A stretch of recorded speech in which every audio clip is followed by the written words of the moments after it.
sorry, I want to provide some. So I think this is important. This is information valid. I don't know, Mark, if you brought this up, but Intender, if you want to answer this.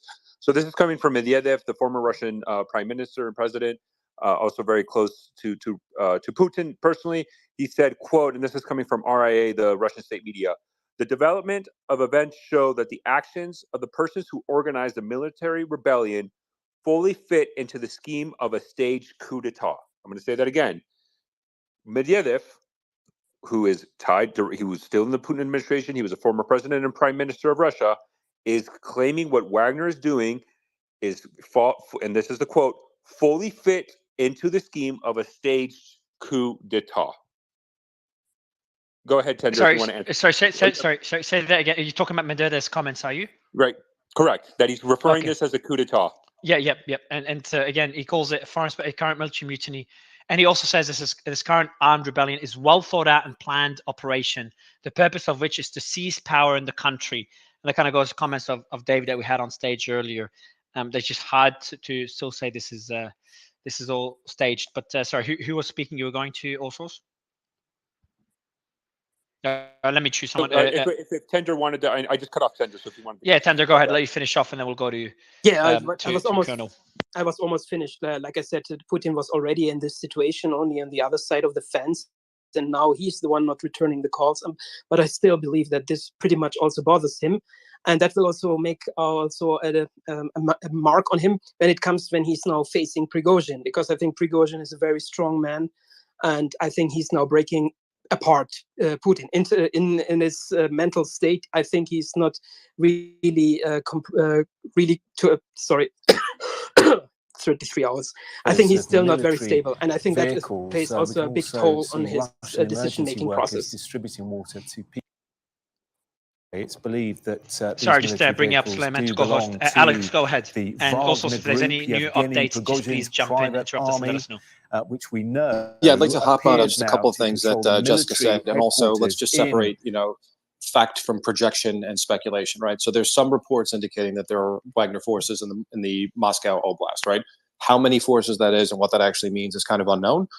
But what we talked about earlier was the fact that Prigozhin's going to need support. He's going to need to be resupplied. There's only 50,000 troops. It's about speed and seizing the initiative, right, to sort of take control if that's exactly what is going to happen. So I'm going to drop in the chat section. There's a wonderful institution called the Open Minds Institute that does public opinion polling. And there were some assertions earlier that there's no support for Wagner or for Prigozhin. It's actually not true. The opinion polling indicates that it's sort of split within Moscow, in Russia in general, that there is in fact some support that Wagner and Prigozhin does enjoy when it comes to this context. So that's one piece. Second, Russia's a country of about 150 million, right? If the projections for casualties are true, say 100,000, right, which is what's been stated, in the open press, even only half of that is true, right? The United States lost about 8,000 troops combined between Iraq and Afghanistan over 20 years. Now, granted, there's a different cultural lens because we're more casualty averse after the Gulf War. You're talking about a country that's less than half the size of the United States, sustaining 50 to 100,000 casualties in less than 18 months. You can't hide the bodies for that long, even with all the propaganda for what's going on. Moms and people at home are realizing that's the case. The troops who are fighting in Ukraine are seeing what's true and what's not related to the propaganda. Putin has refused to visit the front lines. You never see him around armed troops. And troops that are withdrawing, we've seen indication that they're being shot and that they're using force to keep them from retreating. That is not exactly the military atmosphere that suggests that there is widespread support in the Russian military for what's going on in Ukraine, or for that matter, potentially switching sides in the event that something like this happens. So in terms of fact on the ground, is there a potential that the Russian military aspects of it could end up switching sides? The conditions on the ground suggest that is absolutely possible. All right, so let me just mention more updates. Gherkin just posted the following and just kind of confirming what we've been saying for a while. And again, when we get reports of something constantly, it just means that it's happened a while ago. And we got the first report about an hour and a half ago now, maybe even 2 hours. So an hour and a half ago, 2 hours, we got reports that Wagner forces entered Moscow Oblast, which is the region. That means they were 2 hours away from the city. And now it's just confirmed again, Gherkin. Eyewitness reports that the columns of the rebellious Wagnerites, Wagner, entered the Moscow region and have already passed the village of Barabanovo, Kashira. The Moscow is 2 hours away. Ahead is the Oka River, the last major hurdle. Again, that was posted, I don't know when exactly. Let me check the link. And just to as I'm checking the link before anyone jumps in, 6:58, 7:11. So I was posted 20 minutes ago, and we've heard the first report at least an hour and a bit before that. So I would say we're about half an hour away from Moscow City, assuming those reports are correct, those unconfirmed reports. I do want to go to Mario. Colonel. I do want to share something that so we do have the first geoconfirmed image of the first Kadyrov forces have arrived in Rostov-on-Don, about 300 meters east of the Southern Military District headquarters. That was geoconfirmed. The original video was posted, it looks like around 50 minutes ago. And so far, there's been no reports of, I have not heard any shooting or fighting between Wagner and Kadyrov forces in Rostov as of right now. You have not shooting, sorry, which forces? Between the Chechens and Wagner. So it looks like has made it to, which could explain the people that were detained by Wagner earlier. Right, we saw that there was Wagner claimed that the detained people. It looks like there was an advanced party who did enter Rostov-on-Don, and they were about 300 meters away from the Southern Military District headquarters. So now that the 300 meter distance from the military headquarters has just been geoconfirmed from a video posted earlier. So at least advanced. So this could be an advanced party. That's what's been. It looks like it's suspected of Chechens in Rostov-on-Don to confront Wagner. We have not seen any reports of shootings. The only thing we saw was Wagner appears to have detained what is being reported as Chechens that might match that image. And just as I was saying, yep. Just as I was saying that they've arrived. You know how we said just a couple of minutes ago, report that the next hurdle is the Oka River, and there's just another report here from Amir Tsarfati, and again, all these are unconfirmed because things are moving so fast, but they just all correlate. Wagner forces arrived at Oka River near Barbanovo and have entered the Moscow region. So that was apparently the last hurdle that now they're saying they've entered. So we also have, Danish, thanks a lot for this. Secretary of State Anthony Blinken said that he spoke with the EU High Representative for Foreign Affairs and Security Policy and G7 foreign ministers about the fast developing situation in Russia. Quote, the US will stay in close coordination with allies and partners as the situation continues to develop. So another statement that means nothing. Just came out. Putin signed a law establishing September 3 as a day of victory over militaristic Japan and the end of World War II. Khaleesi, I'm not sure if you just shared this. Is Khaleesi on stage? No. Yeah, I'm not sure why Khaleesi mentioned this. But unless also you've got more context on this. Otherwise, I'll go to Colonel. Go to Colonel. Colonel.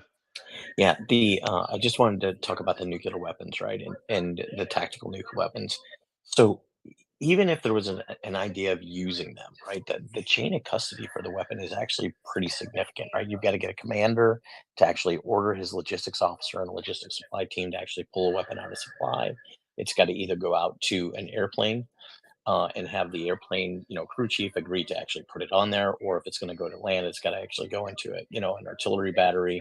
And then from there, you actually have to get a pilot. Can I just you do have a TV in the background. It's a bit, it's hot. You can understand what you're saying, yeah, but okay. just if you can move away, let me shut it down. Sorry.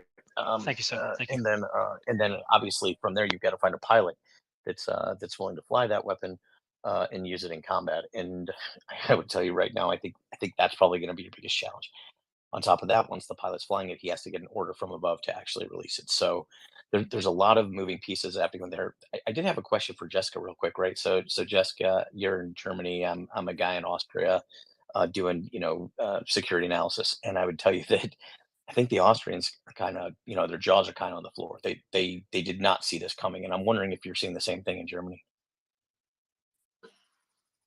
Pretty much, yes. And with the Austrians, I mean, they're even been more closely in bed with Russia than the German political establishment over the years. But of course, as a smaller player, that maybe gets less international headlines. Jessica, I'll give you the mic right back. Let me just mention just important developments. The Ukrainian forces have just said that they've regained control of positions. This is so fast moving. This is mind-boggling. They've regained control of positions that had been occupied since 2014, southeast of Donetsk. That's according to the Ukrainian forces. Also, CNN, citing sources, said the Biden administration, unsurprisingly, held emergency meetings to assess events in Russia that surprised U.S. officials. Again, that surprised U.S. officials. According to various sources, US and European intelligence officials did not expect Prigozhin to move to storm Rostov, and we're way past Rostov now. We're talking about the Kremlin. And okay, so we have acting head of the LPR, Mr. Pasechnik. Do you know who that is? Also, can you give us a bit of context?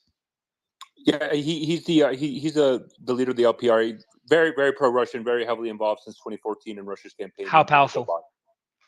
I mean, he's not as influential as like senior figures within the Russian Ministry of Defense. Okay, so I urge the Russians not to follow criminal orders and not to take the path of rebellion. Quote, order and unity of command, unity of the front and rear, solidarity around the president, Putin, our supreme commander-in-chief, is the key to our common victory. I urge everyone who's pushed onto the path of rebellion not to carry out criminal orders, not to commit crimes against the people of Russia.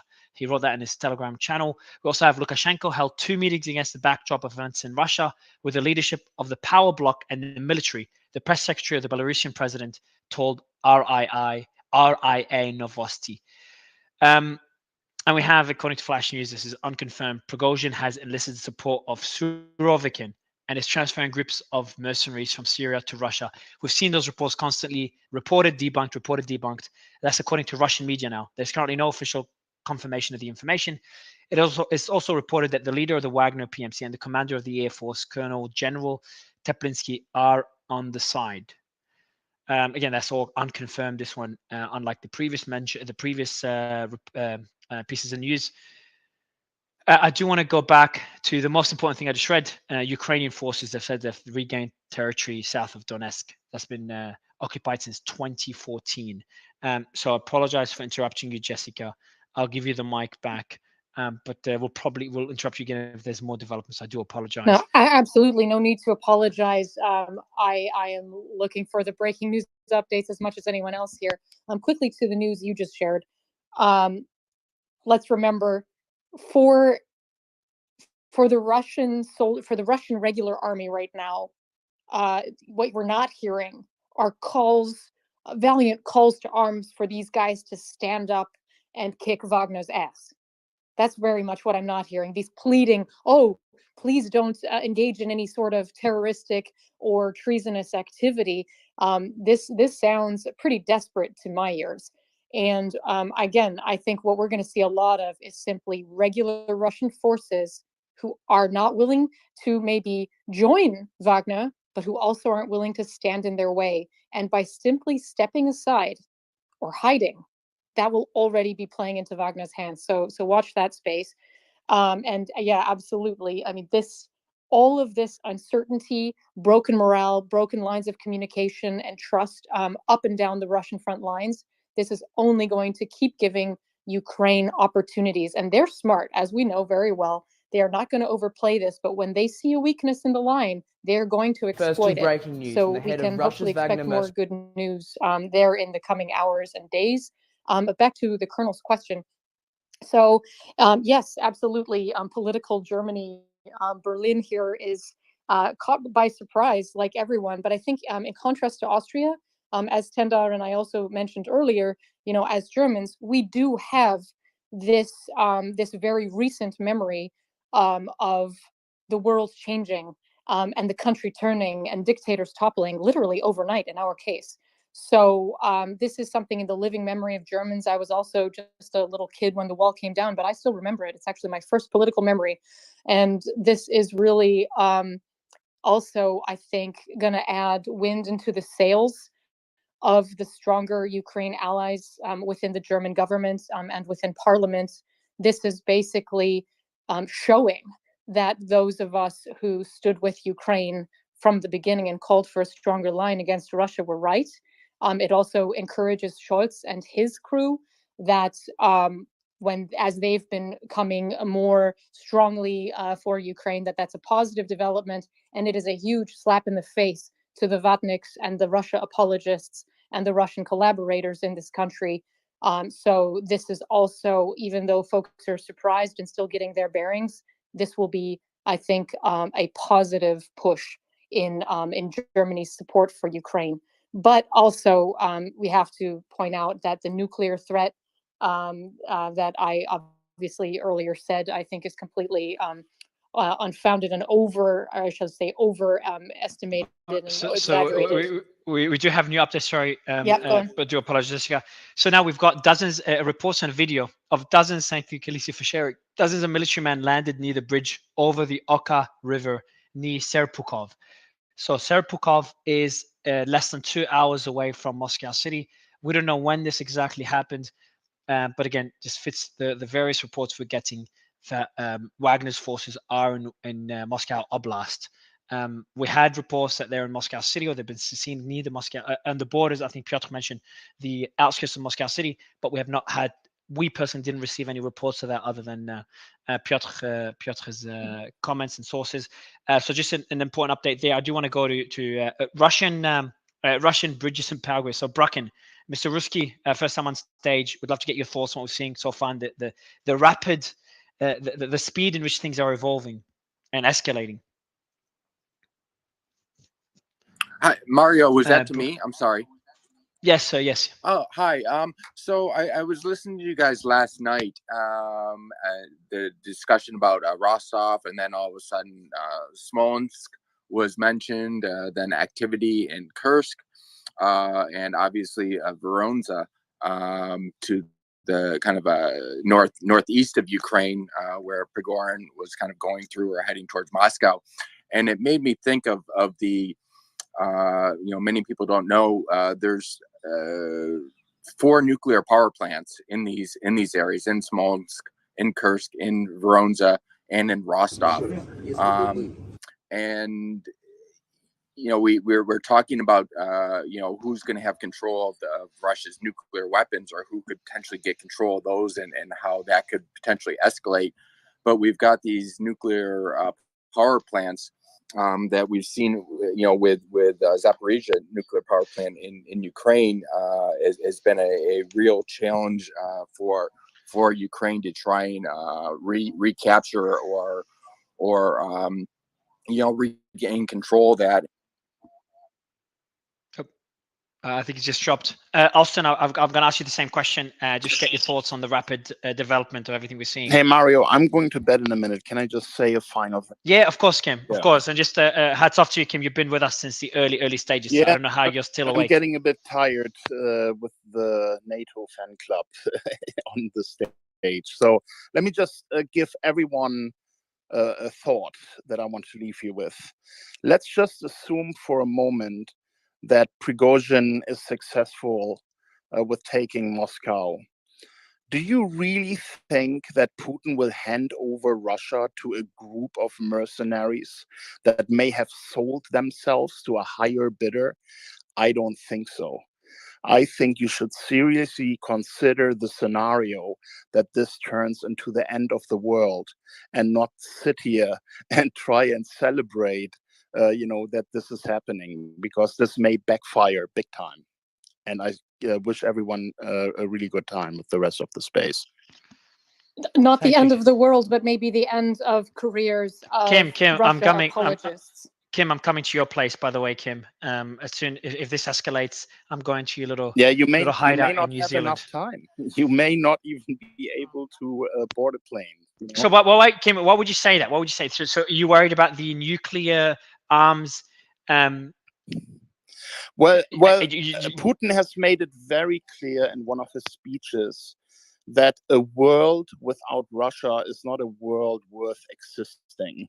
And if you think that he's going to hand Russia over to a group of convict mercenaries who may have sold themselves to the US, then you are mistaken. He is not going to just step down peacefully and hand the country over to criminals. So this is really an end of the world let's Kim, I want to explore this scenario a bit further. I'm glad you brought it up. What could he do? Well, he has in a situation like this, he has the power single-handedly to activate the launch codes and send all of the nuclear arsenal of Russia to all the enemy states that he considers part of this aggression. That the what was the word? everyone says it was an unprovoked war. Everyone who's really spent some time with it knows that this was very much a provoked war by the United States.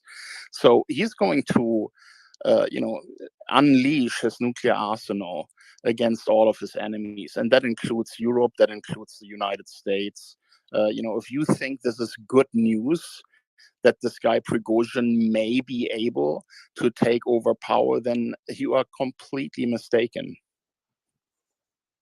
Appreciate the update, Kim, and Jessica. Before you Mario, jump in, I want to share some. I'd like to address so that the as well. pictures go ahead, Osos. Go ahead, We're Osos. getting pictures of the Moscow River bridges across the Moscow River are being disconnected, and this is likely an attempt by the Russian authorities to halt Wagner's advance into Moscow city proper. Hold on, Medvedev just said 1 minute ago the whole world will be on the brink of a catastrophe if Russian nuclear weapons fall into the hands of bandits. So as Kim was speaking, Medvedev said he described the current armed rebellion as a well thought out, well planned operation, but he also said the whole world will be on the brink of catastrophe if Russian nuclear weapons fall into the hands of bandits. Now, the fear mongering around nuclear weapons is something that a lot of people push back on, and rightly so. Every time I do a tweet talking about like the movement of nuclear weapons to Belarus or the narrative by Medvedev, Putin, and others on when they would use nuclear weapons and how they're constantly being pushed, rightly or wrongly, just stating facts, is a point of concern. Well, we've crossed this a very long time ago, and where we're at now, I just refuse not to discuss the nuclear threat that we face, and I don't think we've come even close. People were saying days, weeks, months ago that this is the closest we've gotten, including many officials, the closest we've been to a nuclear armed conflict since the last Cold War. Well, where are we now?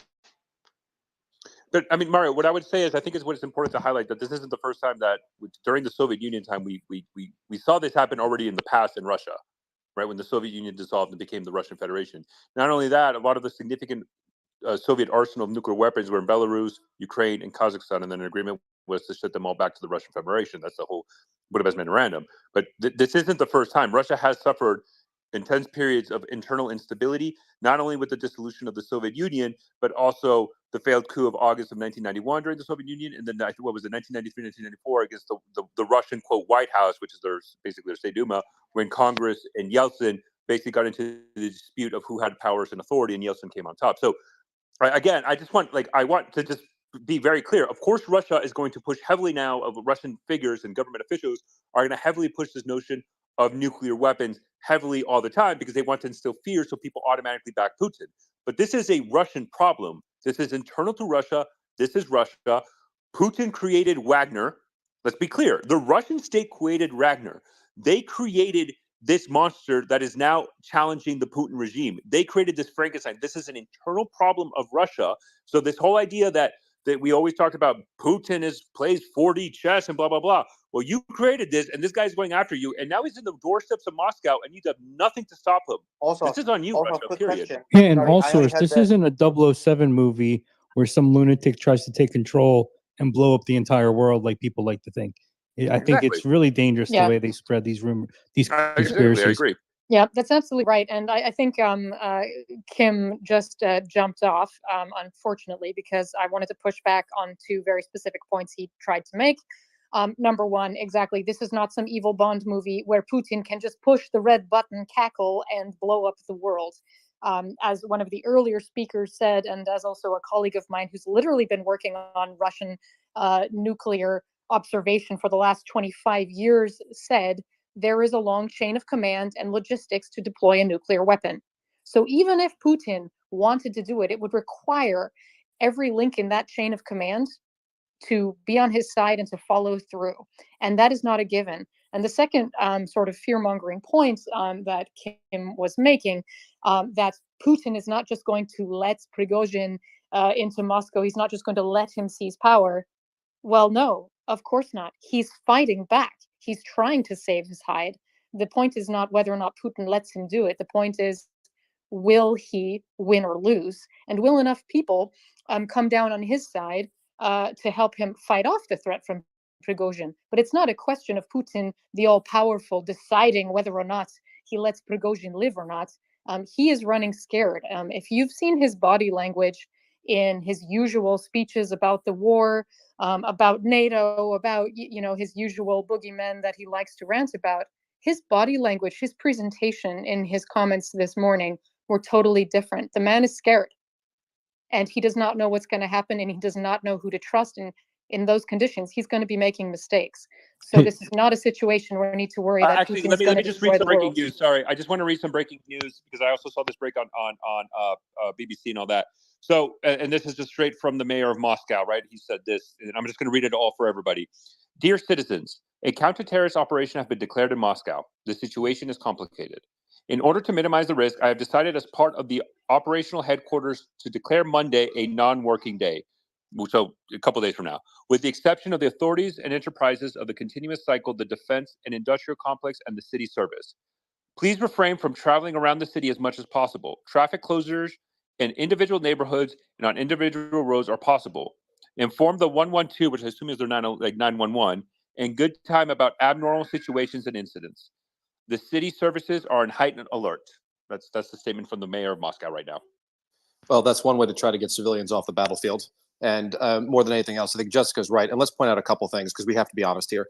The same people that are pushing these conspiracy theories spent last weekend trying to convince everyone that National Guard annual training movements was somehow the United States preparing for some war. Like, we're still waiting for that to happen. I mean, this is not serious adult analysis. And Obama was creating FEMA camps to back, imprison Americans. Let me just push back. It's constant. I mean, the question on that, what I've been hearing for a year, maybe longer, is from pro-Ukrainians that essentially Putin is a risk, or Putin is a risk because he can use a nuclear codes at any time. And now or Russia can use it at any time. And now we're saying that this is highly improbable. That's fine, but I just want to highlight that that's happening. The second point is a more important point. It depends on who's, but this is just my opinion. It depends on who's behind it. If this is Prigozhin being rogue, then that is of concern because you basically got a rogue bandit who are extremely right, who believe that Putin has not been aggressive enough in the war and and Russia should be a lot more aggressive to Ukraine. They don't agree with Putin's comment that basically Ukrainians are Slavic people, and there has been a number of instances in the war where Putin has held back. So if this guy takes over, Ukraine should be more concerned because this guy's going to go full in. But if it's the case that basically NATO or America behind it, then yeah, then there's less concern. So just a bit of an update here from Fightuk's. Security measures are being strengthened at a number of entrances to Moscow. I know we've been hearing this for hours now, but we're seeing more videos. And this one, a checkpoint with a grenade launcher and an armored personnel carrier has been set up. Essentially, every single video of these checkpoints has literally barely anything. This one has a machine gun, 2 personnel. I don't see the armored vehicle. I see the armored personnel carrier. The crazy thing is that we're not seeing the Russian Air Force, and we're not seeing any significant equipment whatsoever on any of the checkpoints that we've seen so far, or any other videos of military movement in Moscow. Unless someone has those videos, I haven't seen anything. Elijah, I want to ask you the question. Good to have you for the first time on stage. Where is the military? Where is the National Guard?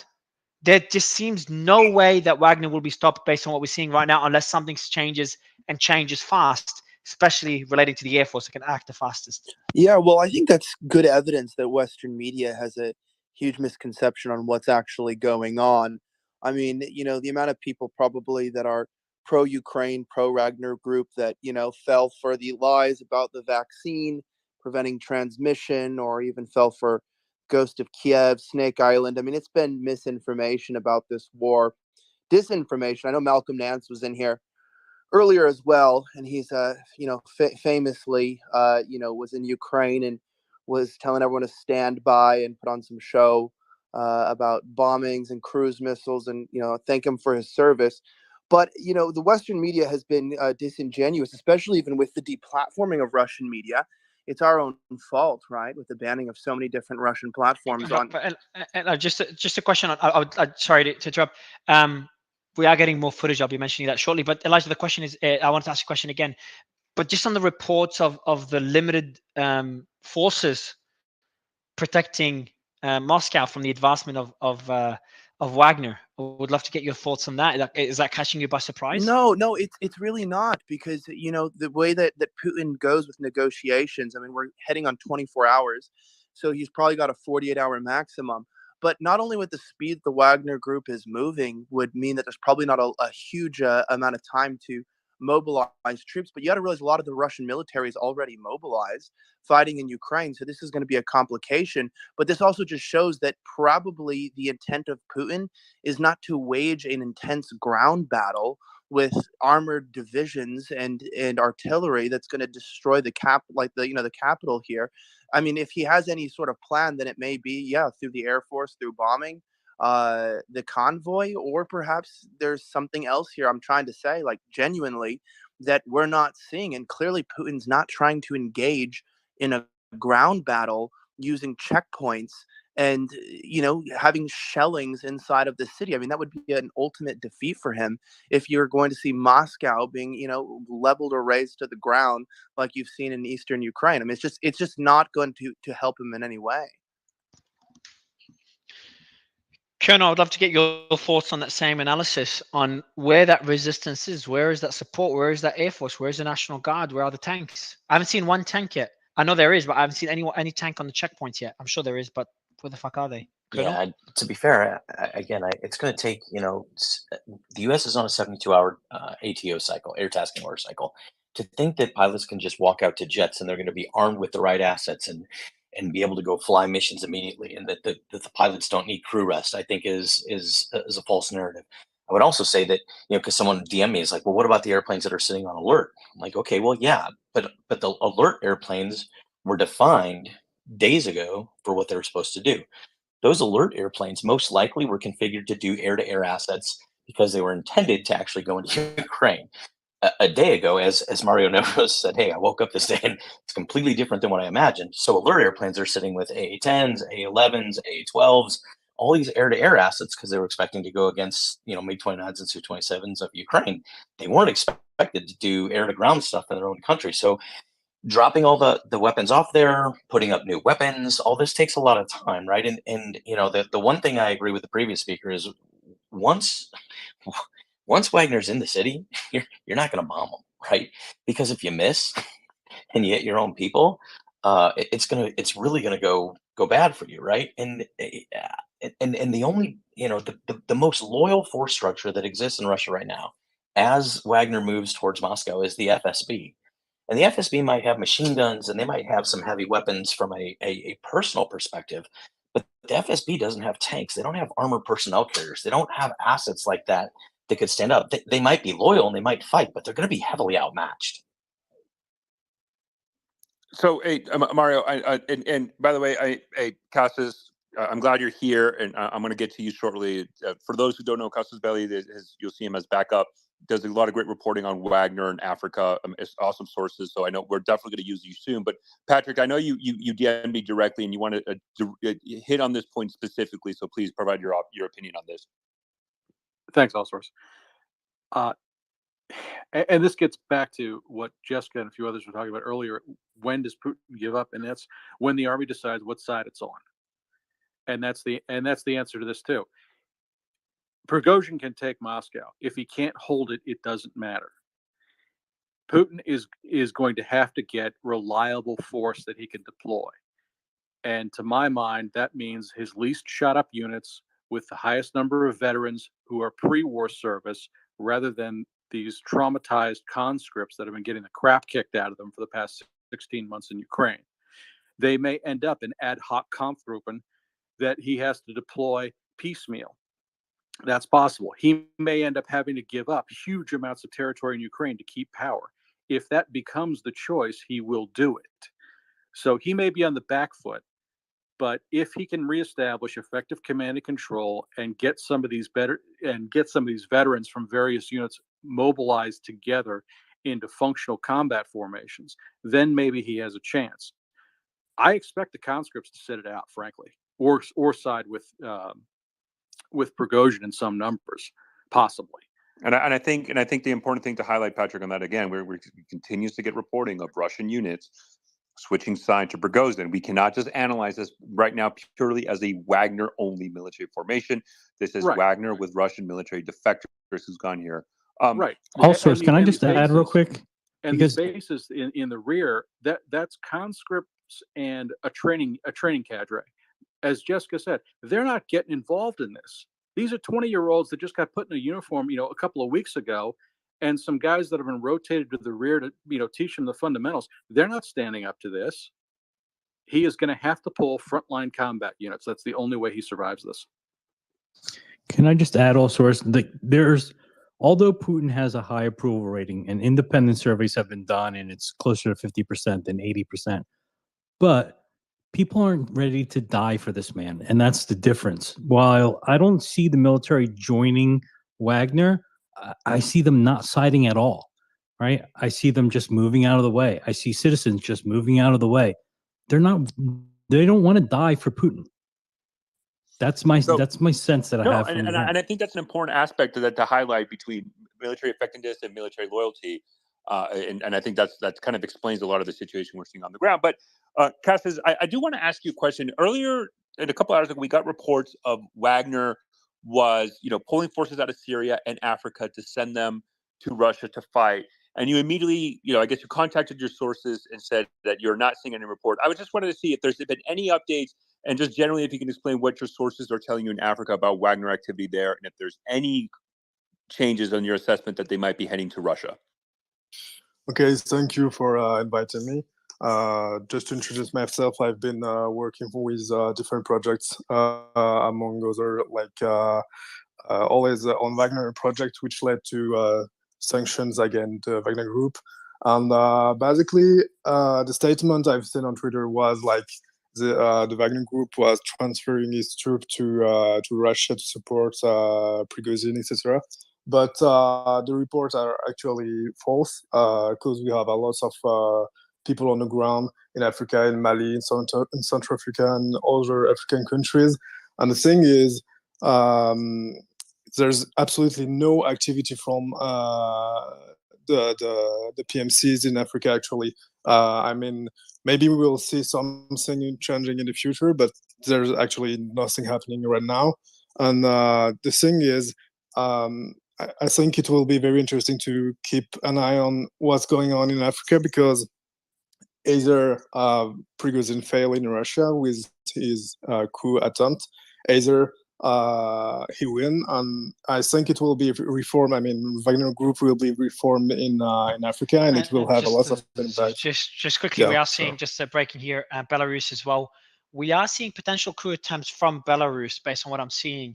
And we'll read out: the Kalinowski Regiment, made up of Belarusian volunteer soldiers fighting against the Russian army in Ukraine, will make a public announcement to the Belarusian people at 5 p.m. today. And I'll read out the rest of their statement. The traditional white, red, white flag will soon return to Belarus. Free Belarus. So obviously we're seeing resistance here against Belarusian government. And I would find Belarus to be I would not be that surprised if we saw a coup in Belarus. I think we all know that the president there, Lukashenko, has significantly less support than Putin. And he's in power because of Putin. So if we see Putin struggling to stay in power in Russia, I don't understand how Lukashenko can remain in power and keep his grip over Belarus. But that's just an important piece of breaking news there. But I want to go back to the panel and go back to Austin. Yeah, a couple of things here. I took some notes. Number one, nuclear fear mongering has been an ongoing line that sort of Russian aligned sources have been, hitting again and again and again since the beginning of this war. Right? There were vague nuclear threats made about Finland potentially joining NATO. There were vague nuclear threats about the West supplying tanks to the Ukrainian armed forces. There have been vague nuclear threats about the West, in any of its arms packages. So this is nothing new. Can I say one thing, sorry, Austin? In all these threats, Putin has power over the Kremlin, over Russia, and is not fearing for his life. Just want to mention. Sure. This is the first time those circumstances have changed. But your point is still valid. Go ahead. Sorry. So my point is that when it comes to nuclear threats originating from Russian supporting or Russian sources themselves, right? It's a very much a boy who cried wolf situation. If you make a nuclear threat one time, that's a serious sort of threat to international stability. If you make it 2 times, that's still the case. If you make it 135 times and nothing happens, then it starts to get into the realm of, okay, is this actually serious? Now, to your point about Putin himself being directly threatened, again, my calculus is still on this. It is a far higher potential for harm to Russia to conduct the use of nuclear weapons on its own territory than that of a foreign entity. We have not seen Russian nuclear weapons usage in a tactical or strategic sense in Ukraine thus far. I do not see any sort of reality where we would see Russian nuclear usage on their own turf. That'd be a critical, dare I say, mortal loss of legitimacy for whatever side decided to do so in that endeavor. That being said, additionally, when it comes to Lukashenko, yes, I would agree Lukashenko's regime is far less stable than Putin's was. And what we do know is that nature abhors a vacuum, right? As we've seen previously, when Russian security forces have been focused on something like the war in Ukraine, countries previously friendly to Russia or currently friendly, whether they're in the CSTO like Armenia or Azerbaijan, take advantage of that. So I would not be surprised if we do see demonstrations ongoing in Belarus in the near future, depending upon how this shakes out. And then last but not leastly, of course, Putin is against Prigozhin right now. Putin is against Wagner. But the question is not what direction Putin decides to go. The question is what direction do Russian military units and Rosguardia units do? Because as Jessica very aptly pointed out earlier, if the Russian military is not directly contesting Wagner's advances, if they're just saying, we're keeping out of this, that itself is a critical threat for Putin's ability to sort of clamp down and re-secure the security situation in Moscow. And then finally, in regards to your questions regarding why are we seeing these checkpoints only having a machine gun, a grenade launcher, I think this goes to some of the previous points made in the early hours of the space, in that much of Russia's mobilized military forces are currently in Ukraine or on the border. So if they're going to redeploy some of those back to Ukraine, not back to Ukraine, sorry, back to Moscow, they're going to need to airlift them. There's no way they're going to be able to drive and catch up to Prigozhin on the road. It's unlikely they'll be able to do so using the rail network. So something to keep an eye out for is if there's a large-scale military transport movement from areas where we know Russian units are deployed, attempting to sort of shore up those internal security services. So based on all of that, I'm just trying to catch up on everything. I think the situation where I'm very interested right now is we just got something. Okay, hey, we just got a picture. And then it's called, I'm just going to read it directly. In New Moscow, near the Central Ring Road, there are armed personnel carriers with the military. So the military continues to deploy armed personnel carriers across Moscow in anticipation of Wagner's arrival there. It would be interesting to see. I think right now what we're seeing is that Wagner, and we have to see specifically how many Russian military forces has switched sides to Wagner. Because also, yeah. I've been missing for the last few hours. How many people have, like, I know don't know the number, but in the last few hours, how many have switched sides? So it's hard to specific. So we got an image of one soldier who claimed a specific parachute regiment has switched side. It's always hard to confirm that. We got another one of a BARS regiment, which these are kind of like Russian shock troopers, stormtroopers, basically, that have been very prevalent by the Russian military in Ukraine. Those guys, the BAR Z elements have switched. The Storm Z element has switched sides also to Wagner, and there was a couple of soldiers that released a statement.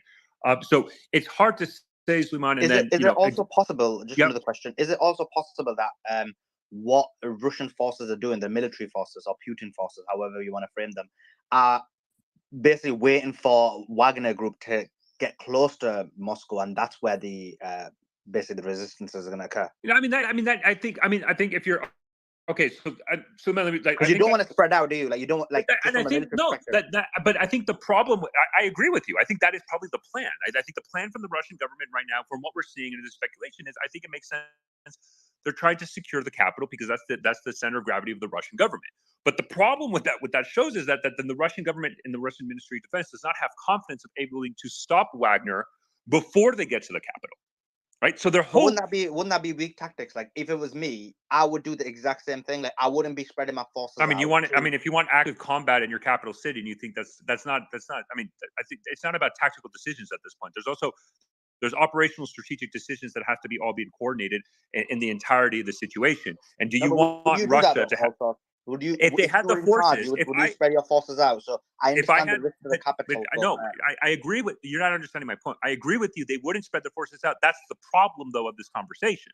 That Russia doesn't have enough combat power to stop Wagner, so they have to consolidate their defenses in Moscow, which shows and proves that Russia's military acknowledges the shortcomings they have to halt Wagner advances. So their best hope is to try to stop them in Moscow. And then, by the way, Suleiman, I think the Russian military also has to take into account not only of stopping Wagner advances, but also to ensure that within Moscow, the situation calm is stable currently, and they need to have forces both to stop Wagner and also to implement basically a state of emergency in the city of Moscow. But if I may, Suleiman, because I think to your point, I would like to go to Alex.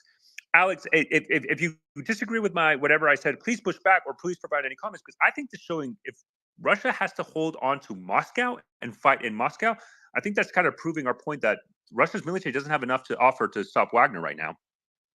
Yes, there are actually the comments you made and comments of two other previous speakers, I think, were sort of spot on in relation to one, Wagner in Africa, which I'll hit in a minute, but then also potentially what's going on with the Russian forces, right? So let's play out a couple of scenarios here. There has been a brutal frontline battle going on over the last 16 months. If the Russian forces were to withdraw from their positions to try to come back into Russia to take care of this force, right, they're going to leave that front line open for a Ukrainian advance just at the time they prepared for a counteroffensive, right? So that's the first point.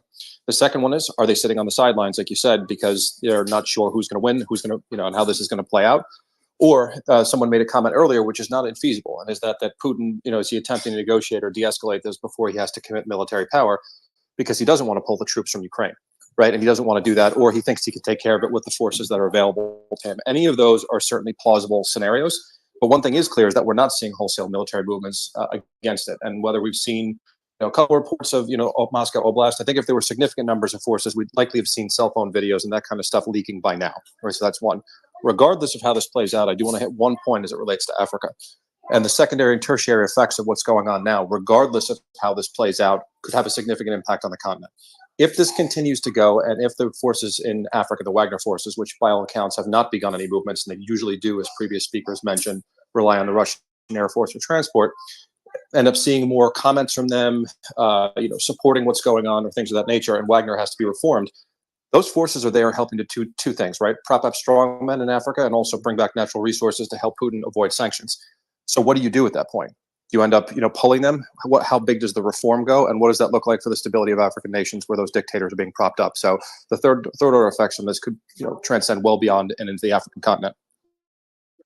So actually, Costas, can I ask you a question specifically? Why would I to use this specifically, Costas, is have you seen any comments right now? So the main areas where we know that Russia, Wagner operates is Mali, the Central African Republic, Libya, and other, obviously other sub-Saharan African countries. Have you seen any official statement from any African country where Wagner is present on the situation currently in Russia? I didn't look at a lot on African statement at the moment, but I'm sure there's some countries will probably have shared their through about what's happening now in Russia. Thing is, you have to understand that Wagner is not only about saying PMCs on the ground in Mali and trying to find some terrorists, etc. It's also about influence operation on the internet. As I've been working on it, we've seen a lot of Wagner operations on Facebook towards local populations because they're trying to push them to support any new leader which is favorable to Moscow, and basically that's it. So the thing is, all this event happening now in Russia will have a lot of consequences on what's happening now in Africa. Of course, it's a direct threat to Europe, because if there's more instabilities in Sahel, in Mali, in Central Africa, we will have lots of more troubles coming in Europe in the future. The thing is, there's a whole, how to say, whole shadow war happening now in Africa, and that's basically what I wanted to say. But I just wonder how it will end, and it will also have obviously an impact on Ukraine. So with that, I'm just trying to make sure that there's nothing. I think just for our listeners, what I'll do is just a quick rundown, at least like what we've seen in the last couple of hours, and then down the road we'll do a full update. But I think it's just important to highlight that the key aspects that we're seeing right now in the situation currently on the ground is two aspects. One, the main effort is clearly Wagner's advancement to Moscow. We are consistently seeing from citizens of Moscow, from Russian authorities there, video footage of heavy military presence in Moscow. Russian helicopters, military helicopters consistently flying. Earlier, we also saw reports of a lot of private jets leaving Moscow, heading away, clearly seeing that something is up and something is going on, basically fleeing the country while they still have a chance. So that's kind of the one main areas of focus that we're looking on is specific on Moscow. The other one is Rostov-on-Don, the city in southern Russia that was first seized by Wagner earlier this morning in Moscow time and Russia time. And there, it's the Chechen forces are reportedly trying to advance into Rostov. They are there. We haven't seen any reports yet of fighting in the actual city, but the situation there is tense. And there are some unconfirmed reports that Wagner Prigozhin has basically set up his military headquarters in the Russian military headquarters of the Southern Military District. So basically, it looks like Wagner may possibly, again, this is all unconfirmed right now, but it's possibly taken over and set up shop there to kind of anticipate any advances from Chechen or Russian military forces there. Elijah, I saw your hand go up. Please go ahead. Yeah, I think what's concerning here is just the United States' continual integration, including with all of NATO, into this entire conflict that has to raise suspicions for all of us. Obviously, an attack, an internal coup attack, an insurrection, like they said, January 6th was in the U.S., this being obviously a real insurrection would be a total wild card that even maybe Putin wouldn't have expected that, we might have influenced. Now, that's not confirmed. We don't know that for sure. But I do know that the U.S. often does let the cat out of the bag, and they have a really difficult time not predicting their next move. I don't know why, but, they'll say we're going to make sure the Nord Stream pipeline, does not continue. And then it blows up, and then we deny that we had any involvement. And nothing's ever proven. And so, we've talked about how what we want as a nation is regime change. And while there's so many, postulates of why we're in Ukraine, most of which likely being exhausting the Russian military, if not anything, continuing the profitability of war and the strength of the US dollar. This is a very interesting move. I mean, we already had a regime change in 2014 in Ukraine itself. This is not uncommon, and this is what the U.S. ultimately wants, is to destabilize Russia. And, there's a lot of theories of that, but people like myself, I'm an American, but I support Putin and his military operation exceedingly far beyond I would ever support Zelensky, who's a puppet of the U.S. intelligence. So it's just kind of like a very interesting thing, because this forces Putin's hand, and I would say, if he acts incorrectly, people have to understand this. If he acts incorrectly, the result may be exactly what America wants, which is for him to bomb his own capital, for there to be war, for there to be shelling from Putin himself. Right. You have. I'll end on this. We have right here, whether they're criminals or not. The hand of Putin has already been pushed to whether Russians are going to start killing Russians, not Russians versus Slavs, not Russian versus ethnic Russians in Ukraine. But it's already, the fighting's been here. And I think it was just recently that the U.S. said this is where they wanted things to go. So I don't think there's any other thing to say. Let me provide some news. Sorry, and then please go ahead. So we got the first. We're getting images, and again, this is everything else right now is an initial, so unconfirmed.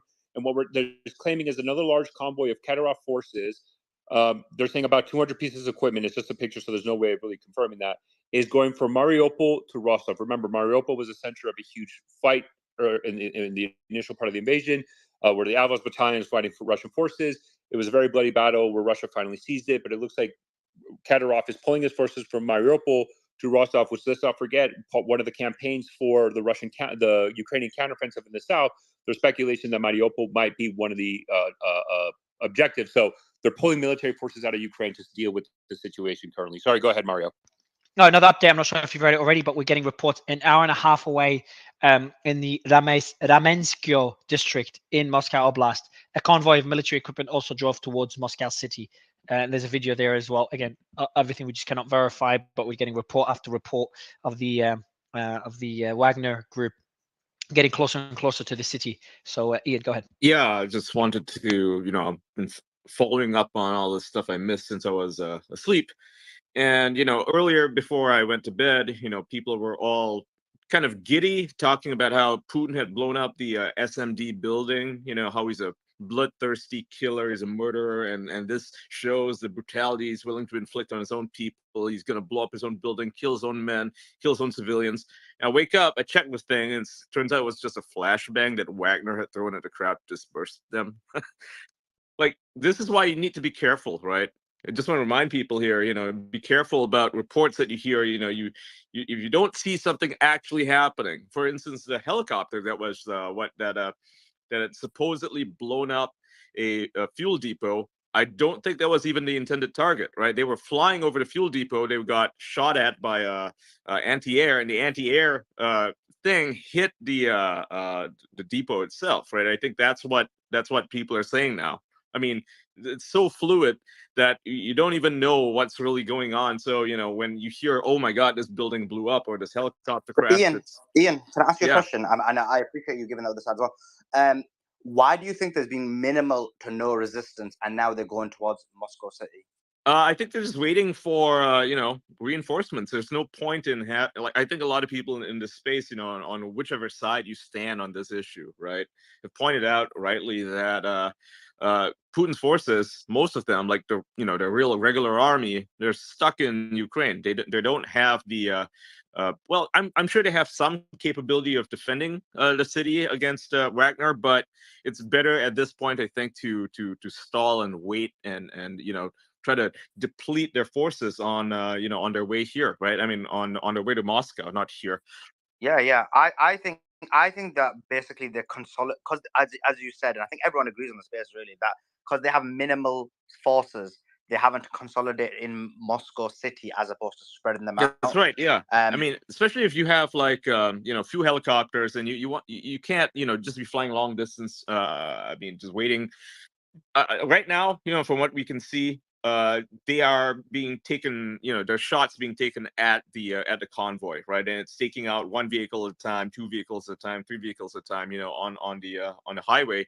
And that seems to be effective because, if they were to engage them full on right now, just like, all their forces face them, if they lose a battle or if they get caught up in a battle against one part of that convoy, I mean, the convoy is big and there's multiple convoys, really, not just the one that's headed to the city, right? There's multiple ones. If all their forces get bogged down in one fight outside, like really, really far away from Moscow, what happens when the other convoys show up using a different highway? Keep in mind that Moscow's but Ian, another question, and because I thought that they would, like, why would they not do this? And I think everyone pushed back against me before, but it looks like they were right. Why would they not? The best point is to basically blow them while they're basically traveling to Moscow City from the air. So why hasn't he done something like that where there's, he uses that something that he has in a much more stronger aspect compared to Wagner Group? I think a big reason for that is the highway is just full of civilians right now, and they want to limit collateral damage, right? They're only taking shots when they can see that it's like a clear line of Wagner, and then you see like the middle column gets blown up or something, and then like two vehicles, from Wagner vehicles get blown up. But I think for the most part, the problem is the convoy is like interspersed in between like real traffic, right? There's real commuters basically, and they don't want to kill people basically, right? They want to limit the amount of damage that they do to the populace, because I don't think that would I don't think anybody wants to see that happen, right? I mean, it's all fun when people on social media or the news, MSNBC or whatever, they're like, Putin's willing to kill his own people, he'll kill everybody, and it's like, oh, well, why doesn't he then?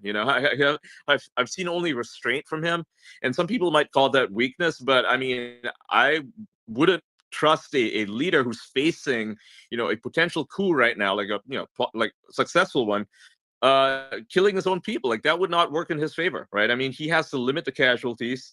He has to make sure that these forces are engaged in a way that just sort of makes sense, right? I mean, if they're the best way to get at them is to hit them at the checkpoints, right? Because civilians are going to get out of the way, and there's going to be actual battles fighting on the streets, but they'll be bogged down.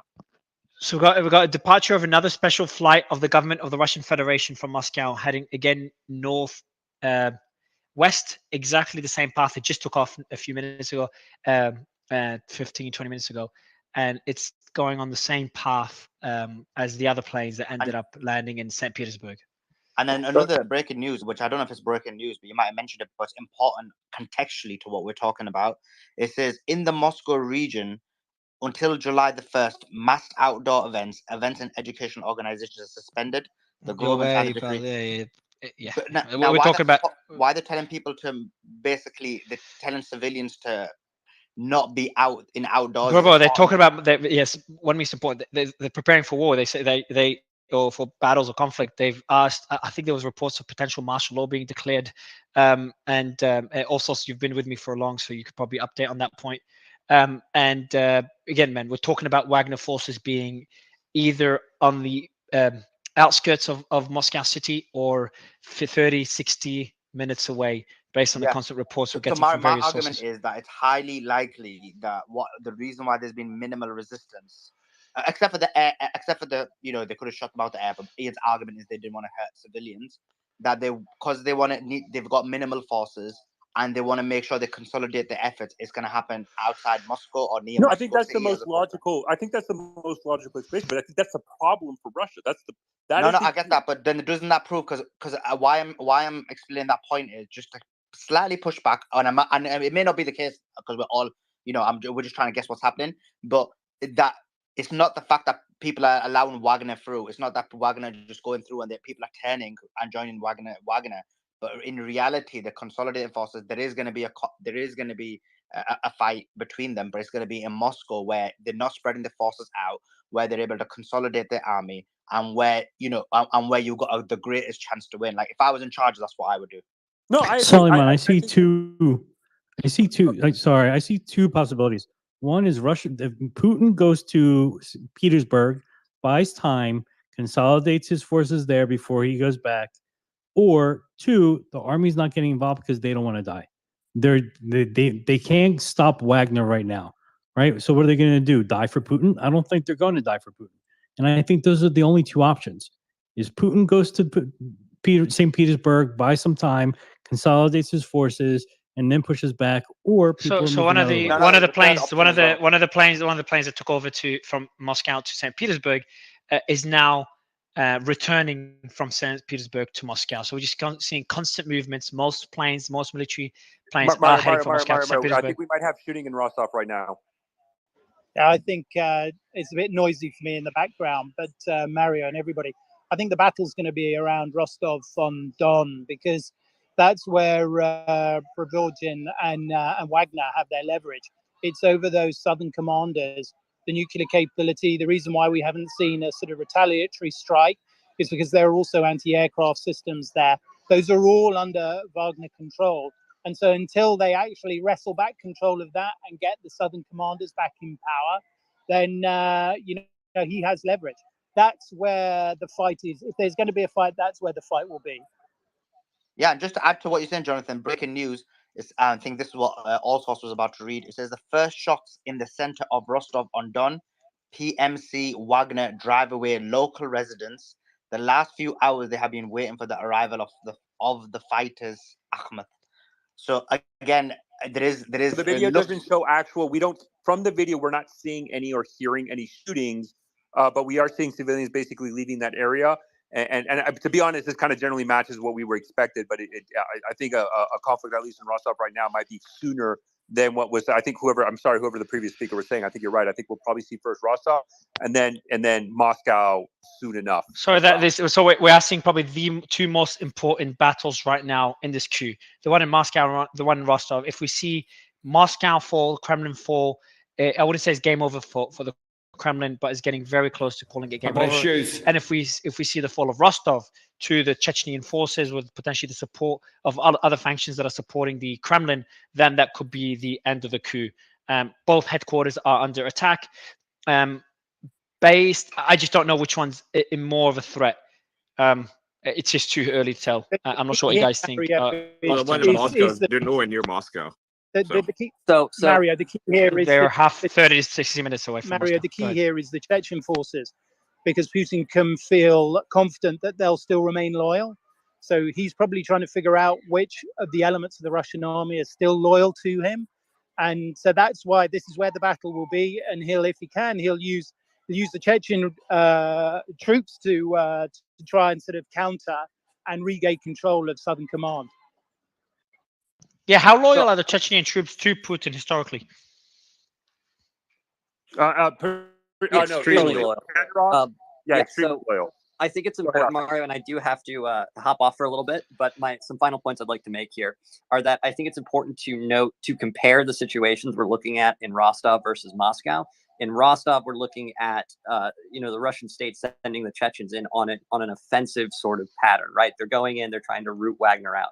On the contrary, with Moscow, everything that we're observing seems the objective seems to be to delay. We're seeing roads getting torn up. We're seeing drawbridges being pulled up over river crossings. We're seeing checkpoints being set up. That is all in line with the idea that Putin is trying to buy time with Moscow. That's why we're seeing these flights to St. Petersburg. That's why we'll potentially start seeing redeployments into Moscow while Russian forces consolidate. And also, in regards to the comments on where's the Russian Air Force, as Colonel Jeff pointed out earlier, the turnaround time for some of these strike packages does take hours to days. And secondarily, Wagner does have air defense systems. So I think there's a serious sort of concern that if you mobilize the Air Force, you start sending strike packages, and these planes get shot down, that's another hit to a rapidly scrambling Russian internal security apparatus. So some things to look for in the immediate, before I hop off, are how does Rostov go down in the next hour, maybe 2 hours? Because from what it looks like right now, with Wagner clearing civilians out, they're preparing for a fight. If we start seeing shooting there, then escalation will be happening very, very quickly. Additionally, continually monitoring the convoy to Moscow and how these checkpoints deal with them, whether they wave them through, whether they even try to put up some resistance, will be another nice sort of indicator for how this is going. Once again, Mario, thanks for having me up. Piotr? Sorry. Let me break in. We're sorry. So the wreckage, we're getting the first images, and this has not been reported. This type of specific helicopter. The helicopters we got reported shot down were 2 Mi-8s transport helicopters, 1 Mi-35 attack helicopter, a modern version of the Ka-52. We just got wreckage reportedly of a Ka-52 that was shot down in Talovaya, Voronezh region. They're reporting that the crew died and it was shot down by Wagner. And so I think because we've got a report that a 4th helicopter shot down when originally was 3 or 4th. This might be the 4th one that is the Ka-52, which is a more advanced Russian helicopter that got shot down with the crew members killed.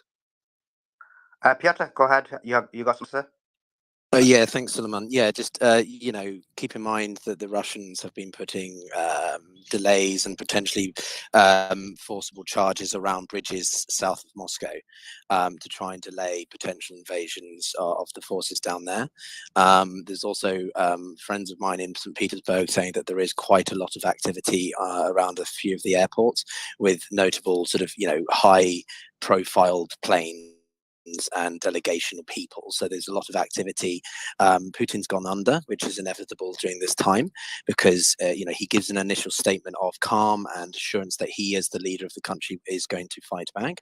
But now he's gone under as he begins to go into the operational phase of trying to actually get control of the situation, because at the moment it's crisis management as much as it is, as Austin and others are saying, they're trying to delay so that they can basically get themselves together, because Wagner have basically, as I said before, done a bit of a blitzkrieg.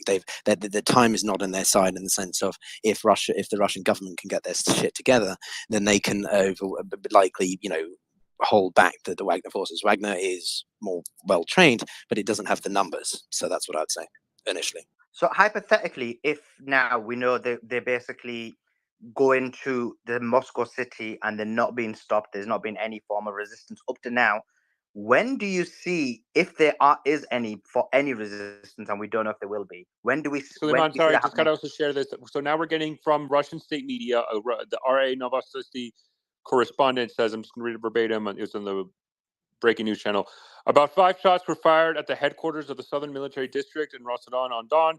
The fighters of the Wagner PMC asked people to disperse. I think this matches the video that was mentioned earlier as well. So now we're getting a Russian state correspondent of RA confirming the video and the claims of shots in Rostov-on-Don. And a minute ago, more photos of pictures of Wagner convoys by Tux News. Wagner convoy moving along the M4 highway in the direction of Moscow. Someone could look at this and geolocate the exact location. I can see smoke in one of the photos coming from next to the freeway, so something was shut down there. And there's been Igor Igorkin claims the eyewitness report that Wagner convoy have entered Moscow Oblast. Igor said this over an hour ago now. Almost an hour ago, sorry. So we're just seeing again report after report. I think it's conclusive that Wagner should be in the city of Moscow very shortly. What happens next is anyone's guess. But go ahead, sorry guys. Alex, go ahead. Yeah, no, I think some of the commentary has been absolutely correct leading up until regarding the Russian defenses. So we've seen planes going back and forth to St. Petersburg. I mean, Russia has continuity of government plans, just like the United States does. That was enacted after 9/11. You saw President Bush being flown around the country. So if they do feel there's a genuine threat to the stability of the regime, it would not be unheard of for Putin to flee St. Petersburg or something. I think the prospect of him leaving the country at this point. You are breaking up, Alex. So ability to sort of put up a fight to hold them, which you'd want to do if you're in their position, right? Is you're going to want to get them to fight, expend all their ammunition if they can, keep them from being resupplied, and then bring in the rest of your forces to kind of mop it up.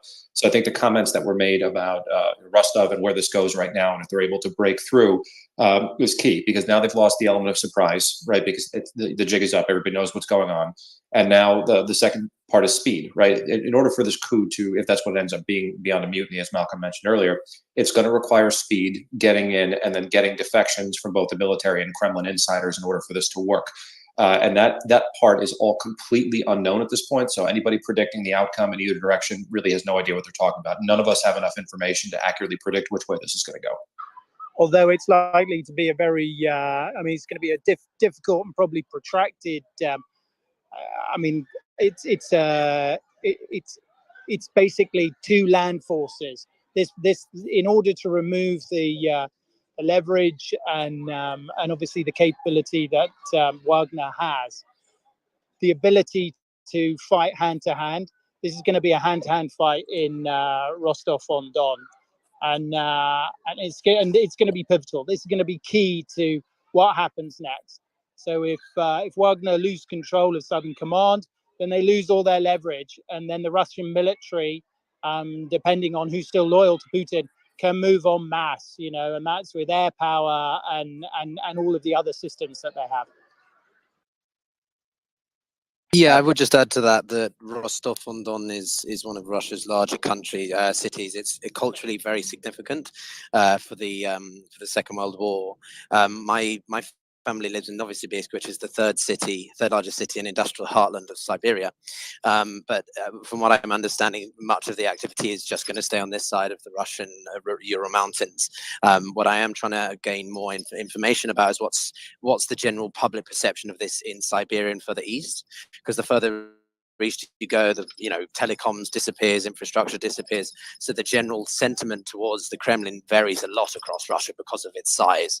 So, and to what Jessica said earlier, Prigozhin is going to want this to be done with by Monday. Otherwise, Putin and him are going to be in a real, the next 24 hours are really going to be critical. And I'm not one to sensationalize, as you know. So things are going to pick up in the next few hours, I think, as the evening sets in as well. Hey, Mario, so War Monitor just tweeted this. I'm just going to read it for everybody here. So I'm just going to read it entirely from his tweet. Residents of Moscow allegedly began to receive calls from unfamiliar numbers, supposedly from PMC Wagner. Residents are called to support the Wagnerites and take to the streets. It's from War Monitors. Yeah, good luck with that. Right, let me go to Colonel. Colonel, go ahead. I'd love to hear your thoughts. Yeah, so hold on. Before I go to Colonel, sorry. I just heard that in the background. So also you're saying that residents are getting calls to support Wagner? Correct. So residents of Moscow allegedly begin to receive calls from unfamiliar automated numbers, or a person supposedly speaking? from PMC Wagner. Is it automated It's probably going to be automated hold on, like on WhatsApp because they use these WhatsApp bots. It probably is automated. I with the space, it's very hard for me to do both and listen, but it's probably automated, and they're basically demanding them to go to the streets and support the Wagnerites. Yeah, this is what the Taliban did when they were taking Kabul. They bombarded, they bombarded everybody with WhatsApp bots. Sorry to interrupt, Ian.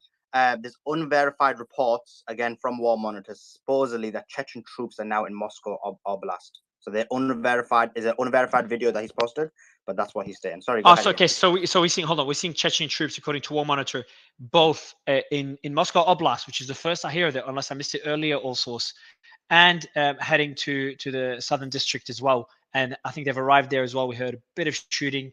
I think only 9 shots, nothing too major. But we've seen the Chechnyan forces both in Rostov and in Moscow Oblast. Is that correct? I have not seen in Moscow Oblast. If that's breaking, by all means, please share it. That's just breaking from a minute ago. He did say it's an unverified video, so please do verify, and that's why we tried to be. And the video. Have you seen the video in terms of the convoy, the size of the convoy? Does it show or not? No, it doesn't. It's actually an internal video from the actual vehicle. I appreciate that. Sorry, you were going to Colonel. Go ahead, Colonel. Colonel, before I go to Piotr. Yeah, can you hear me? Yes, go ahead. Okay, perfect. Yeah, so there's 2 quick things, right?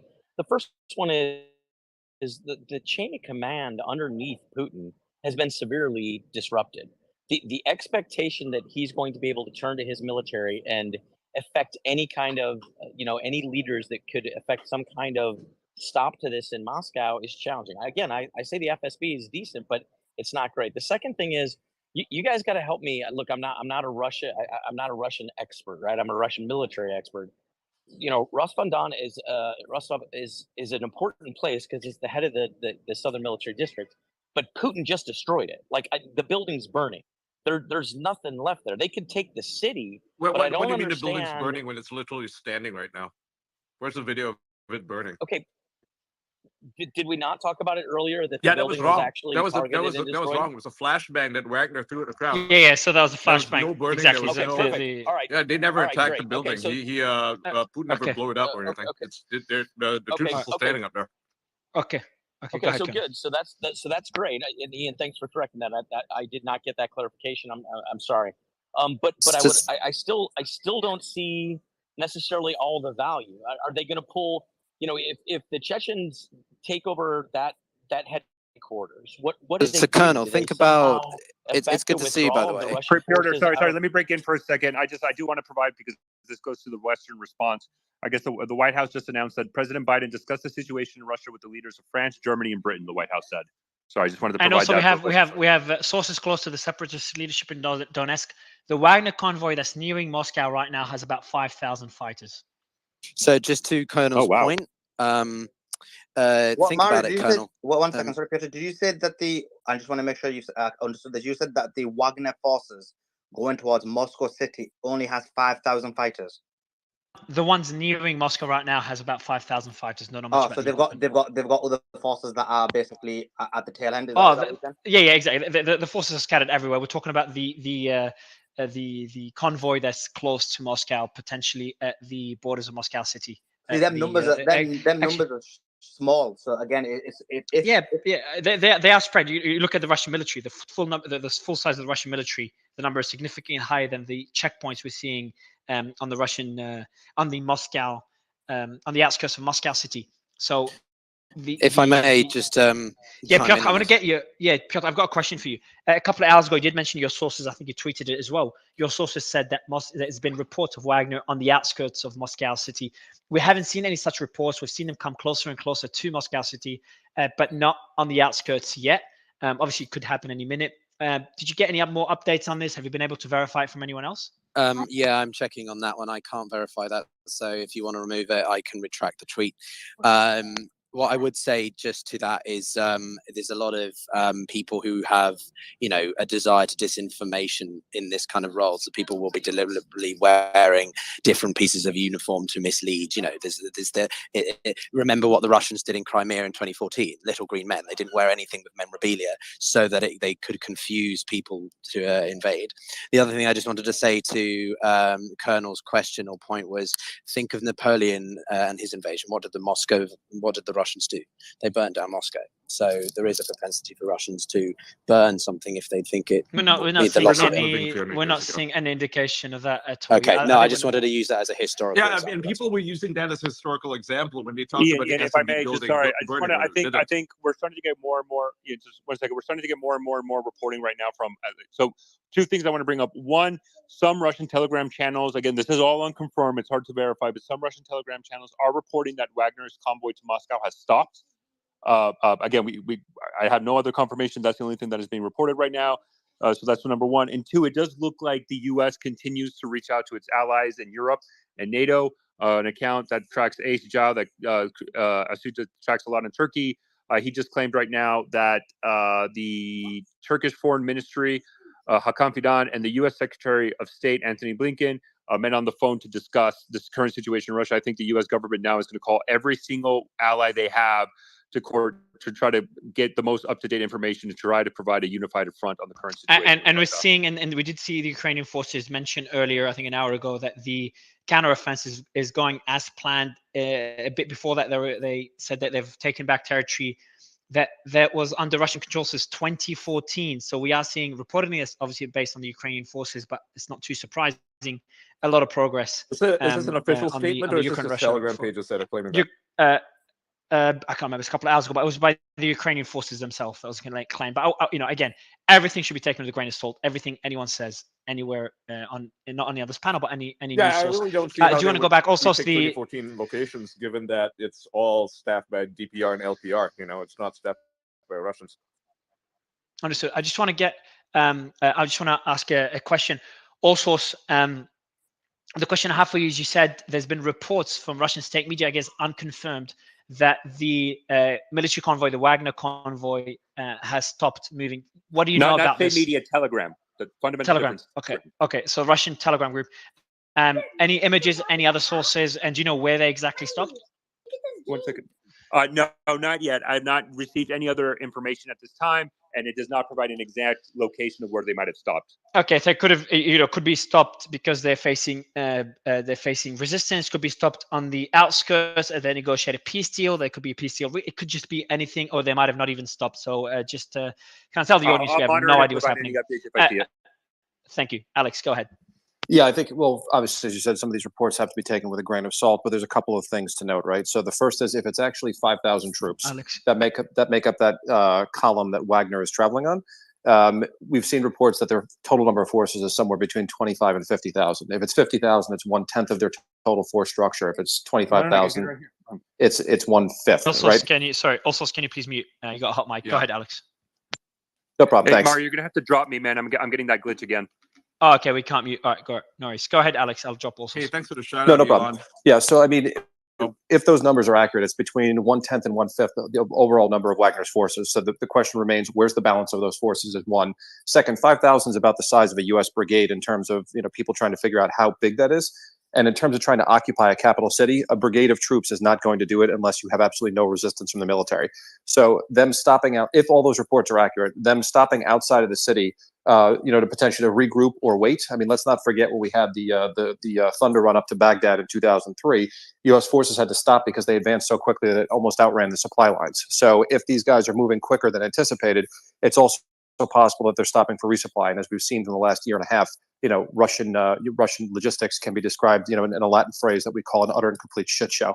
So if that hasn't got any better, that's entirely possible. And then, as it was mentioned, what do you do at that point with 5,000 troops? It's enough to pose a security threat. But at that point, does it then start to signal that this is real, and you start to see defections? Do you start to see senior leaders or more military forces switching sides? That, if this is going to go, that is the more likely of the scenarios. Trying to see this in open combat, if the Russians actually commit forces who are willing to fight, the chances of Wagner breaking through all of those forces is slim to none. This is going to require support. And again, Prigozhin knows that. So either he believed he was going to pick up support along the way, or he's had support in the background that people are unaware of. Otherwise, it doesn't make any sense. Alex, I agree with that. That's the question I had, Alex. If they've got 5,000 soldiers, which isn't a huge amount, could it also be the case that they're waiting there to basically have more people join them? And if they don't, then they're going to have to wait out a bit longer because 5,000 just isn't enough. We don't know if it's enough. Hold on, no, we don't know if it's enough, Suleiman. We've just been discussing and we've had multiple reports. Even though 5,000 doesn't seem like a lot, the resistance and the reports we're getting of the resistance within Moscow city, again, everything grain of salt. There's not much equipment there at all. And the main form of resistance that we've talked about for hours now is the Russian Air Force. There's been a few strikes came in, and then that's it.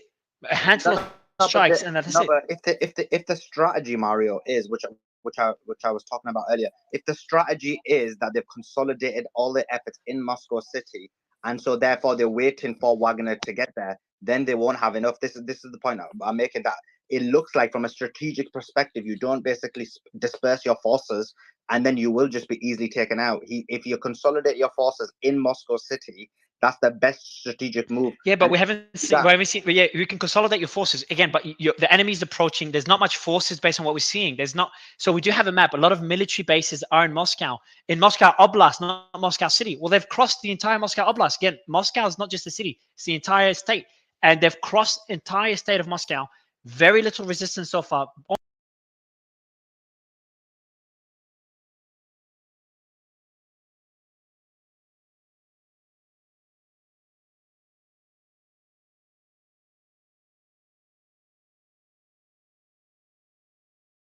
This rebellion will not be successful, albeit that it does come with a set of difficulties and consequences.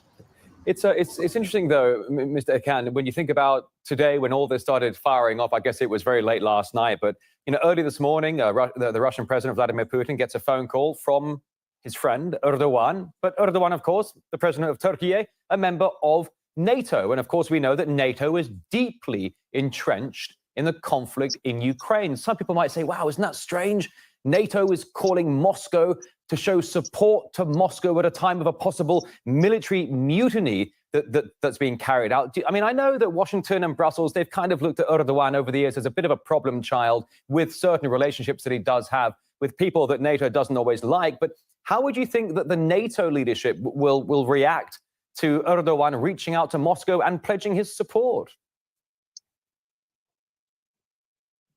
You mentioned something just earlier in your question. You said, is it not strange? And to be honest, it is strange, of course, because yes, Turkey is a NATO member, it's an ally, but let's not forget that Turkey is also one of the very few nations that are currently being ostracized for its stance. And Ankara's stance on the matter has always been, one, yes, Turkey is a part of NATO, and I understand that there are responsibilities that come with that alliance and that partnership. However, Ankara's stance has also been that the Western Bloc, for the most part, has not been very understanding in where Ankara or Turkey sits geographically. Much of the conflicts in and around its region, and let's not forget, there has been support shown by Turkish President Erdogan to Russian President Vladimir Putin. But let's not forget that Turkey and Russia have been on opposing sides of the battlefield throughout time. And I'm not going to talk about ancient history before the establishment of the Turkish Republic. If we take into consideration Libya, Syria, even Azerbaijan, and even just this general crisis that's ongoing in Ukraine, the two countries have been opposing each other on the battlefield. But regardless of where they stand politically, geographically, geopolitically, the two leaders of the nations have always come to some sort of an agreement that regardless of what happens on the field, that we as leaders can come together. And this is the general understanding that Ankara has.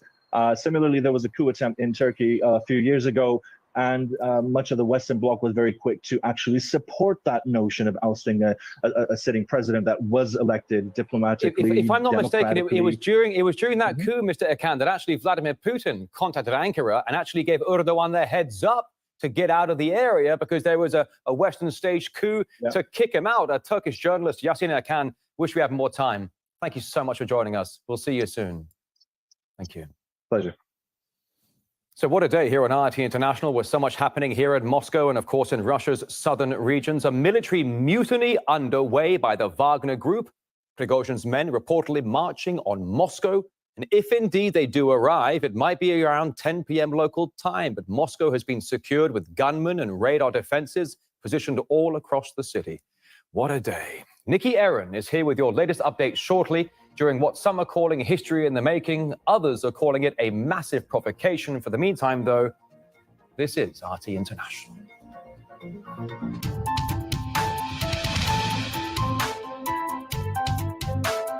Hi, Hi, I'm Rick Sanchez. And, you know, I've been doing news now for, 30 years, 2 different languages, all over the world and here in the U.S. I've interviewed 4 presidents, founded a billion-dollar business, and I believe news should be honest, direct, and impactful. And that's why we call this show Direct Impact.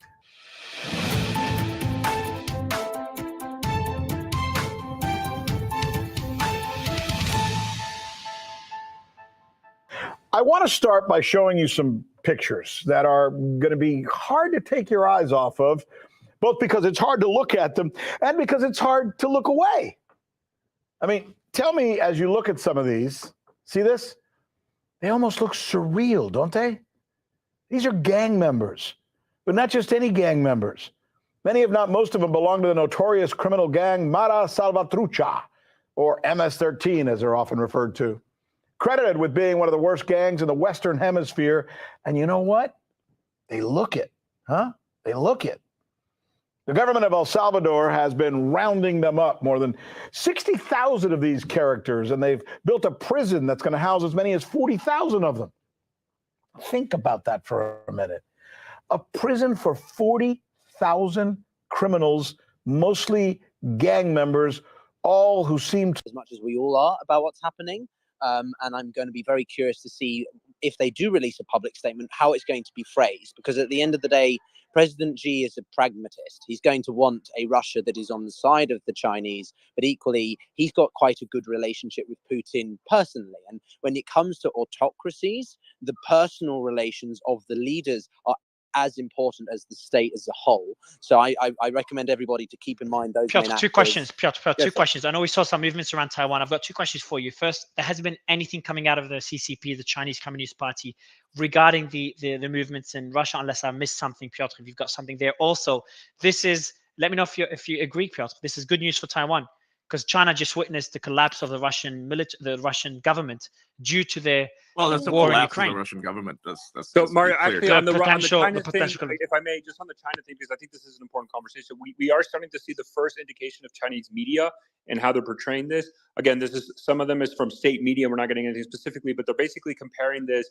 to kind of historical examples where the Chinese, back then in the Qing dynasty was unable to maintain control. And some of them are actually becoming critical, and Chinese state media critical of Putin, blaming Putin basically for neglecting Wagner and causing the situation. So we're starting to see the initial, at least from Chinese state media, criticization of Putin, but nothing yet officially from the Chinese government. So we're seeing slight, what I've seen, and that's based on the various statements, we saw that Kazakhstan, Belarus to a lesser extent, but Turkey, Kazakhstan, and now we saw that in China to an extent. So I We are just shared a seeing tweet very in the slight. net, Mario, from Yes. the Wall Street Journal, which came out about an hour ago, stating that it's getting quite surprisingly low coverage.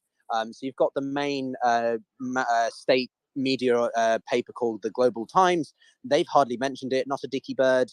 The South Chinese Morning Post, which is a more of a Taiwan-focused, a slightly freer paper, has mentioned it a little bit. But no, China remaining quite quiet on this. And I think it's because they, like, the US and other monitoring the situation, they don't want to make any too quick knee-jerk statements and get it wrong. If the Chinese say something too soon, that could either play into the hands of Prigozhin or give too much confidence to the Russian government when they need to be focusing on it. I don't think the Chinese would support Prigozhin, but equally, I think this will severely, I think, dent the long-standing relationship between Russia and China, because Russia has been the steadfast secondary partner in China's desire to usurp the Western-led political order. So quite quiet on that. Modi's just come back from the US. I don't think Modi's going to get involved, to be honest with you. So, but what I am interested in is the Middle Eastern states, right? The Gulf states, pretty quiet. African states, pretty quiet. Uganda said they'd come out and send their forces if the Russians need them, which is quite bizarre. So, yeah, No, that's not really unpack bizarre. there. I mean, they've been close allies with Russia, and they train in Russia. The Ugandan military has a detachment of forces in St. Petersburg that's training there. I know, but what I mean is from a logistics standpoint, you know what I mean? To get Ugandan forces all the way up into southern Russia is not exactly an easy. Well, like I said, they have a operational detachment of effort. forces in St. Petersburg, so they would deploy those guys first. Yeah, Mary, did you have a quick just question for me as well? Yeah, not a question, man. Not a question. I've got a piece of information. Just let me verify quickly. Well, Mario, while you also verify, I just think check we're on starting news. to see Western governments through the embassies in Russia. So the French foreign ministry just advised all its French citizens not to go to Moscow. Obviously, with the current situation, and they're highlighting the current tensions. And we're starting to see a lot of Western governments advise against any travel or to stay in place if you're already currently in Russia. Also, Russian channels are reporting that Ukrainian units have crossed the Dnipro River. Correct. And fights are Correct. ongoing, neither destroyed Antonivsky Bridge. The enemy has already transferred 3 tanks with the help of a ferry. Repeat, the Ukrainian forces have crossed the Dnipro River. And that's in Kherson. So that's remember when they blew up the dam? And more reports. Okay, we got some good news. Some good news. There's sporadic reports. I'm trying to get the source on Russian Telegram channels of negotiations ongoing between the Wagner Group and Russian authorities. Now, when we say Telegram channels, they're not random Telegram channels. There's a few Telegram channels that are trusted in the OSINT community. Also, do you want to give us a 10-second overview of these Telegram channels that you and your other people in your community Wagner, Russia has a plethora of Telegram channels that cover everything from Russia to Ukraine. Some of them are more reliable, some are not. But you always have to take everything that was said with a grain of salt. And I would be very careful of these conversations and negotiation for Russian Telegram channel. This could be an attempt to try to portray the situation as calmer as it is, because we see tensions are very high in Rostov-on-Don right now, and also in Moscow. So I think we just need to see if there's any official but remember, statements. you did say, okay, so Turkish foreign minister is discussing the situation in Russia with Blinken. Things are moving extremely fast. You did say that the Russian convoy may have stopped putting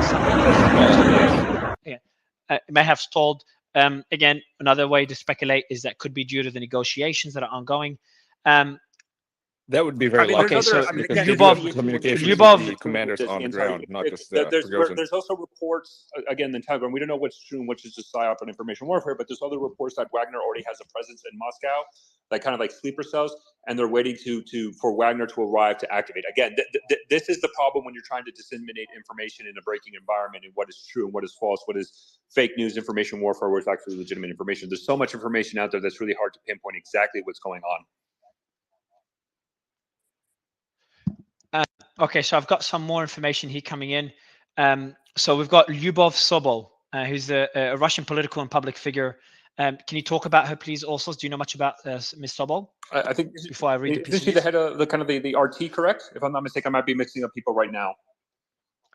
Let me check. She is a member of the Russian Opposition Coordination Council and the producer of the YouTube channel Navalny. No, I do not. Okay, no. So I think she's opposing. So Sobol is a well-known figure of the Russian opposition movement. So she said the following: urged to, it's pretty extreme, extinguish Putin, taking advantage of Prigozhin's rebellion. She turned to adult men with resources: extinguish Putin right now, hand him over to The Hague, where he will be dealt with humanely. Where is she located? Siloviki, FSB, I'll let you check. Investigative Committee, Prosecutor's Office, all do not follow criminal orders, sabotage, strike, eggs. I'm guessing she's not located. Yeah, I'm guessing she's not. No. In Russia. Prigozhin now has titanium eggs, and you find your own. Okay, so it's just very anti-Putin. There's not much there, not much substance. Someone that hates Putin.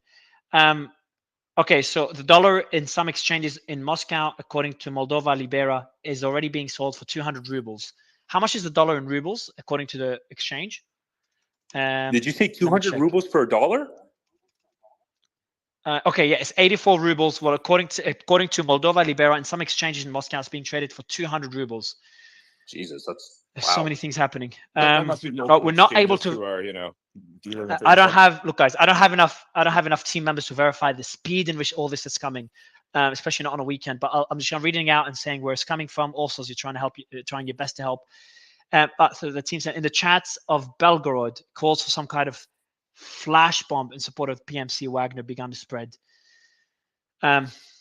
We're just seeing a lot of ribbons, some sort of movement to spread in support of Wagner, which is just a red ribbon around the wrist. So just nothing too exciting.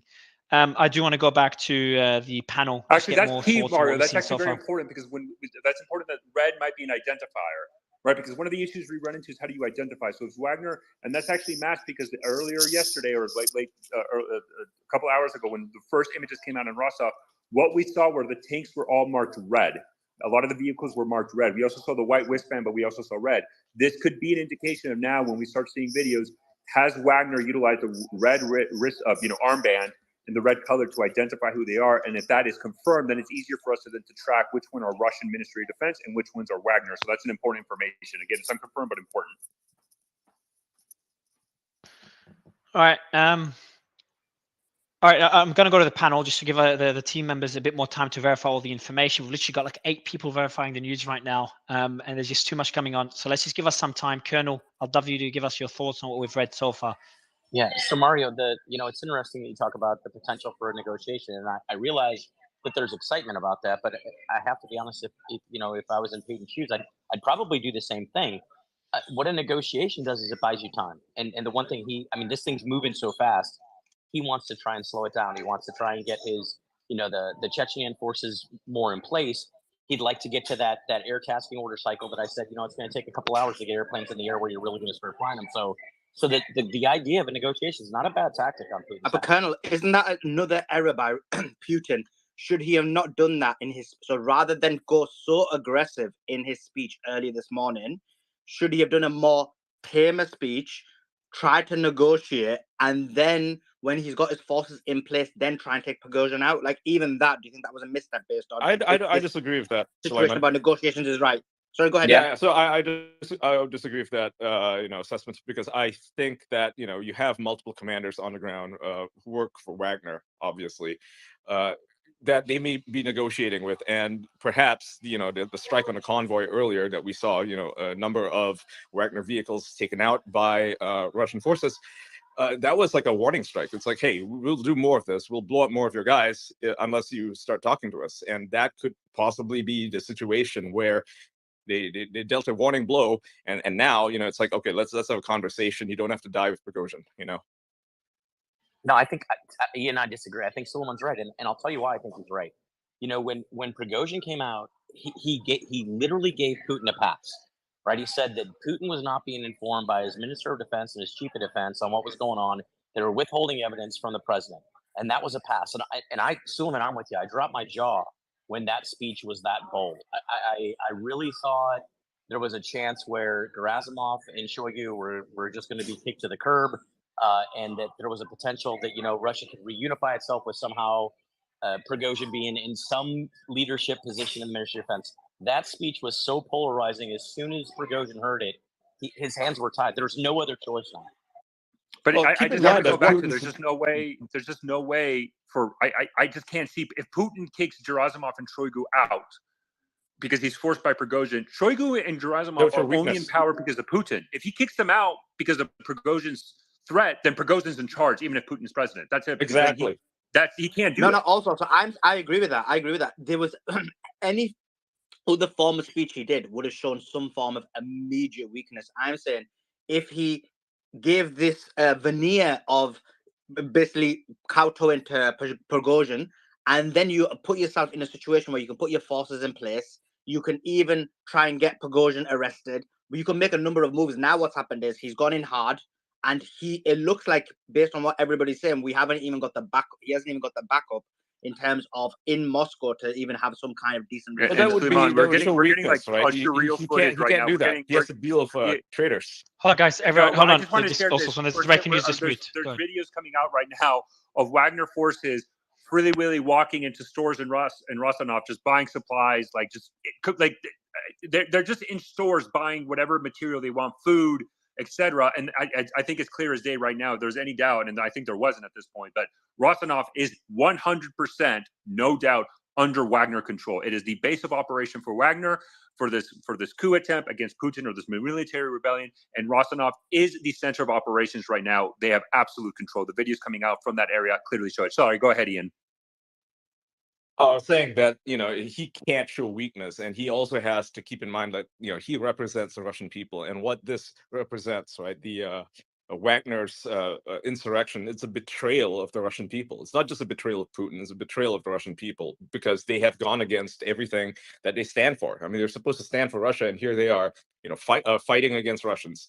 So for him to show weakness, for him to say, hey, you guys are cool, I'm going to kick out Gerasimov and Sorokin, that would be unfathomable, because no one appointed Prigozhin as this military leader to do what he's doing right now, right? He doesn't have any official sanction anywhere, like or Well, official or Ian, he does unofficial. have one big support though, which is the Russian mums, right? Russian mums are an infamous. If you cast your minds back a few months, Putin was filmed sitting down with a bunch of Russian mothers to talk about the losses of boys and young men in body bags that were coming back from the Russian front lines in a very televised, Russian typical propagandist bit of PR, right?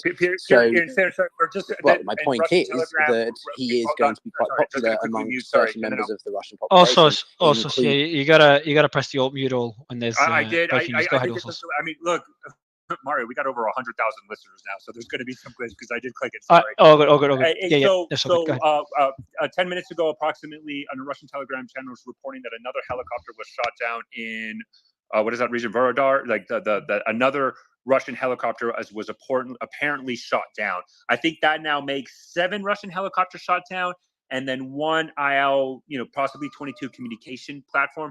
So that's what 8 aircrafts have been shot down in less than 12 hours. I think this is the biggest loss of the Russian Air Force since the beginning of this invasion right now, in less than 12 hours, all done and executed by. We also have reports and a video. The military is mining bridges across the Oka, a local residence around Moscow. So there's mines being placed by the Russian military to slow down the advancement of Wagner's forces, and the security forces drove a lot of trucks to the place, blocked the roads, and helicopters fly near the Krutishki airfield. So just some more updates. U.S. official says top U.S.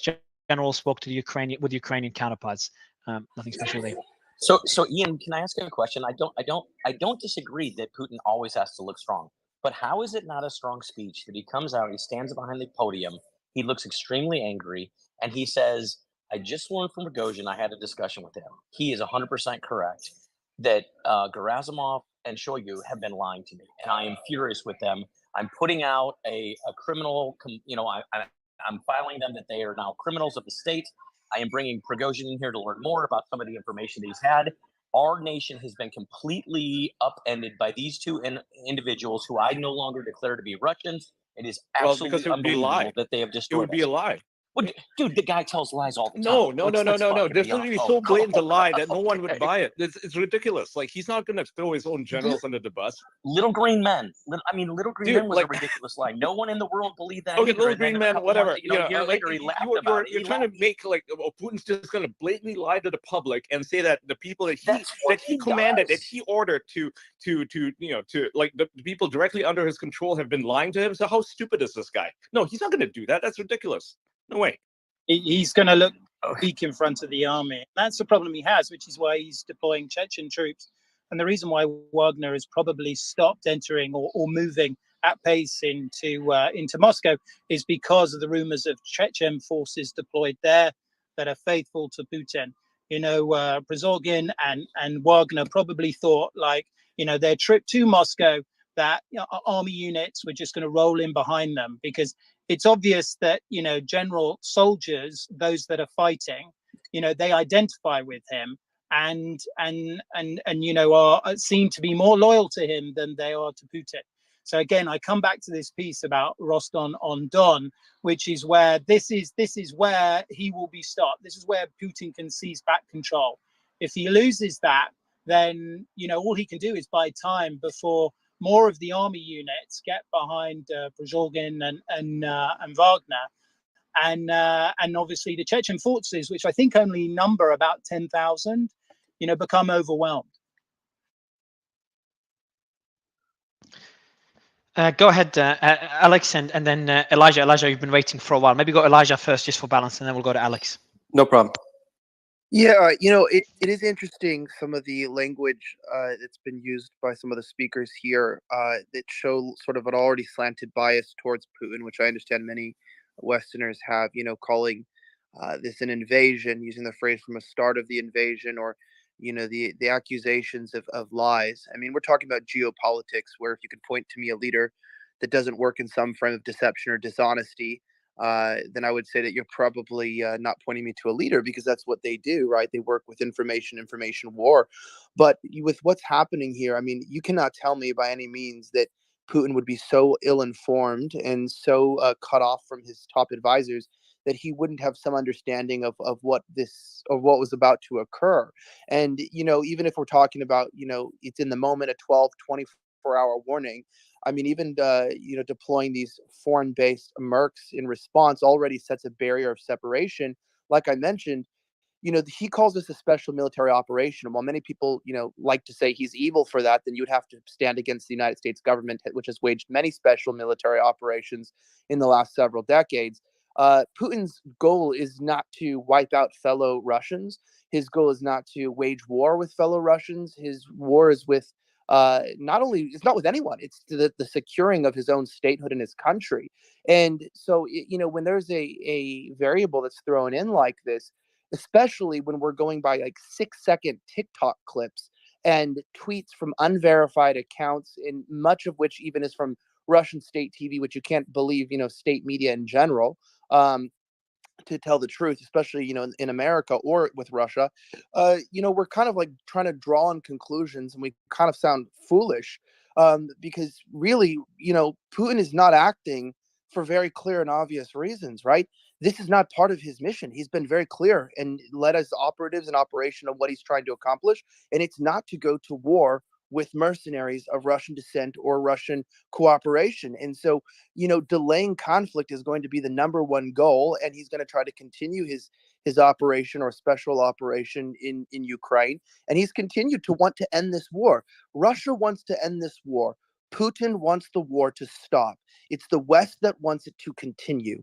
So it's not like he then wants to export the war further onto domestic soil and continue to wage it specifically in the capital. And so, like, this idea, I'll end here, of just, constantly predicting that, Putin is just this genocidal, insane leader that's much different than any of these other leaders in NATO or in the United States in general, is just absurd, because realistically, he's been clear on his objectives, and we have to take a leader at their word unless he's shown differently, and he hasn't, and this doesn't show any difference. So I don't think he's going to act and just start killing his own people unless he's exhausted every other resource, or else he defeats his entire initial purpose.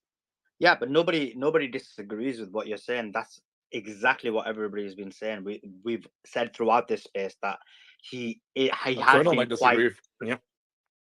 Yeah, no, that Putin basically has been careful to ensure that no lives are lost. Even we talked about Ukraine and talked about how he is a lot more moderate when it comes to Ukraine compared to if Prigozhin was to take over.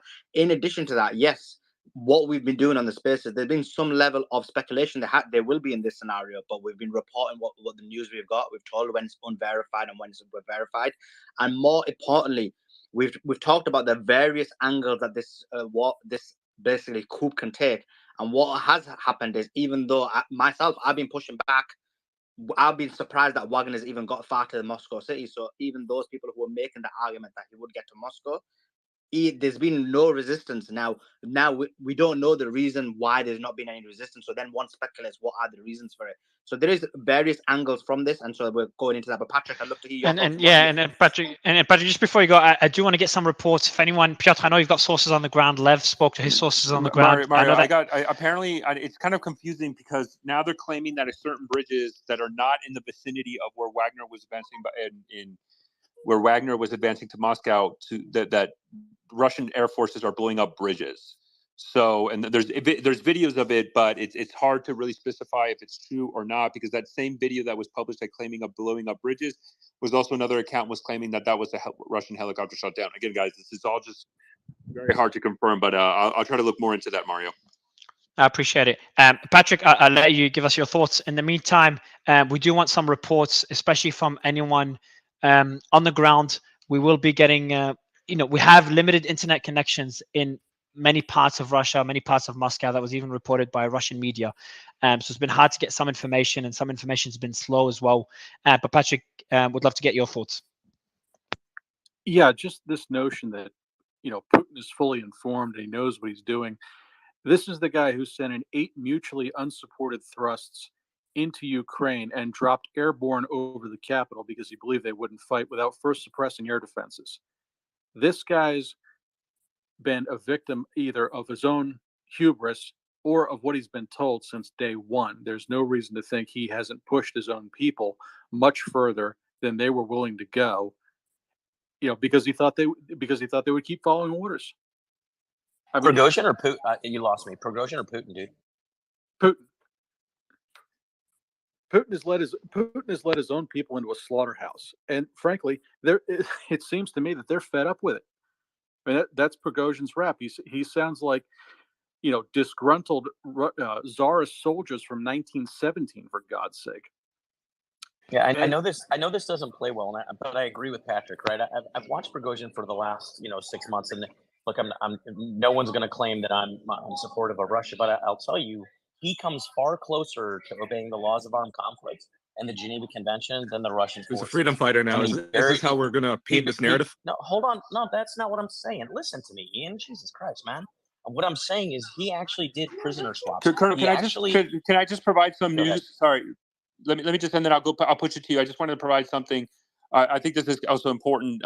So President of Ukraine, Volodymyr Zelensky, said the following, quote, "Today the world saw that the masters of Russia do not control anything, nothing at all, just complete chaos.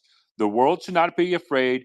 We know what protects us, only our unity." And then we got videos of large numbers of trucks going to block roads to Moscow. It's kind of like dump trucks and fire trucks, it looks like, or dump trucks and garbage trucks going down there. It's a significantly large convoy. And then also the president of Kazakhstan will hold an unscheduled meeting of the Security Council tomorrow. We'll hear reports from law enforcement agencies on the situation in Russia. Okay, go ahead, Colonel. Sorry. Thanks. He buried his forces with honors and dignity. I mean, there's pictures all over the place of his forces being buried and taken care of. He's accounted for his people correctly. He's actually paying off family members of those that are deceased in contracts that he had made with them. So it's not about being a freedom fighter. What I'm saying is there's a lot of soldiers on the Russian side like, hey, that dude gets it, man. If I die here, I want someone to take care of my family. If I die here, I want to be buried with military honors because I fought for my country. If I get captured by the enemy, I want to make sure that someone's going to freaking try and get me back, and that I'm going to be taken care of, and that they're taking care of those guys, they're prisoners, because I don't want to be fucking beaten to shit when I'm in jail. So I just want to, also, if you could do me a favor, can you give us a recap? We forgot to do it for the last couple of hours. A recap of everything we know so far. We'll do it like maybe 4 to 5 minutes this time, just because it's been so long. In the meantime, we do have our team looking at if anyone's on the ground in Russia. We do want to hear from you. If you're talking to people who've got sources there, please DM me. The team is checking DMs. Please include sources. We'll need to verify everything. We'll bring you up on stage, especially anyone in Russia that does have internet connection. In the meantime, also, I'd love you to give us just a quick overview on how things are going, and then we'll continue the discussion. Go ahead. Hey, Mario. Go ahead, Elijah. Just quickly. Unmute. You got to unmute. Elijah, you got to quickly unmute before also goes on. Oh, yeah. I just wanted to say real quickly, it's 3 o'clock here in Australia. Yeah, all good. Anyway, yeah, all good. I appreciate it, Elijah. Me on. I appreciate it, man. Appreciate it. Thank you so much for jumping on. You're welcome anytime. Also, would love the update, please, sir. The mic is yours, also. Can you unmute? Okay. The whole thing I don't get muted while I talk. Okay, so I'm gonna backtrack a little bit. So we have the first things again from the beginning of this from last month in May of 2023. Prigozhin announced the seizure of Bakhmut. From that point, once he announced the seizure of Bakhmut, though, it's very important to highlight that prior to, during, and immediately after seizing it, he has consistently blamed Prigozhin, Wagner the chief of Wagner. Just correct. Yeah, for the listeners, the chief of Wagner, Prigozhin, when he has consistently blamed the Russian Minister of Defense Shoigu and the chairman of the Russian General Staff, General Gerasimov. Prigozhin consistently blamed those two Ministry of Defense officials of not providing enough support to Wagner to seize Bakhmut and any other operations they had. Immediately after seizing Bakhmut, Prigozhin announced that he was going to pull Wagner forces out of Ukraine and that he needed time to refit and reconstitute his forces for any possible offensive operations. Between May 2023, and just until yesterday, basically, Prigozhin has consistently and heavily criticized Shoigu and Gerasimov of being incompetent, undermining Russia's objectives in Ukraine, and of being incompetent and leading to the death of thousands of Russian soldiers. Shoigu, mid-June, announced a plan to incorporate every single Russian PMC would have to sign a contract to now be subordinate to the Russian Ministry of Defense. Clearly, this was a challenge to Wagner, and specifically Prigozhin, in his ability to seize absolute control to maintain control of Wagner. Yesterday, Prigozhin released a statement on his Wagner Telegram channel indicating that the Russian military launched an attack against a Wagner camp. And I can take over also, so I'll take over a bit from you here. Yeah. Also, I'll take over a bit here. Continue the discussion, and then I'll let you fill the gaps as well. While he was while he was complaining on Telegram about how he wasn't getting enough munitions for his troops. Yeah, and just quickly, just give 2 seconds. Let me just give the update, and I'll give you the mic back. So we've got Prigozhin, the head of the Russian mercenary group Wagner. So he accused Russia of bombing his military sites in Ukraine. So it was near Bakhmut. So he said that the bombing, and I remember we were preparing for the Imran Khan interview we did, I don't know how many, probably yesterday, I don't know how many hours ago. So we had it prepped, and I told Suleiman, my co-host, I'm like, hey man, we should probably delay that. Prigozhin is saying that his base was bombed by the Russian military. And then we concluded that it's likely or hopefully him over-exaggerating as he usually does. Despite the Russian military defense claiming that there is no truth to his claim, Prigozhin said that 25,000 mercenaries would take part in a military coup organized by him. It was yesterday. I'm not keeping track of time. It's been a while I haven't slept. Those who destroyed our guys today, who destroyed tens of thousands of lives of Russian soldiers, will be punished. That's what Prigozhin said. Now, initially, it was nothing targeted at Putin, but our concerns where he was focusing on the on Putin's higher ups, people that the executives that report directly to Putin, and I'll read out who they are in a bit. Those who destroyed our guys today, who destroyed tens of thousands of lives of Russian soldiers, referring to the Ukrainian war, will be punished.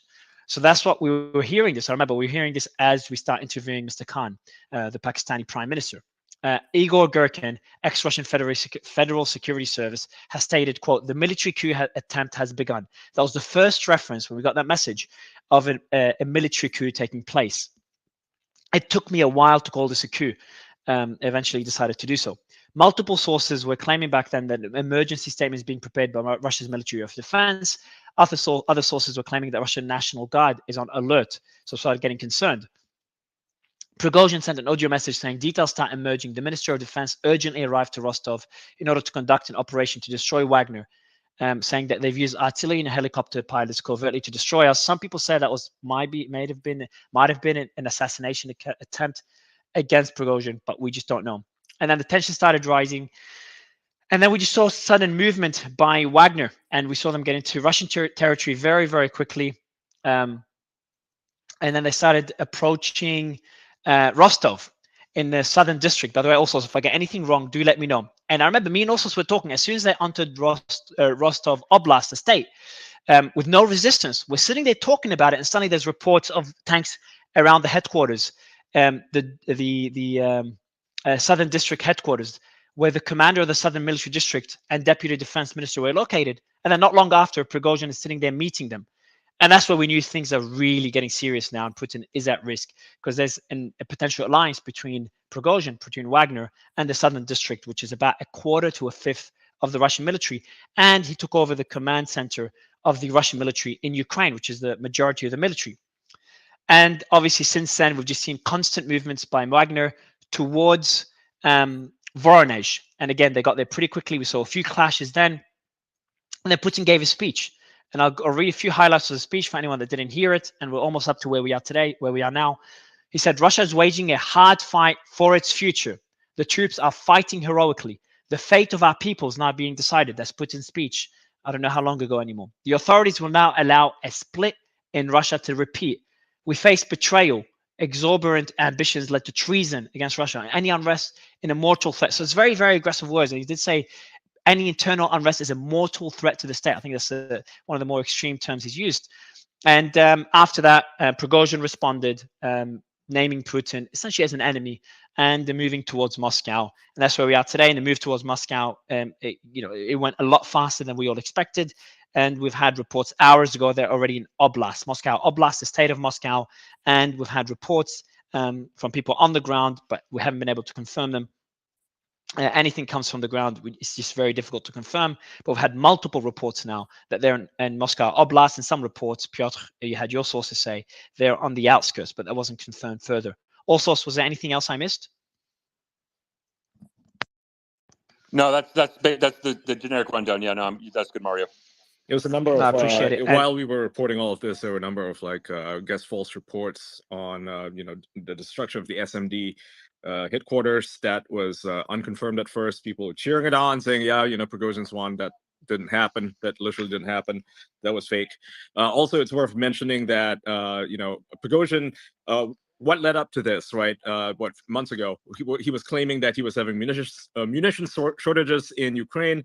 That is also unconfirmed, right? Because the Ministry of Defense denies that, and there's now speculation, a lot of speculation, in fact, that he had simply been hoarding all of his ammunition, right? Which is why it enabled him to actually perform this attempted coup, right? This act of insurrection, using all of the weapons and munitions that he had basically hoarded while he was in Ukraine, and to use it against the Russian government, right? So and yesterday when he claimed that his camp was attacked, I think people on all sides, whether you're Ukrainian or whether pro-Ukraine, pro-Russia, whatever, pretty much determined, even on the space, right? We speculated quite strongly that that may have been faked, right? Because it looked like a really low quality production. It didn't look like like what he had claimed. He claimed that his whole camp got blown up by MOD. It seemed very unlikely that they would do such a thing, right? I think that was he used that as a precursor to launch this attack, this act of armed insurrection on the Russian government under the false pretenses, claiming that look, our people they're traitors to us, they're killing us all on the battlefield, and they're not only are they cutting us off from weapons that we desperately need, so we're going to take matters into our own hands. I think we had a lot of some speculation yesterday that Prigozhin, he has been put in a hard spot, right? Because although he made his name in Bakhmut, his claims was that the counteroffensive, that when Ukrainians did a counterattack, Russians would not be able to resist it at all, right? That it would simply crumble. And Surovikin proved him wrong, right? Surovikin and Gerasimov, they proved him wrong. Ian, I got some breaking news. Oh, so we got breaking news. Yeah, Belarusian president. Okay, Is so that I'm just going to read this. This is from Fight. It's the Belarusian president held talks with Prigozhin today. Lukashenko says that Prigozhin had agreed to stop the movement of armed persons on the territory of Russia and to take further steps to de-escalate. That is coming from a Telegram channel started by Fox News. I'll read out the message from the press service of the president of the Republic of Belarus. This is a very important development, a positive development. I'll read out the statement. This morning, Russian President Putin briefed his Belarusian counterpart on the situation in southern Russia with the private military company Wagner. The head of state agreed on joint actions. This is really good news, but so far, let's continue. As a follow-up to the agreements, the president of Belarus, having additionally, be very skeptical. let me also, can I finish, and then you'll tell us about the being skeptical. As a follow-up to the agreements, the president of Belarus, having additionally specified the situation through his own channels, and in agreement with the president of Russia, held talks with the Wagner PMC Yevgeny Prigozhin. Negotiations continued throughout the day. As a result, they came to an agreement on the inadmissibility of unleashing a bloody massacre on the territory of Russia. Prigozhin accepted the proposal of the president of Belarus, Alexander Lukashenko, to stop the movement of armed persons of the Wagner company on the territory of Russia and take further steps to de-escalate tensions. At the moment, an absolutely profitable and acceptable option for solving the situation is on the table, with security guarantees for the Wagner PMC fighters. As previously reported, also during today, the president of Belarus held 2 meetings with the power bloc of the country on this situation. Initial thoughts, it's a very pretty major development. That's a massive development. So, I mean, what does Prigozhin get out of this deal? I would just be very skeptical. I would be very skeptical that First of all, Lukashenko's generally, full of shit. Sorry, I'm just going to say it. Number one. Number two, if that is actually true, being full of shit. Yeah, Lukashenko releases. He has numerous times. Oh, has he? Yeah, example, please. Lukashenko.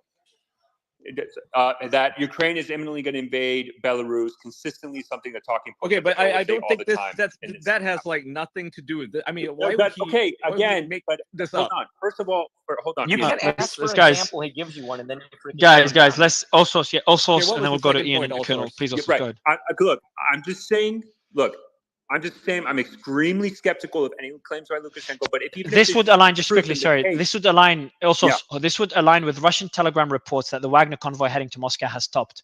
no confirmation from Wagner sources. So we had multiple sources, we've been having it for a while, that the convoy heading to Moscow has stopped. There's been no confirmation from Wagner on this. So this is a very positive development that I'm not going to say the coup has halted or stopped, but it is a positive development. I think this is the first positive development we've had probably since the coup began. That's the first positive development. My question here, assuming it's valid. Yeah, assuming it's valid, and I'm assuming that it is. I have no reason to believe otherwise. What does Prigozhin get out of this, right? I mean, how is this deal going to look like? The guarantees that he's getting for him and for his troops, I assume, because they wouldn't, just be throwing themselves into the meat grinder for no reason.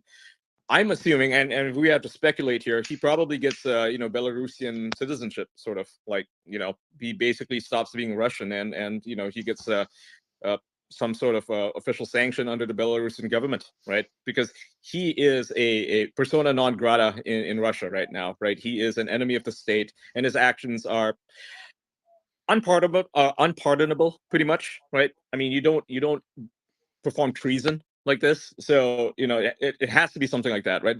This is an out for him and an out for his troops, because I mean, there's no way that this would have ended well, right? Not for Prigozhin. There's no way he would have successfully, gotten Moscow to capitulate to him. That just isn't going to work. We don't live in 1917 anymore, and we live in a different world right now. The world would not accept Prigozhin as a leader of the Russian government, and the Russians, furthermore, and this is the crucial part, they would not accept him, deposing their lawfully elected government, to install this military dictator. That's just no way. So I think this is the best outcome, assuming it goes through and it doesn't fall apart.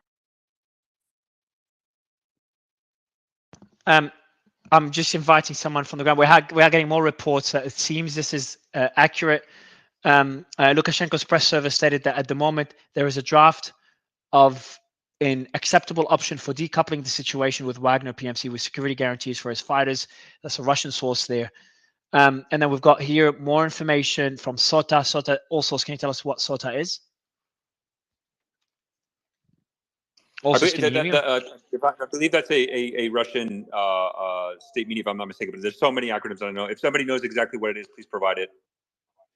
Yeah, I'll read it up in a bit. But there's a lot of we're getting more and more sources that it seems this is accurate. Let me invite a couple of speakers that are on the ground in Russia, and then we'll continue. I want to get your initial thoughts. Jason, go ahead. Yeah, just wanted to make the quick point that as they work out a deal, and even if that includes Belarusian citizenship, understand that Russia still kind of needs Wagner. They're the historical way to look at this is that Putin's overreach necessitated the very rapid rise of Wagner because they needed that ability to contract through them, right? Putin has gone to Ukraine, Syria, Georgia. He's had troops in Belarus. He's had troops, we forget, a year and a half ago, 2 years ago, in Kazakhstan to help put down some of the unrest there.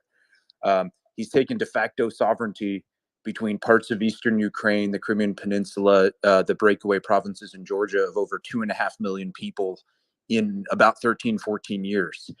By any historical sweep, that's not a slow pace. So the need for Wagner or a Wagner-like competing center of power in Russia is going to be maintained, whether this guy gets cleaned out or not. Just wanted to make that point quickly. So Jason, you think, because you're quite right, like Wagner, the Wagner group, I mean, Bakhmut was basically the Wagner group. So are you saying that even if this deal does come into fruition, which we don't know, but we'll just base it on the statement This of will need PMCs. And Lukashenko. I have a breaking news thing on this. I'm with you. Yeah, I have a breaking news regarding that. So, Putin signed a law about an hour and a half ago on the possibility of calling convicts to serve under a contract. The law also provides. Yeah, we've read that. Okay. We've read that 2 hours ago. Yeah, so that law plays into this, right? Because they do need an army that they can conscript without, them being conscripts, right? They have to be, these. No, but Ian, convicts. Ian. The question I was going to ask Jason, but I'll ask you now as well. He still needs the Wagner group, and so this deal, would it just be Prigozhin, or would it be like a number of people from Wagner Group, and then he'll put a different leader in Wagner Group, and then will there be some kind of like issue with with whom they have allegiance? Like, there's a number of issues that are played here. What do you think? That's a very good question, and also one I'd like to know the answer to, because I don't know the answer, and Belarus certainly plays into it. I don't think he would manage to retain his Russian citizenship given what he has done. I think that Wagner and Prigozhin, get some sort of a cover from Belarus, and they get to, I guess, officially be Belarusians, but then continue to serve in Wagner, continue to serve in the SMO in Ukraine. So I don't think that's ended. Right, that is certainly not ended. And If you're Prigozhin Putin, himself is not interested in Putin, ending but it. if you're Putin, how can you even trust that? Like, these guys turned on you. There was, let's say in this situation, what you're saying, there was going to be a coup. Like, how can you even have any modicum of trust on them that they can't do it again? Like, this guy has Prigozhin continuously would called probably out be taken out of power. I think that the commander, who's in charge of Wagner, is going to have to be bequeathed onto somebody else, right? I don't really see him being in charge anymore, but I do see him getting some sort of safe harbor, given what he has already done. It's like he's proven his point, right? He's made his point. No, he hasn't. Yeah, he has. This action, this is like. Do you understand? What do you want him to do? Like raise Moscow? No, he wants. You expect a guy like Prigozhin to literally just go, oh, hey, Belarusian citizenship. Boy, that sounds like a shit hot deal. But I've been literally leading a war fighting organization for a very long time, and I'm just going to step down because that's what I wanted. Ian, you look. I have no idea what he's going to do. I have no idea what the deal oh looks like. I don't think any of us does. Right? Okay, I'm not saying I know what the deal is, but look, I agree with you that this, although it's optimistic, I said, look, this is Putin's best move. He needs to buy some time. So I completely get the whole idea of trying to establish some level of an agreement so that he can wedge in a little bit of time. And I think that's what it is. And I agree with all sorts. We should be very skeptical of it, but it is good news. But here's my point. And let me go. Yeah, guys, let me just go. I want to go get an update on the markets. How are the markets reacting to this? I always like to look at the markets to see how what the general consensus is. Yeah, I don't think they know yet, right? So at the beginning of the day, like I said, the spread betting markets, the weekend markets, which is the DAX, the Hang Seng, the FTSE, the main markets, right? IG Group, which is the largest spread better, they present peer-to-peer markets. Germany actually opened up, and then when people realized that all hell's breaking loose, European markets went down about 1%. U.S. markets were trading down 60, 70 bips. The news you just broke now, Mario, has lifted markets in the order of around 20, 30 basis points. Liquidity over the weekends is not high, but just to put this in perspective, liquidity today is on par with the SVB debacle. So it's one of the most highly liquid weekend markets that I've seen. So it's a pretty good indicator. I think the bearish view was, you're damned if you do, you're damned if you don't. If Wagner wins, then it's, there's chaos and civil war and all this. And if Putin wins, then the geopolitical risks continue, because then he'll be more emboldened and probably will be a lot more aggressive. So I think the read on the markets was not, at the beginning was, hey, Germany benefits because Germany is the most levered market in the weekends to a solution in Ukraine. And now they're saying, you know what, it's murky. It's probably bad news either way. But markets did lift in the last 20 minutes. The markets can't really move because it's the weekend, right? Guys, it's the weekend. They're closed. So I just want to provide an important, I think, just before we take too much credence. One, we have not heard anything from official Wagner channels, nothing at all, or a statement from Prigozhin confirming Lukashenko's statement. So that's number one. We have to wait. Number two, if you look at Wagner Telegram channel, up to this point, has been consistently saying the same message. We are going to finish this. We're going to fight, and we're going to finish this. Like we are gun ho. We're on a war path. So I would wait before we take credence to Lukashenko's statement, who has a tendency to be exaggerated and serving Putin's mouthpiece in a way, and Russian media propaganda point of view. I would believe this a lot more if we get an official statement from Prigozhin or Wagner Telegram channel confirming this. And I think that is more important right now than just taking Lukashenko at his word. Yeah, I know. I think all sources correct. Sorry, I've been waiting for just a bit. And my phone's about to die. We've been on here for a few hours. I want to thank all of you for hosting this, folks on the panel, everybody else who's listening, and also to Elon and the team at Twitter for keeping this up and running with over 100,000 people on here. I'm a tech exec during the day. This is not easy. So thank you for that. The last piece that I will kind of leave you with this is I completely agree with all sources. Until we hear this from Prigozhin or from Putin, I would take all this with a grain of salt from Lukashenko, just given his history here. So if we go off what's known, as we just mentioned before, just to finish that summary that came, reports of a column of about 5,000 forces, deck compositions unknown at this point, headed north towards Moscow. About 2 hours south was the last report, somewhere in the Oblast. Reports of about 8 Russian military helicopters shot down, still not confirmed, but there is video, circulating around that that's happening. Certainly not enough to take the capital. Level of support from within the government's unknown, so we still don't really know how this is going to play out. The last piece I want to touch on is the reports that were mentioned from Taz about this being a counterterrorism operation. For those of you who are listening and trying to figure out fact from fiction, you need to consider the source and figure out who the target audience is that source broadcasts to. That is a Russian state element that's now calling this a counterterrorism operation. They're not going to have any extra things to bring to bear other than what they're already trying to do. This is more of a domestic political audience that they're speaking to, letting them know that they're actually doing something about this and trying to cast Wagner as terrorists for right now. It's also going to be very interesting to see how Prigozhin would have to walk back comments that were made about them being responsible for the deaths of tens of thousands of Russian soldiers, and they want to overthrow the government. It's really hard to walk that one backwards. So it'll be very interesting to see if this negotiation actually plays out. Okay, so on the point about it being a counterterrorism. Let me hold on, guys, just 2 seconds, everyone, just 2 seconds, guys, please. There's a lot of speakers. Tara, I know you're on the ground in Russia. You gave us an update earlier in Moscow. Are you there, Tara? Tara, you got to unmute bottom left corner. There seems to be a bit of a lag, so what I need to do what I did before. I need to. I don't see her. Can I just read a statement from? Wait. I got a statement from Wagner, and I don't think it converts. I'm going to read this. This is coming from Wagner Telegram channel. I'm just going to read it verbatim. Today, along the route of PMC Wagner, all local emergency services continue to work in full and cooperated with the participants of the March of Justice. The ambulance service, the fire service worked. The employees of the Ministry of Internal Affairs continue to provide security. In case of need, they were provided with all kinds of assistance from PMC Wagner. In turn, local services and residents supported the movement of the columns. Logistics routes were not violated. The supply of shops and permits not disrupted. Thank you, Russia. And then they put hashtag Russia with Wagner. This was posted 4 minutes ago. So I'll just quickly. I will need to do the reset. It's just that we are get a bit overloading.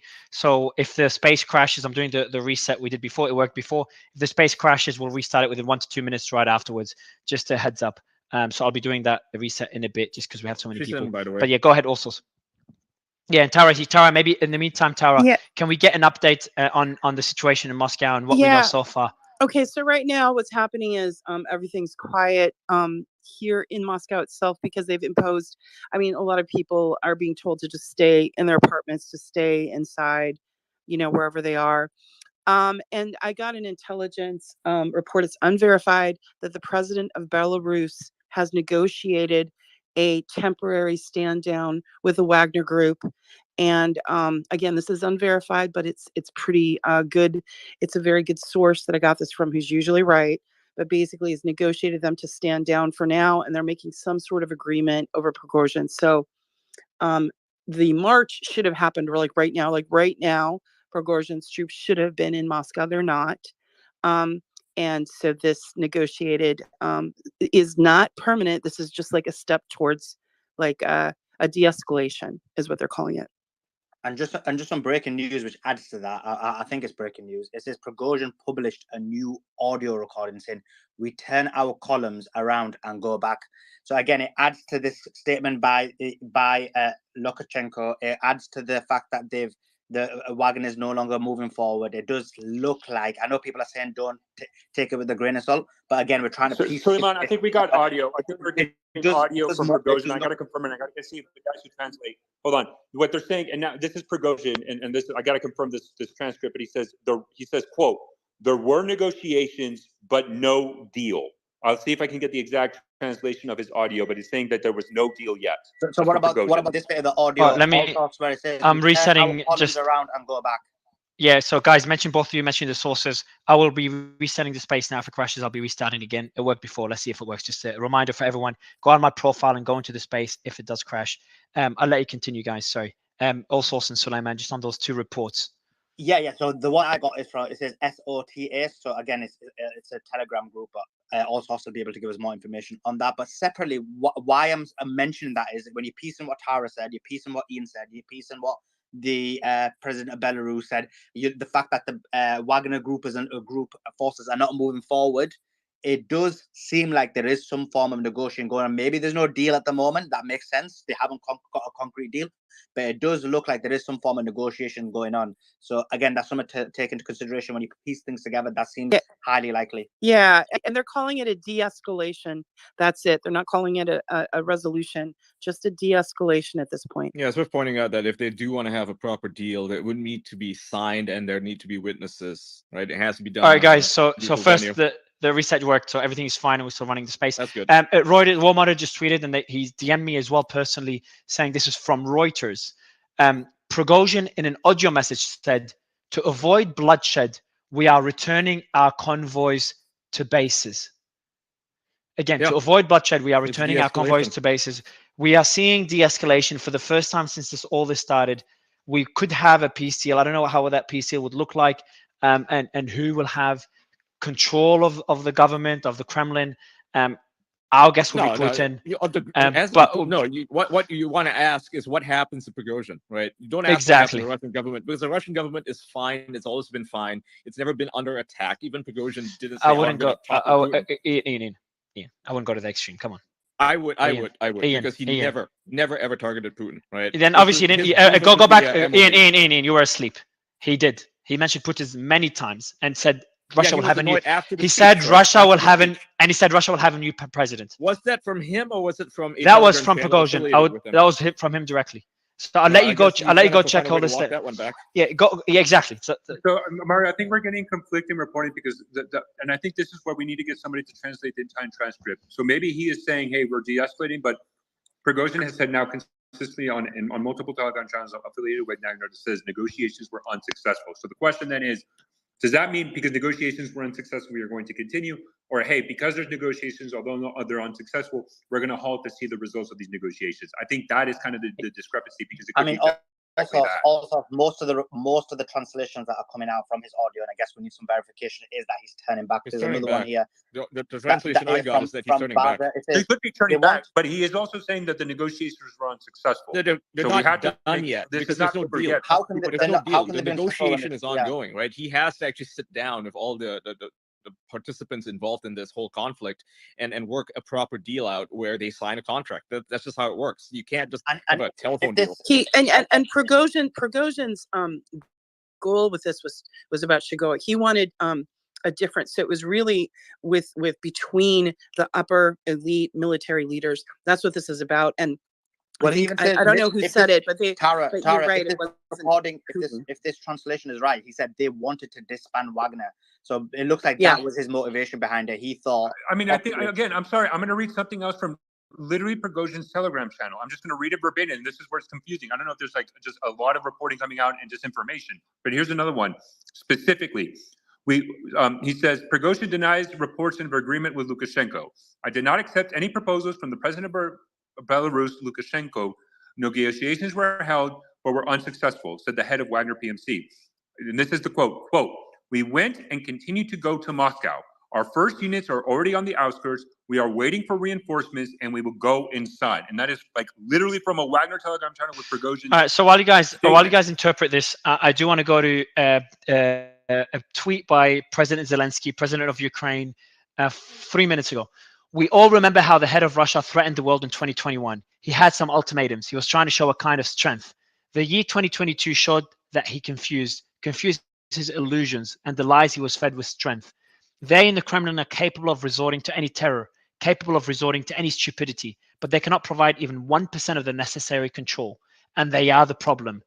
In one day, they lost several of their million-plus cities and showed all Russian bandits, mercenaries, oligarchs, and anyone else how easy it is to capture Russian cities and probably arsenals with weapons."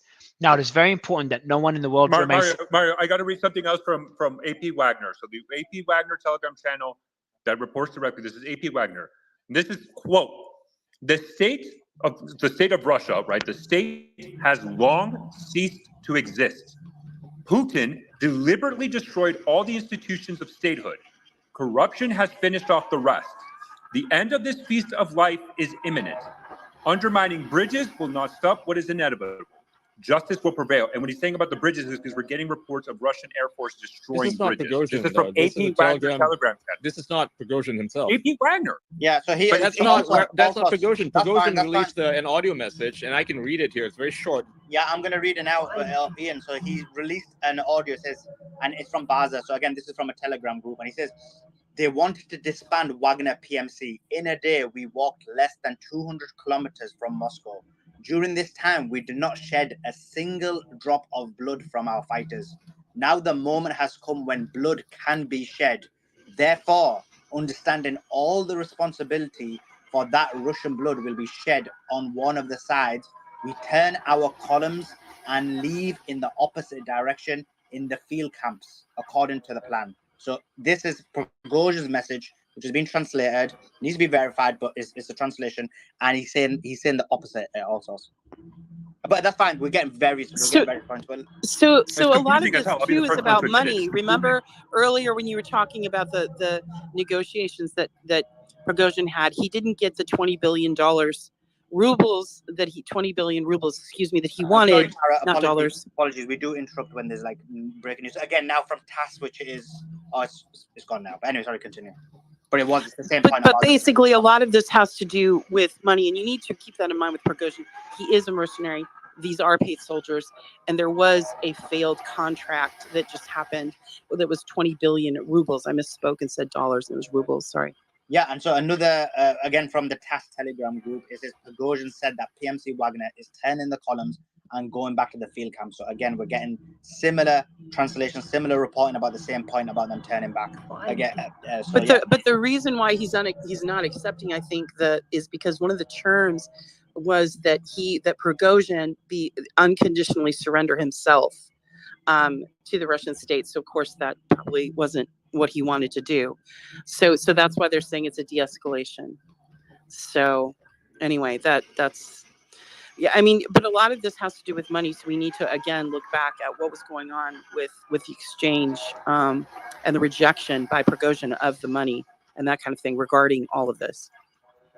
You know, one thing I want to say is what an incredible time to be witnessing history, and what an incredible job Mario, Suleiman, your entire team, All Stars have been doing. It's just an incredible job and an incredible service to the public to be able to share this moment in history all together. You know, I believe what we're witnessing now is the beginning of the end of Putin's Russia as we know it. And we're watching, you know, his entire no. This is not. That's I believe so. It is not the end of Putin's Russia. No, this as we know it. Not really. Hi guys, this is Russia. Russian Market beginning of the speaking. end of If I Putin's may Russia just as interrupt we know you. I really do. Guys, let's go one by one. Let's go Russian markets if you don't mind, guys. Russian markets, go ahead. Good to have you, sir. Yeah. Hi guys. And thank you for the nice, kind words, Mickey. By the way. Go Yeah, ahead, thank you. This is definitely not the end of Putin's Russia, and also I was quite suspicious when it started, the whole fuss about it, this coup, and overnight everybody was talking about this. I didn't take it honestly too serious. It reminded me strongly of this Turkish coup in 2016.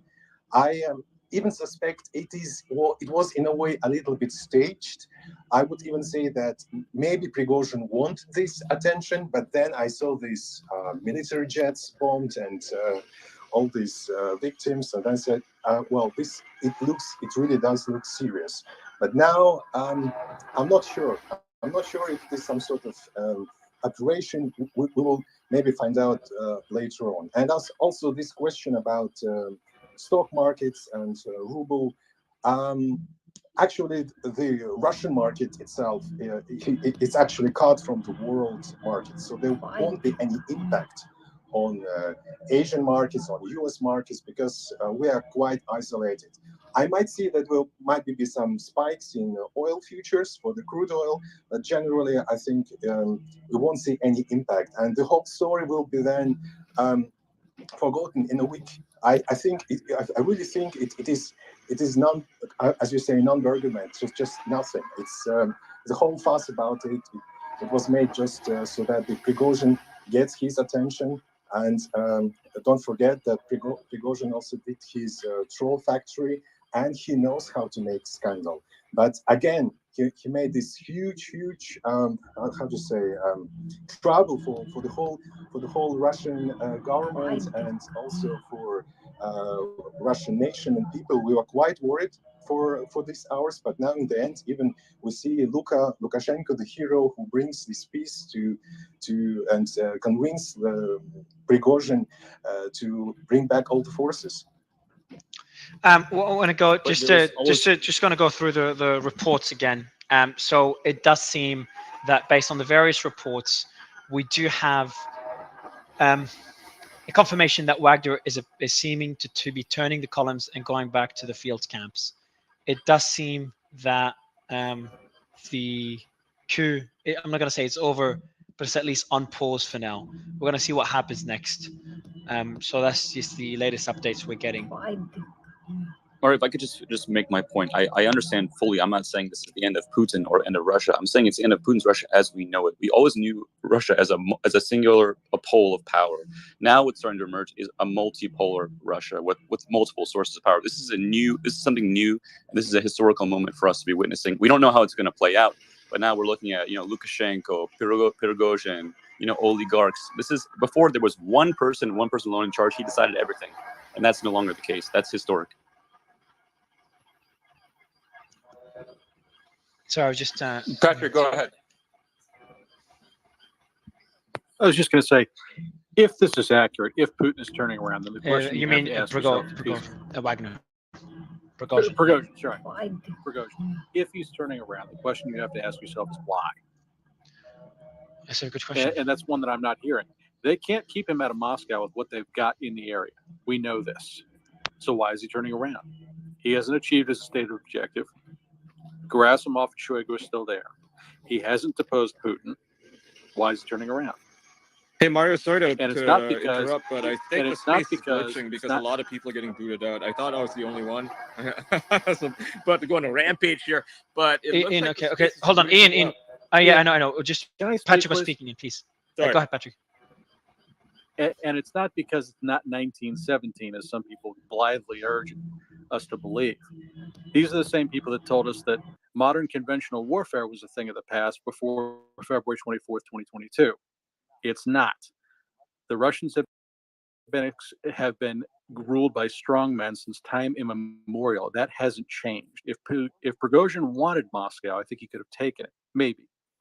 So the question we have to ask, if he turns around, is why? And I'm not seeing any obvious answers to it. What happens to Prigozhin next? So I'm just reading here. Prigozhin says it's over, according to Dmitry. I'll read out the quote. They were going to dismantle Wagner. We came out on 23rd of June to the March of Justice. In a day, we walked to nearly 200 kilometers away from Moscow. In this time, we do not spill a single drop of blood of our fighters. Now, the moment has come when blood may spill. That's why, understanding the responsibility for spilling Russian blood on one of the sides, we are turning back our convoys and going back to the field camps according to the plan. Well, I was right. Hate to say it.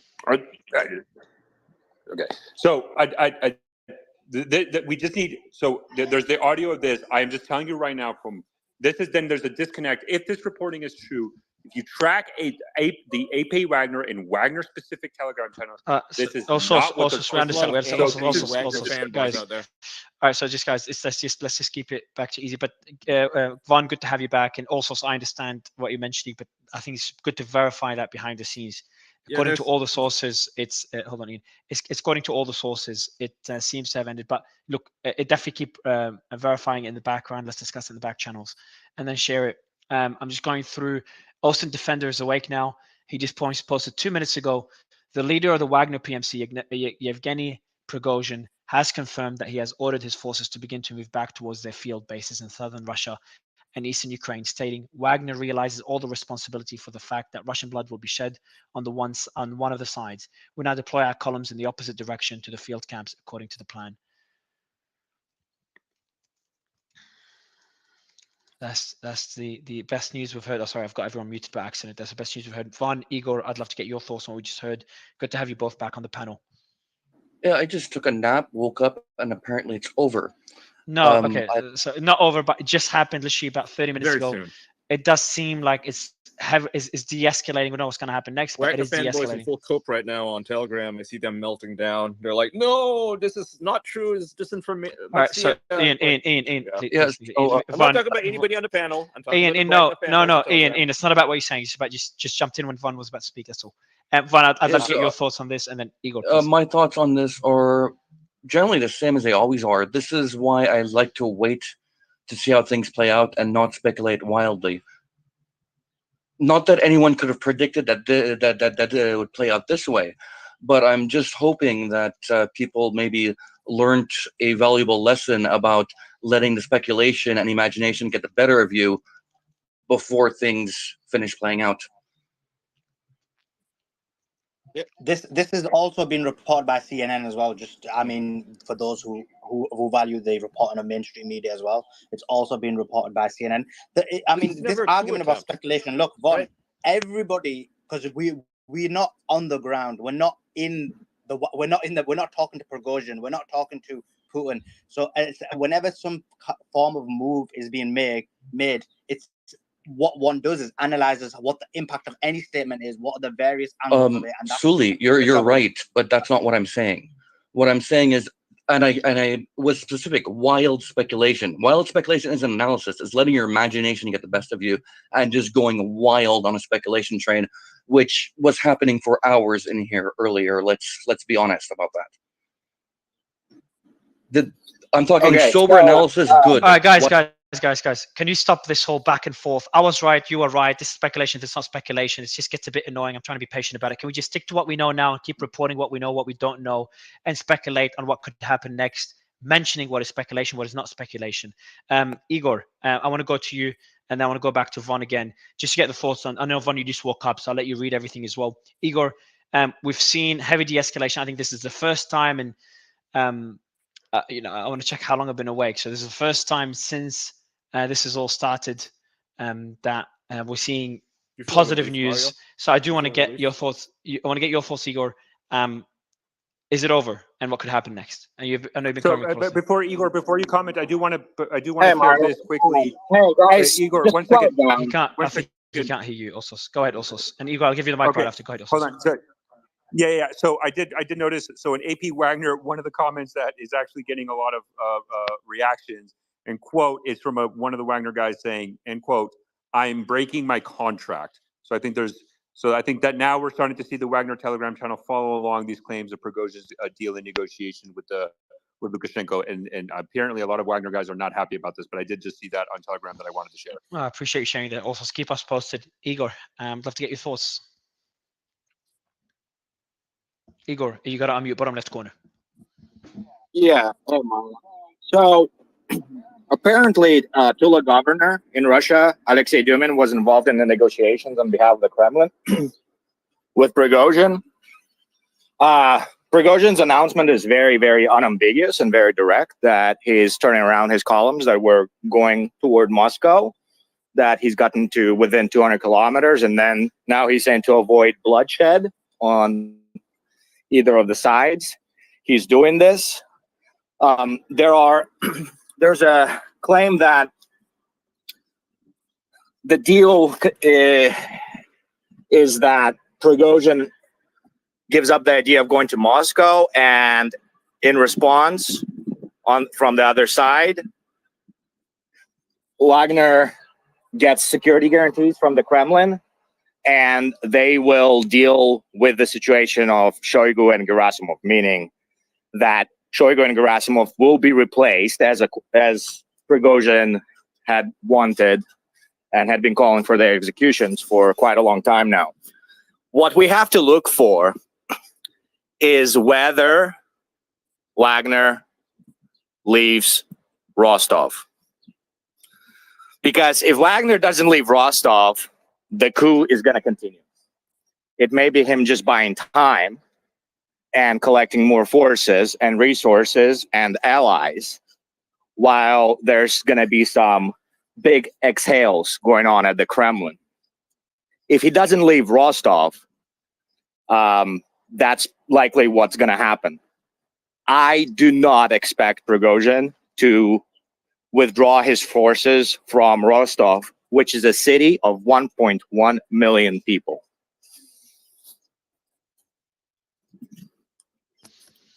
Oh, we've got here one of our regular speakers says 100% agree with your statements there, Igor. I do want to get more feedback on the news we just saw. Piotr, Patrick, anyone else that wants to jump in, just put your hand up. So yeah, can I jump in on that? Yeah, Piotr, yeah, go ahead. Thanks a lot, buddy. Yeah, so this it's really interesting, right? I'm just trying to take stock of what we've just heard from Igor as well as what's happening, right? I think it's quite clear that the intent was always to scare Putin, right? This is no longer Putin's Russia. This is Putin and Prigozhin, or Putin, but under the auspices of he knows he doesn't have as 100% consolidated control as he thought he did. And I think Prigozhin always meant to do a bit of a feint, possibly because he always emphasized in his earlier statements late last night about the defense ministry. It was about Gerasimov, it was about Shoigu. It was never specifically about the Kremlin per se. So he wanted the defense ministry to be changed. He wanted the military structure of Russia to be changed. So going out from here, I think we're going to see a significant purge, potentially a massive reshuffling. I'm going to be fascinated to see what Putin comes out saying immediately after this. I'm going to be fascinated to see what the Chinese have to say, but also what Medvedev and some of the Defense and Security Council are going to say, because at the end of the day, the Defense Ministry works very close in hand with the FSB. And if those guys didn't see this coming, like they didn't see the drones coming, even if it was a symbolic strike on the Kremlin, it shows you a massive hole in Russia's Piotr, can I ask you a question? Just something is not clicking.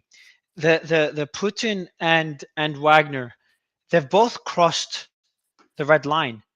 They've all, Putin called this fighting heroically for the fate of the people, called it a betrayal, a mortal threat. Split in Russia is going to repeat itself. What happened, Mario. And then we saw Prigozhin. I'll go to you right after Ian, after Piotr. But we saw them Prigozhin just mention Putin and just move militarily to Moscow. I'm glad to see what was happening, but I just don't understand what's going to happen next. Like, how would this look like? Would they go back to business as usual? Yeah, Piotr, Patrick, and then Ian. Yeah. So my 2 cents is that this was about. I think the Wagner Group, or at least Prigozhin, had been planning something of this level. Maybe not this scale and this rapidity, but clearly I think that there was a degree of desire to force Putin to actually do something instead of, they've been making threats. Increasingly, Prigozhin has been making these very strong statements, words, and then it was time for action. So I am speculating here. I want to make that clear for everybody, but that's based on, previous examples that we've seen in the past few weeks and months. What have we seen? A huge amount of losses on both sides, but including one which was never strategically important for the Russians or the Ukrainians. And so clearly Prigozhin is feeling resentful and frustrated by that. And he was like, right, okay, I'm going to show how incompetent and how capable we as a Wagner force can quickly take some of the most well-defended. The question, I'll repeat the question again. But what could happen next? That's okay. But what could happen next? Like, mate, I think what's going to happen next is Putin is going to.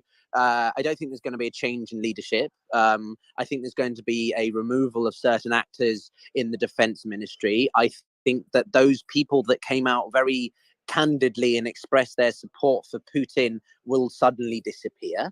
And I think that but it's difficult to tell because we're not in the mind of Putin. What I will say, bottom line, and I'll pass over to you, is that this is a new Russia in the sense of Putin is not, he hasn't got both hands on the steering wheel anymore. There is someone else in the cockpit who is, implicitly, forcing him, right? His position is severely weakened if it wasn't already from the war. I completely disagree with your assessment of that. I think Good to know, Ian. Now, keep in mind, when all this was happening, what happened in Ukraine, right? The counteroffensive restarted, right? They restarted counteroffensive. pushed back a lot of positions. And at the end of the day, these Wagnerites, they're Russians, right? They don't want to see all of their efforts in the Ukraine be diminished by this action, right? And nobody wants to see that. That's not the goal. The goal is to strengthen Russia, and Prigozhin himself has been extremely clear that the SMO would continue even after all of this happens, right? What I'm going to speculate now, I'm not in the mind of Putin, but I'm thinking like he plays chess. And right now, he's going to consolidate his power. He's going to recognize all the failures of the Russian military and consolidate that under a more effective strategy. Like this is, if anything, it works out in favor of Putin. But to Pyotr's point, just to Pyotr's point, and I'll be very fast. Just to Pyotr's point, he's just talking about the reshuffling of power. How before it was Putin and Putin alone who made all the decisions. Now the person who's going to help guide Russia's military decisions is going to be Wagner Group and Evgeny Prigozhin. This is an entirely new framework of power for the state of Russia, and all of Putin's power emanates from his ability to control things and decide things. Putin in his pomp. This does not happen for Putin in his pomp. Putin in his pomp, first of all, no one has the balls to challenge him or stick their finger in his eye and challenge him. But Putin in his pomp crushes this revolt, takes power, and looks like our hero in Russia. Now that is not the case. He gave a speech which was pretty tepid, and now there's nothing but question marks in Russia. This is not something that would have happened just a few years ago. So we do have just a battalion, Wagner battalion, that's going to hopefully join the space if they can. So I'm just sending him an invite now. In the meantime, I do want to read something that just came out. So I am getting reports that Wagner's troops are going back away from Moscow. So we're getting back to their military bases. But I just don't understand what is going to happen to. So everyone was saying it. I think everyone agreed. Prigozhin is we don't know if he's even going to survive this. If he's going to end up being jailed, there's no way he's going to continue operating as usual. But if this is the case, he's going back. He's no longer advancing towards Moscow. So either there's a deal to ensure his safety, or he's going to maintain a base in the south and maintain forces as form of protection. I just don't know how it's going to look for Prigozhin and what options Putin has. I'm sure things are being discussed in the background. Von? Yeah, so I expect to see Shoigu and Gerasimov move the rest shuffled around eventually. I also expect to see anyone who sided with the coup to be purged, like Erdogan did, eventually, not right away. As for Prigozhin, I mean, amnesty was offered to everyone who put down their arms, and he did, so that applies to him too, technically. I think it was there was a lot of saber rattling and a lot of brinksmanship, but that amnesty and Lukashenko stepping in were a means for everyone to save face and go home without killing anyone. So happy ending, I guess, for the time being. Patrick, I want to go to you, and again, my question is, I'm hoping to get some sort of answers of how that could look like, because the reason I just was surprised to see a resolution is I just didn't know, because when you cross a red line, it's just kind of the point of no return. I think we all kind of agreed that a few hours ago, that it was just difficult to see, to see either side take a step back, and someone has to emerge as the winner, either through conflict or the military chess happening behind the scenes. But it just seems that they've both agreed to kind of just end this peacefully. So what I want to try to understand is, how could they end it peacefully? Well, the answer is they can't. And there's an old saying, if you take a shot at the king, you better not miss. Whatever Prigozhin thought he was doing, this looks like a shot at the king. And if he leaves Putin alive and in power, he's a dead man. Putin will consolidate, he will rebuild, he won't make this mistake again. And eventually he will purge Prigozhin and Wagner and anybody else who was even slightly hesitant to back the regime, because he has to.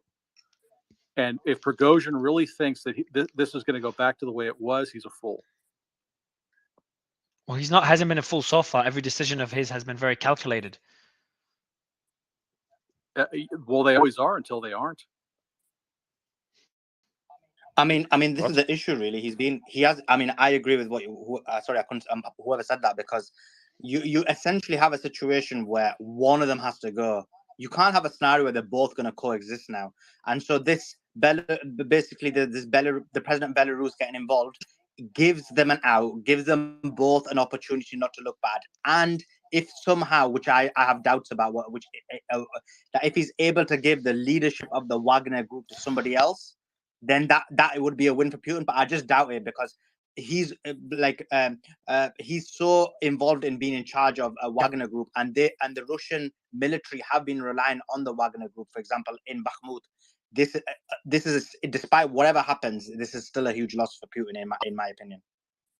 I wonder what you're thinking if you're Xi Jinping now and you're sitting in Beijing. I mean, you rely on Russia, sort of existentially for commodities, and you're seeing, basically a private military group charge up to essentially uncontested up to Moscow with tanks, and now there's this power play. You're not really sure how it's going to shake out. I'm sure you're talking to people on the ground, but Russia is the most important, most strategic partner for China. You're seeing the United States trying to build this strategic NATO alliance with India to continue, and you're just sitting here like, oh, this does not look good for us. I wonder what's happening in Beijing and what they're thinking about. Do you want to watch it? Yeah, I mean, that's an excellent question, because Mickey, like anyone knows, in these Ukraine-Russia discussions, I've always been pushing that I'm not being in support of Ukraine as much as everybody else is.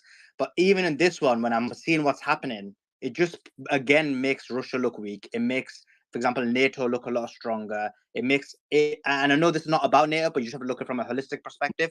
I mean, anyone who's negotiating with Russia, and Russia was making even deals in what you're referring to, Mickey, to having a discussion with China. We know that. I mean, this just puts everybody and gives everybody a situation where they'll have less confidence about going down that road now. We'll come back 2 weeks from now and see what it looks like. Ian, what do you think? Yeah. Okay. So I think come back 2 weeks from now and see what that looks like. Is the SMO going to ramp up? I mean, that's going to tell us everything we know about this current situation right now, which, arguably is there's a fog of war situation going on right now.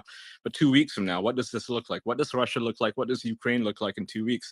Are they going to ramp up are they going to escalate the SMO?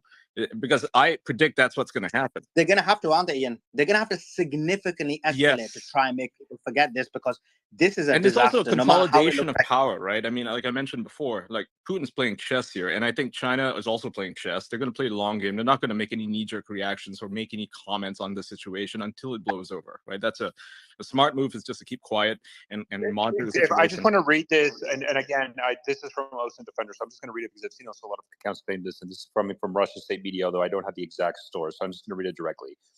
According to Russian state media, major changes to the leadership of the Russian Ministry of Defense, including changes to the current defense minister, Sergei Shoigu, and the Army Chief of General Staff, Valery Gerasimov, have reportedly been agreed upon in order to stop the march of Wagner PMC Group towards the capital of Moscow.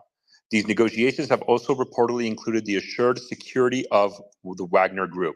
So if this is true, then this is what we were talking about earlier about Prigozhin, through the threat of force and violence, managed to get Shoigu and Gerasimov removed, if these reports come out true, indicating that for all intents and purposes, unless I think this is where I think Putin now has to plan his plan B, how does he regain control? I think, Patrick, you said it, because right now the guy who controls the guns and has the military force in Russia that can actually affect change, as demonstrated by what's going on, appears to be Prigozhin. So Putin definitely has to come up with a plan to tame it. But we got to see if these reports come true and Shoigu and Gerasimov are removed from the Russian Ministry of Defense. So if they are removed, I think it shows, if anything, that Putin has always been in control.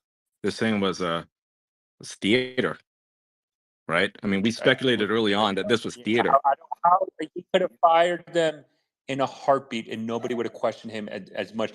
Are you sure about that? I mean, these guys are protected. They have a lot of political support in the Kremlin, right? Okay. Shoigu and Gerasimov have a lot of protections in the Kremlin. And this, Prigozhin's always been calling it, right? He didn't call it a coup at first, right? The coup label was given to him by the Russian media and by the international media. But for him, and he has returned to this rhetoric about how it's a march of justice. It's proven its point.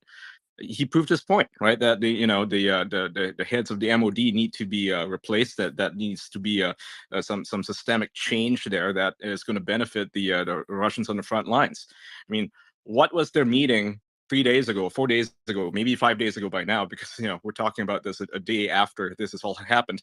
What was that meeting between Putin and Prigozhin about? We don't know, right? We can only speculate on it.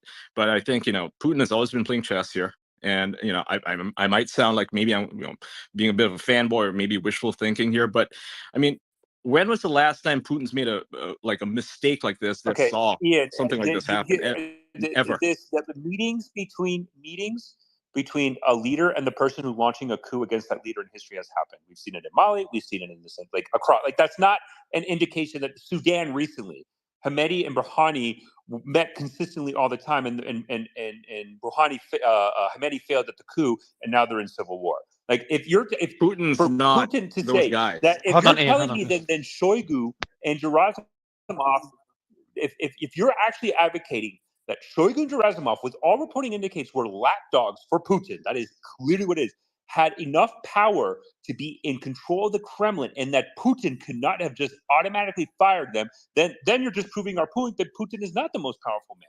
So either and now he perhaps couldn't he is. fire Shoigu and Gerasimov, And now perhaps he is. he couldn't fire.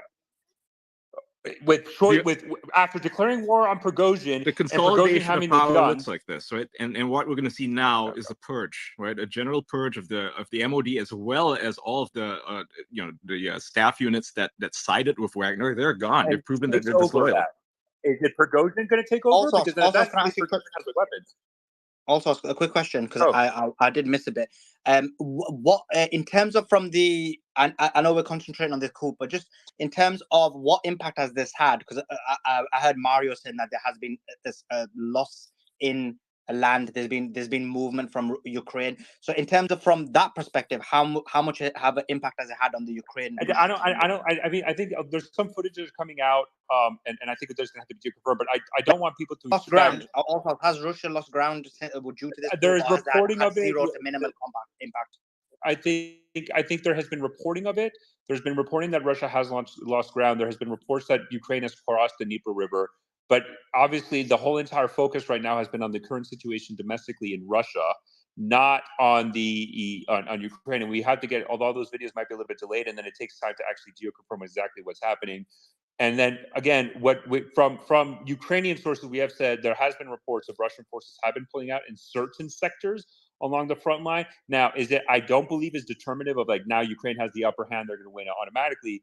But clearly what Prigozhin did in Russia right now clearly had a major disruptive effort on Russia's defense one way or another. The question is how quickly can they recuperate if this is done? Because I think the excellent point was brought up. We need to see if Prigozhin actually follows his words and actually leaves Rostonov dogs. And so that and is so an important aspect. The argument of that also is that if there hasn't been, and this just goes to what Ian was saying, I just want to balance out the discussion, that if there has only been a minimal amount of movement from Ukraine, it hasn't in the battlefield, there hasn't been significant impact. He gets to consolidate power, and therefore Russia in the long term is a lot How does he consolidate? How does he consolidate power? And Prigozhin has the amount of power he has. Ian's argument is that basically you've got people like Prigozhin, who was basically causing discontent in the administration. You saw him calling out the MOD a number of times. Putin might have used this and also found people. I think this theory would have made sense about. No, this is not my position. Yeah, but I think it's just not. I wouldn't want to. Yeah, I just don't want to. I want to push. Like I said, you got to see how it plays out in a couple of weeks. Right? Yeah, let's see. But I don't want to push. Hold on. Hold on. It's going to be a big deal. I'm not sure if you can hear me speak. But I was saying is that I think we've explained that theory pretty well.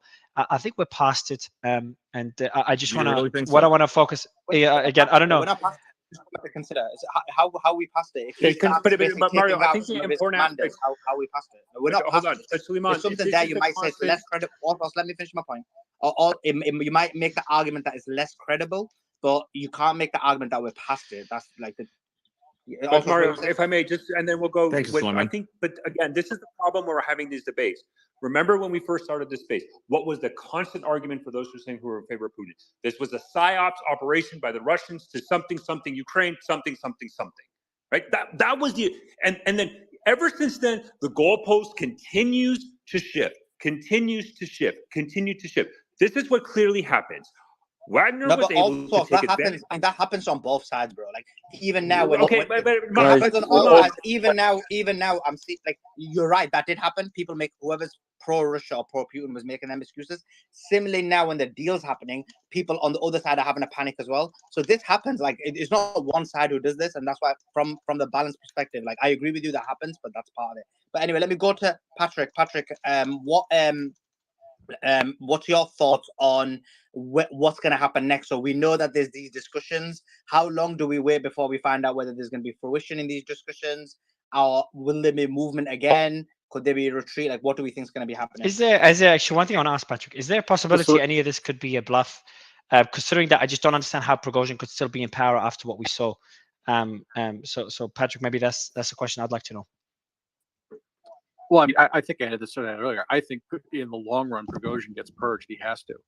And I have to say, I don't agree with Ian on this. There is no way Putin did this just to get rid of Gerasimov and Shoigu, and for two reasons that stand out to me at least.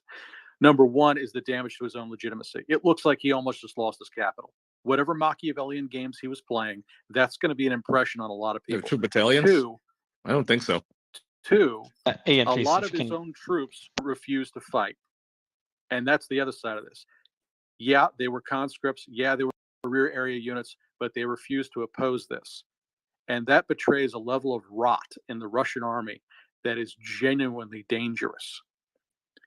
I don't think he exposes both of those things just to get rid of 2 subordinate officers that he could have trumped up any number of charges on if he really felt he had to get rid of them. No, I would posit the opposite position here and suggest that this shows where Russia is weak and who needs to be purged, who needs to be gotten rid of, right? When you have commanders who are turning tail or siding with Wagner or standing down despite having orders not to do so, that shows they can't be trusted. Those guys are gone. Those guys are gone faster than Prigozhin is. And if anything, this proves what Putin needs to do to make sure that his army is 100% foolproof, right? Because yeah, it does expose a massive weakness or series of weaknesses in the Russian military. All these things need to be dealt with, and we will see this being dealt with in the coming days and weeks. Russia, so important updates 1 minute ago. Russia retains control over tactical nuclear weapons that will be deployed in Belarus. This is in line with international obligations. Russian Foreign Minister Sergei Lavrov said on the air of the ONT television channel, "We were very concerned about the nuclear weapons of Belarus, and Russia claims they have these tactical nuclear weapons under control." Prigozhin's mercenaries leave Rostov-on-Don to the cries of Rostov. So they leave Rostov according to Rostov. this. Okay. And they're stating Wagner. Guys, please, I'll say it. If you let me finish, please. Prigozhin, so Wagner in strength. That's according to SOTA. And then we've got TASS reporting in the work of the Telegram messenger in Russia. Failure continue according to the Down Detector portal. So this is just the latest update. Again, further de-escalation. People were saying earlier that we would not see a movement out of Rostov and just movement out of Wagner. So we see Wagner completely pulling out of everywhere, which is surprising to most. And I don't want to very good news. But yeah. Sorry, just as an update, Mario, what you read out about Wagner fighters in Rostov, I don't know whose mic's open, but it's echoing, leaving. That's true. But this conflicting, and this is unverified at the moment, that Wagner troops are turning on Prigozhin and saying that this was a drive to Moscow and they will be going to Moscow regardless. Who's saying that? This is a Middle East Spectator. It's a Telegram channel who's been posting updates, so it's unverified. I think there's just some pushback. I just don't think it's enough. If you look at the movement on the grounds, they are going back to their bases. But there's definitely going to be people that are not clearing out rough stuff. Ian, please. I'm sorry, I've interrupted you like a million times today, Mario. Okay, thanks, bro. But there's movement back to the bases. To give Mario credit. And to give Mario credit, he's a lot of patience. He's going for nearly 23 hours. 30, so over 30. But yeah, so Von, what do you make of this? What do we make of Wagner forces going back to their bases? I need to share something. So this is from a Rush Brief Telegram channel, another Russian Telegram channel. It says from Fightuk's News, quote, source, the criminal case against Prigozhin will be dropped and PSC Wagner fighters will receive legal immunity. Who said that? Sorry, read that again also slowly, please. Yes, is from Rush Brief, a Russian Telegram channel. And they say a source of theirs claims, quote, the criminal case against Prigozhin will be dropped, and the PMC Wagner fighters will receive legal immunity. Who made that statement? It's a Russian Telegram channel called the Rus Brief. And how again that shows just to quickly just want to verify how legitimate is that Telegram group? Because I know you know them well, also. I mean, it appears. I mean, again, as anything, Moldova, Libera, Moldova, media. There's media reports as well that criminal cases have already been dropped from Prigozhin. This is so that will be most likely as part of the negotiation. And another important aspect to take into consideration is remember some of what Prigozhin said, that no blood was dropped. So that's an important aspect, that even though this was a coup, they both sides ensured that there was never any kind of physical conflict. I know some helicopters that 7 Russian helicopters were shot down. No and human died, but also no human. What do you mean no human died, Suleiman? Helicopters, 7 helicopters. Humans flown by drones, perhaps AI. Suleiman, people did. KA-52. Guys. So when after the helicopters dropped, Mario, we had reports where he continued to say. So unless Prigozhin is lying, he's probably of a. Have you guys got actual report that someone's died though?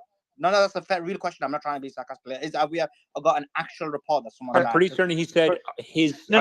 Even look, guys. Again, if we have 5-10 people died, it's really bad. But if you look at the number of deaths in the Ukraine war, this I would still say this is a coup generally has a lot more deaths. So no blood. I don't want to sit there pointing out about him lying, not lying, etc. At the end of the day, very little to no blood was spilled. I think this is what matters.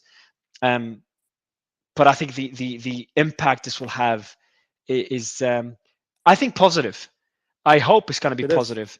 And for me, what's positive is an end to the Ukraine war.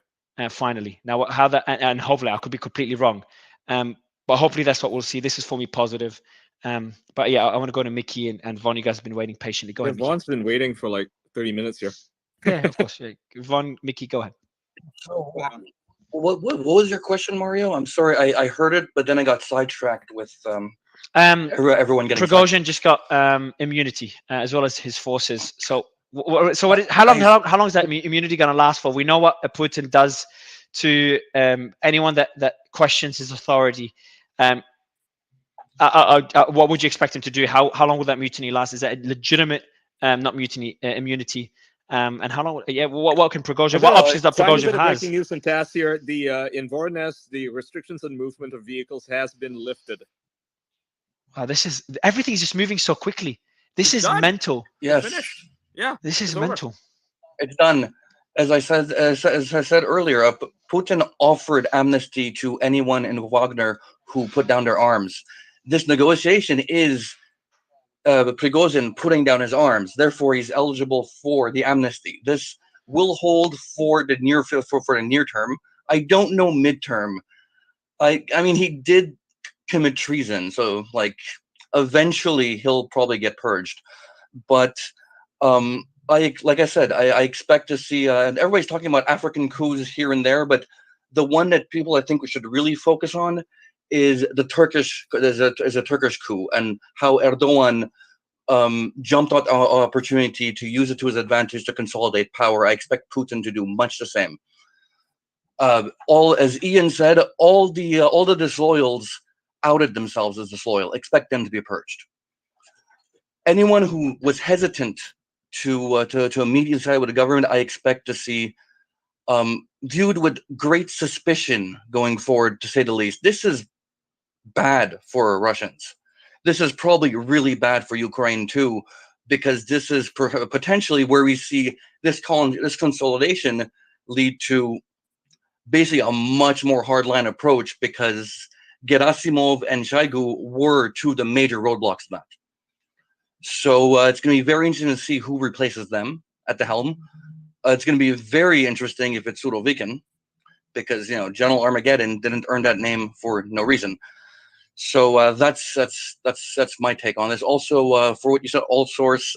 Yes, people are moving the goalposts. People on all sides do that. But let's be honest, if you're not adapting your argument and your perspective to as you gain a new information, then you are not thinking analytically. And I don't understand what the point is if you're not being analytical to that degree. No, look, I just remember. I'm just saying this, and I'm going to say it again. Oh, by you, I don't mean you personally. I just No, want to no, be I know, clear. I know. But I think because I want to agree with you on something that I think is very important, and this is where we cannot just. This is something that Patrick has said, and I think we need to highlight importantly. If Prigozhin managed to get, and it looks like it's all coming to fruition. It looks like it's all getting to fruition. If Prigozhin, through his actions, which were clearly, as I think we all agree, was an armed insurrection / coup, armed rebellion, or whatever, mutiny or whatever, managed to, 1, gain immunity for him and his force, 2, get Wagner now to be incorporated with legal protection under the Russian MOD, 3, managed to get Gerasimov and Shoigu fired. If you're Putin, you, as Patrick said, and I think everybody said here, importantly, he is forced to consolidate power because right now Prigozhin has the weapons. He has the power. He has demonstrated by his action that he's the most influential player right now in Russia. He achieved his overall objective by threatening to go into Moscow. Nobody's disputing that he was marching towards Moscow. He was going to Moscow. When he achieved his objective, he consolidated and pushed back. I'm sorry, but this idea that Putin somehow now thinks that he somehow consolidated power, I just can't see how anybody can look at Putin and say, you're clearly the most powerful man in Russia when you have Prigozhin, who through military force managed to do that. And that's been my argument. This is a challenge to Putin's regime because Shoigu and Gerasimov were part of the Putin regime. You're underestimating him. But on the flip side, it's not that he has to take the opportunity. This is an opportunity to consolidate power. Take it. But on the other hand, it's weird to look. He didn't achieve this by military force. He moved the column up to Moscow and then accepted amnesty and negotiated. We got to take all the factors into account here. This isn't some I drove tanks into Moscow and shot people. This isn't. Yes, it's a challenge to his power, but not to the extent that people think. You got to look at these things a bit more balancedly, because he accepted the amnesty. It was negotiated, and an attempted coup that ended with single-digit bloodshed, because there's pedants who are going to call me on that, and negotiation, and that's a sign of weakness. You guys are insane. No, but Vaughn, okay, first of all, this is the greatest loss of life for the Russian Air Force since the beginning of the invasion, number one. Number two, though, that I think is very important to highlight, that we need to admit, we are assuming right now that generals within the Ministry of Defense will willy-nilly accept this. Let's say, Ian, you're right, that Gerasimov and Shoigu have enormous political power that Putin cannot fire them on their own, and now they've just been released. Then what is the effects on the Russian military chain of command where a private military corporation can dictate who is in power within the Russian Ministry of Defense? This might be over in this time frame right now, but you have to analyze the second and third order effects. Ideally for Putin, everything just settles, the dust settles, everything goes away. But if I'm Sirvokin, if I'm a Russian general currently in Ukraine, and Prigozhin comes up to me and says, you will do this, you will execute this operation, does that Russian general has the balls basically to say, no, I'm not going to do that because of X, Y, and Z? This is a complete, this is the textbook example of degradation of mission command and control, and firing your Minister of Defense and chairman of the Joint Chief of Staff during an active war is, one, terrible in of itself, and two, the down effects across the chain of command will be felt. I think that, now, this is clearly, I'm speculating, but just to say this is done, let's shake our hands and everything is hunky-dory for Russia, after everything we just saw in the last 12 to 24 hours, we need to continue to analyze the effects of the Russian military going forward on this. Also, can I ask you a question? So obviously I've been following this and you've been following it. So you said, I'm really glad this is the outcome at the moment. But you said Prigozhin wanted to show Putin that he has all the power. Mission accomplished. He's done that and now he's retreated. For what? So why would you make an enemy of somebody like Putin just to show him you have the power and then retreat and think it's all fine? What was the purpose of this? Surely this whole exercise over the last 24 hours was not just to show Putin from a distance. Because do you think Putin's not going to take measures now to do damage limitation, to protect and you I agree with you, Khaleesi, 100%. So then what's the point? No, what I'm asking is, I'm not being confrontational, but I'm just brainstorming with you. What was the point of this? Surely it just wasn't to show the power. There must have been, I mean, I'm still trying to figure it out myself. What was the purpose of this? Why did you do it? Because I think Prigozhin, so this is the question that we need to analyze also, right? And I want to push it on to other speakers. I don't want to hog the space. Is that now Prigozhin can now claim that he has been framing for months now about the incompetency of the Russian Ministry of Defense. He has made it his effort that his enemies are Shoigu and Gerasimov. Through his Telegram channels and posts, he has not been able to achieve those objectives. He just was not successful. So he used this force. Now, what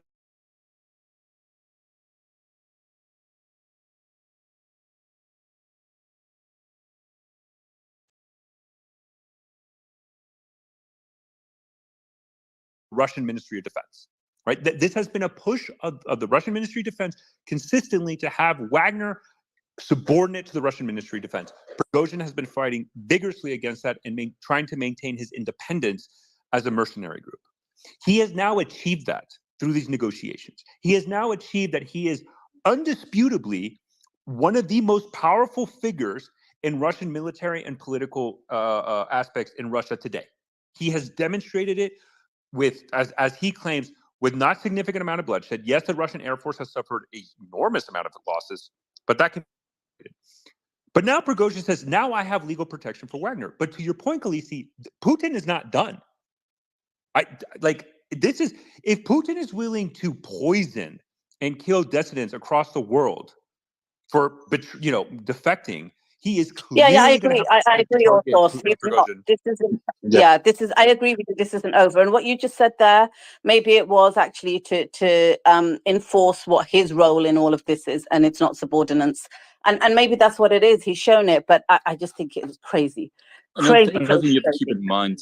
Another thing to keep in mind is that meeting that Prigozhin had with Putin. He obviously looked him in the eye and he says, "I am not afraid." This movement that he had is nothing but a challenge. Were you there? Listen, there's no way you have a meeting with a guy and then 3 days later you challenge him. You go and you take his fruit cup and you say, "I don't think you're going to do shit. I'm going to come to Moscow and I'm going to make you fire the people I don't like. And there's nothing you're going to be able to do about it." You know, to Vaughn's point, I understand the change of assessment, but let's look and document the change of assessment so far. In the beginning, it was like, this is not happening, it's a psyop. Then this is happening, but it's not a big deal. Then this is happening, but it's not a coup. It's just it's some kind of rebellion. Okay, it's a coup, but it's not a big deal. Now it's okay. It's a coup. It's a big deal, but actually it was Putin's design the entire time, and he's absolutely in charge. Pretty soon, what's going to happen is this is Joe Biden and Hillary Clinton's fault. I think I think all source is absolutely correct, and Piotr is absolutely correct. We are now starting to see the emergence of a multipolar Russia.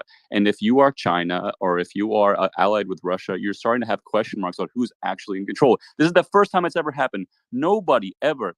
We can all agree that Putin, in his pomp, this does not happen.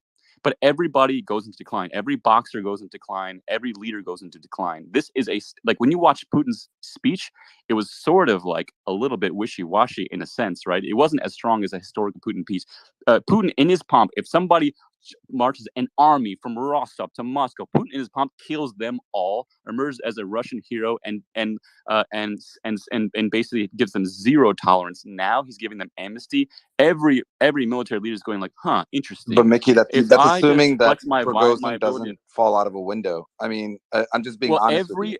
Let me say, Danish, I understand that, but like Prigozhin has made the calculation that he's not going to. I agree with you. There's nobody who's challenged Putin politically who is alive today. Nobody. So if Evgeny Prigozhin survives, you should say that. I'm just going to interrupt you 1 second.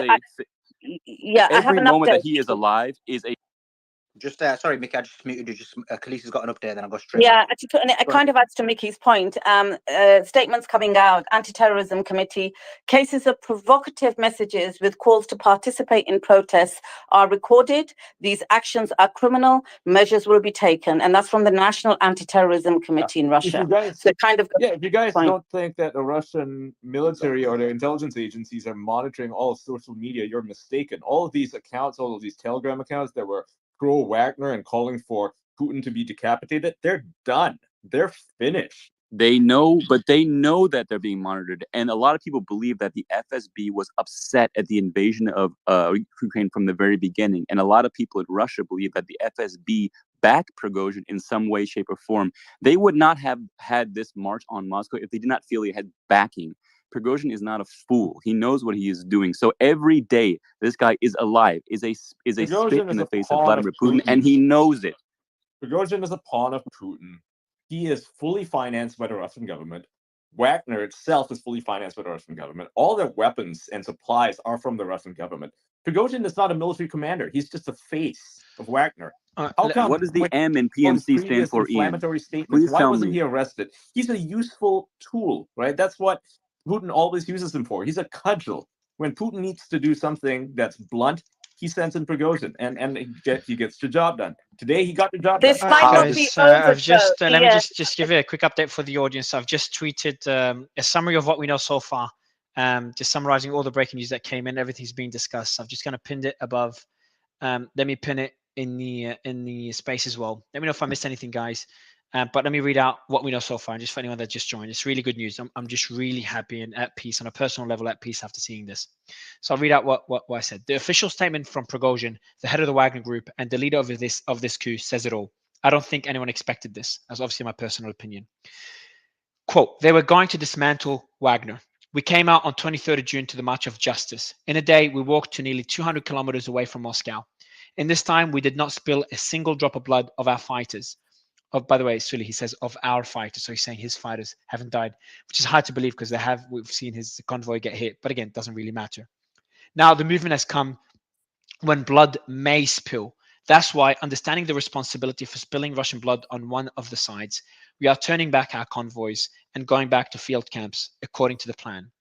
The president of Belarus, Lukashenko, has been, and someone just removed it.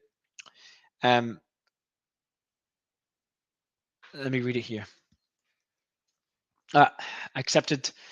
The president Lukashenko has been in talks with Prigozhin all day. Prigozhin accepted the terms of Lukashenko's agreement and agreed to help the movement of armed individuals affiliated with the Wagner Group in Russia and take additional measures to de-escalate tensions. The agreement also guarantees security for fighters of PMC Wagner.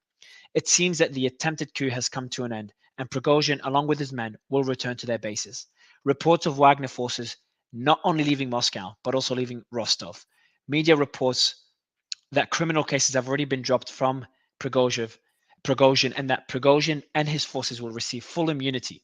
Restrictions on movement of vehicles have been lifted from the Voronezh region, which saw clashes during the coup. My thoughts. I did not expect this that would end peacefully with a deal, as it seems both sides seemed at the point of no return.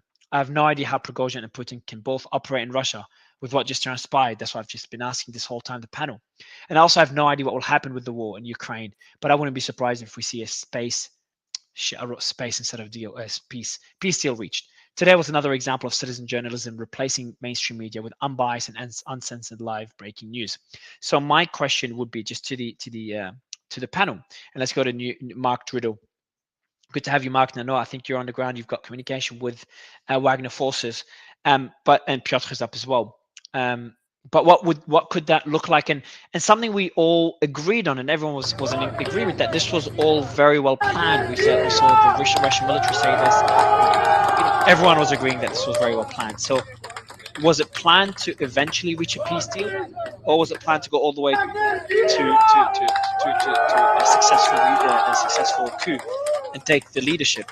Because they were pretty close, or at least seemed pretty close, Mark, to Riddle. But they didn't go all the way. Go ahead, Mark. You got to unmute Mark Driddle. If not, we'll go to Piotr. Mark Driddle. Piotr, you there? I have a thought, actually. if they're not here. I mean, just one point. I don't know if you've announced this, but it says again. This is from Lukashenko's press service, and it says the president of Belarus informed Putin about the results of the negotiations with the leadership of Wagner PMC. The president of Russia supported and thanked his Belarusian counterpart for the work done. So again, he's taken credit for, and probably may have had a significant impact in ensuring that basically things don't escalate. So you're going to go to Sneak. Oh, he's dropped as well. Piotr. Oh, he's dropped. Just glitching. I think for the crazy. I think Khaleesi's got an update, and if not, then I'll go to somebody else. Go on, Khaleesi. What did you say? Yeah, just very quick. So one of the ones is the one that you've just given, and not to dampen the spirits of kind of relief here. But there is another one. Rybar is reporting, and I'll read it. It's too early to rejoice. According to intelligence data, the next phase of the counteroffensive of the armed forces of Ukraine is expected to begin tonight. The main blows will be directed not only to Bakhmut, and it's listed these two other regions which I can't pronounce. Activation is expected along the entire front line. So that was the update, and that's Rybar reporting that.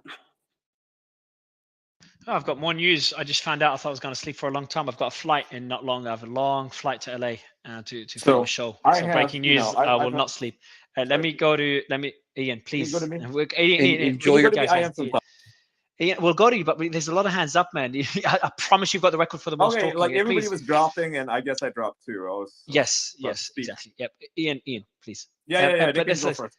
Thank you, Ian. I appreciate the permission. Piotr, again, the same question is as I've asked earlier. It's a more broad question actually. What can happen next? And if this was all planned, was the peace deal planned as well, or was it actually not planned and they still succeeded the way they did? It just questions a lot of things. Yeah, I get you, and I would appreciate it if Ian can hold the mic for just a second because he's quite hot, and I think it.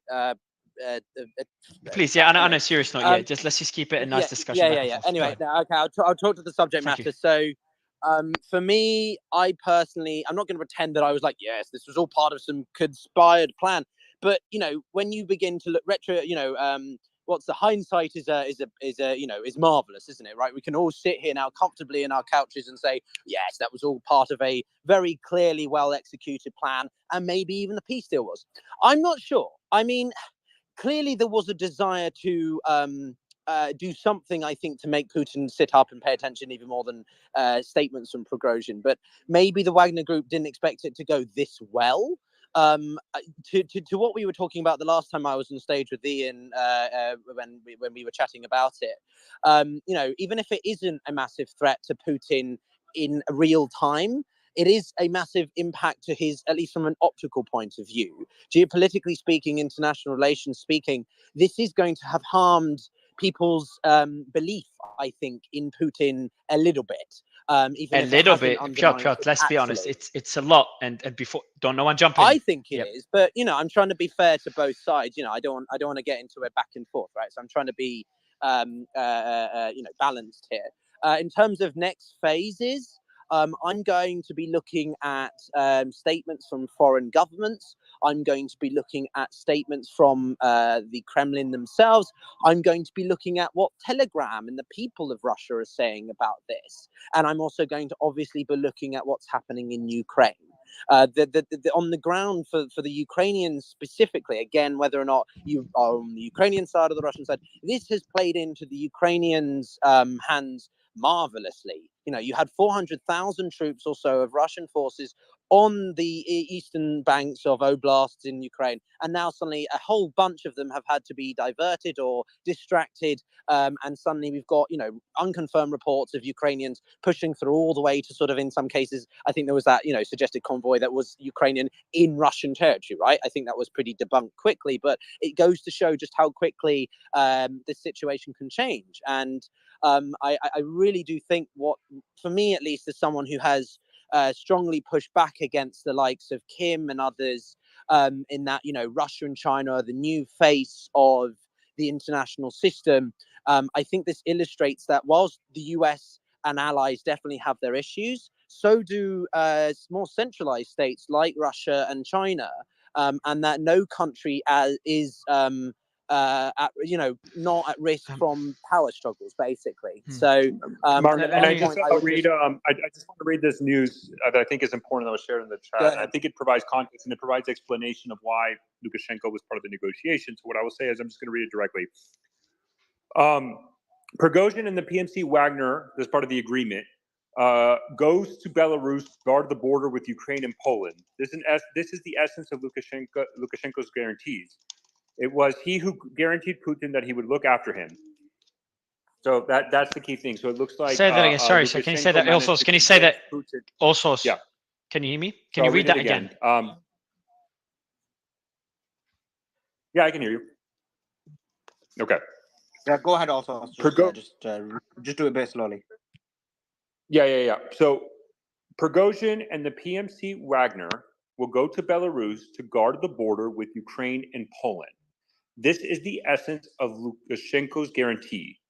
It was he who guaranteed Putin that he would look after him, which is Prigozhin. So it looks like that. So that ties into why Lukashenko. So Wagner now will pull its forces to Belarus to guard the border of Poland and Ukraine, and it also probably serves as a guarantee for Lukashenko for his own stability of his own regime. And so Wagner might not be a prevalent military force anymore in Ukraine, which is also a very interesting development. But it looks like Wagner might not be an active force in Russia if this part of the agreement actually happens. Let me go to before I go to anyone, just quickly. I've just brought down all source. If you could bring it back up, Suleiman. I just want to tell everyone we've just gone through. It's just fascinating. Over the last 24 hours, waking up in a 24, 30 hours, whatever, waking up a normal day, suddenly getting reports of a possible coup. That coup suddenly escalates with the Wagner chief who's leading the coup taking over. I'm not going to say taking over territory, but essentially moving to the southern district and seemingly having control of about a quarter or a fifth of the Russian military, including the headquarters for the Russian military in Ukraine, and then moving towards Moscow extremely quickly and getting to Moscow Oblast, the state of Moscow, with reports of potentially Putin fleeing, very limited resistance, and a lot of us, almost everybody, saying that this looks, actually everybody on stage said this looks really bad for Putin. And then when everyone's expecting the worst and fearing the worst and talking about what's going to happen next and talking about the worst case scenarios, and looking at a scenario where the point of no return has been reached and was reached a really long time ago, somehow last minute a peace deal is apparently reached, and then we get mixed messages. Is there a peace deal? Is there not a peace deal? Just imagine that roller coaster we've been on, and in that whole time, while this is all happening, everything's happening on Twitter. Everything's happening live.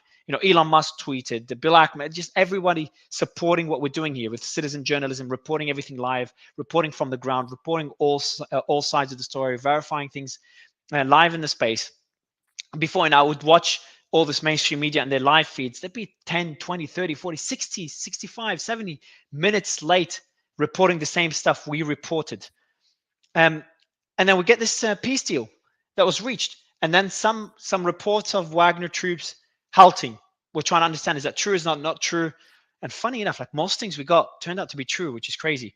And then they start going back to away from Moscow. Like, all right, we're going to go back to the southern district, and they're going to base themselves there, but we're just not sure how it's going to go. I thought it could be a bluff, and they're heading to Rostov, which is again the southern district, where they took over the headquarters, and that's going to be their base. But then we saw them get out of Rostov and go back to their military bases and get immunity.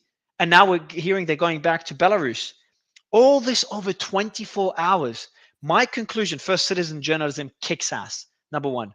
Number two, the world we live in is just so fragile. When you see one of the biggest militaries in the world go through what it's just gone through, however you want to interpret it, remember, we don't know most things. We were not on the calls with Lukashenko or with Putin or with Zelensky. If you were, let me know, but I'm sure none of you were. So a lot we don't know. But all we know is that what's happened was unexpected, was confusing, and no one really knew. A lot of people say, I knew this, I knew that. Almost everybody got at least one thing wrong because we did not know. And this was unprecedented. But it's come to a peaceful conclusion. We'll see what happens next. but I just want to point out the incredible journey we've all been on together here on Twitter Spaces. And it's an incredible feeling, and I haven't gone through something like this since the FTX collapse, if some of you remember. And this is, for me, the biggest event I've ever gone through, or the most concerning one on a personal level and on a business level since the Ukraine war. So I just want to applaud the speakers, the panelists, everyone that's come and gone, and of course the co-hosts, Allsource and Suleiman and Khaleesi. I do want to go back to the discussion though. Seeing where we are now, Danish, would love to get your Mario. thoughts. Yeah, go ahead, Suleiman. Mario, just quick, go ahead, sir. First of all, sorry. amazing job, because even before that, we had the interview with Imran Khan, which was Twitter. So Oh man, hold on. Add to the story. I forgot. We interviewed the former Prime Minister of Pakistan, who could be arrested. We were worried he's going to be arrested just before the interview, and the internet was slowed down in Pakistan while we did the interview. And the story there is incredible. It's an incredible interview. You should listen to it. The former Prime Minister of Pakistan that was ousted a few months ago was being interviewed here on Twitter Spaces while the coup was ongoing, and me and you were debating, should we end the interview as one of the most powerful and important people in the world to cover the coup, which is one of the biggest events in the world, or cover it? So we covered it and then asked Prime Minister Khan about his thoughts, because he met Putin the day after the invasion. Yeah, and it's been surreal. Just another report from Osin Defender, and he claims it's from the Russian state media. He says that there's going to be major changes to the leadership of Russian Ministry of Defense, including to the current defense minister Shoigu and the army chief Gerasimov, and have reportedly been agreed upon in order to stop the march of the Wagner PMC group towards the capital of Moscow. These negotiations have also reportedly included the assured security of Wagner Group. So again, I mean, if that's again part of the deal, that is huge. Like, I mean, Ian, I have to. There's another, before you go, Ian, there's another piece of news as well, Sully. It just doesn't look good for the Putin. Akhmat unit has withdrawn completely from Belgorod. So that's a Chechen army, as according to a brief source. And also Viktor Alkansis, who's a Russian political and former Soviet Air Force colonel, of Latvian descent. He's a chairman of the Russian Center of Free Technologies. Is he based in the U.S.? He's based in the U.S., right? Yeah, he's probably anti-Russia based on what he said. Let me just try and check now. He's coping right now. He's saying that, I'm reading his quote here, I have to admit with bitterness that the Russian Federation has come one step closer to its final and irreversible death. Yeah, it sounds like a lot of cope there. Suleiman, what was your question? Well, my question is, you've got, like, first of all, if Prigozhin lives, that's going to really make Putin look weak. If he does nothing to the guy who did all this, that's not great, right? It's going to give other people impetus to do the same later. The second question is, if part of the deal is that Prigozhin gets what he wants and he has to basically drop Gerasimov and Shoigu, again, you have Prigozhin being basically, Putin having to basically bend the knee. I mean, overall, if all these things happen and there's no consequences, this makes Putin look really bad. There's plenty of Well, yeah, but consequences. Suleiman, that's exactly what I said. Putin doesn't have both hands on the steering wheel. It's Is your name Ian Mouse Chong? Sorry.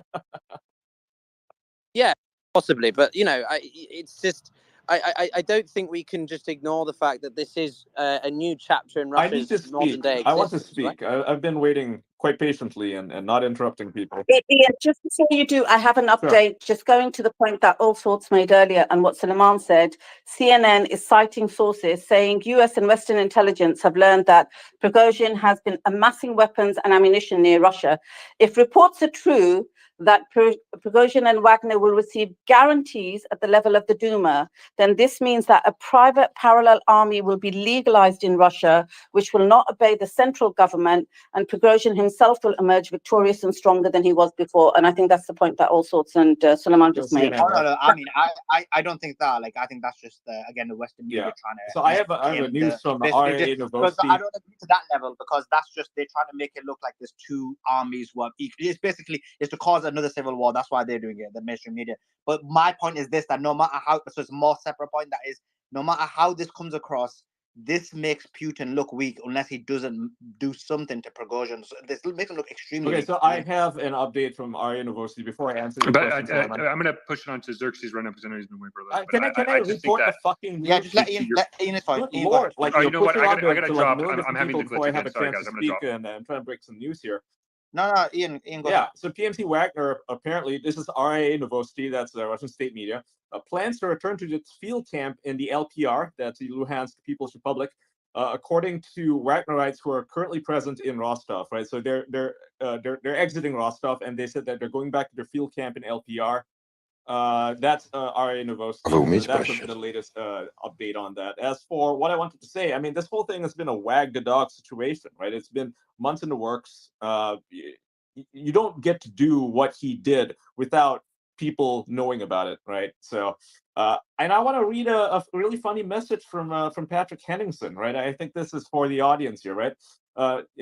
He says, we've teamed up with Samaritans to open a 24-hour helpline, a therapy and counseling line for any NAFO fellas currently in meltdown over the coup that wasn't a coup. Anyone needing help getting through this tumultuous episode, just call 1-800-888-COPE. We're here to help you. So, yeah, you can go to Xerxes or whoever.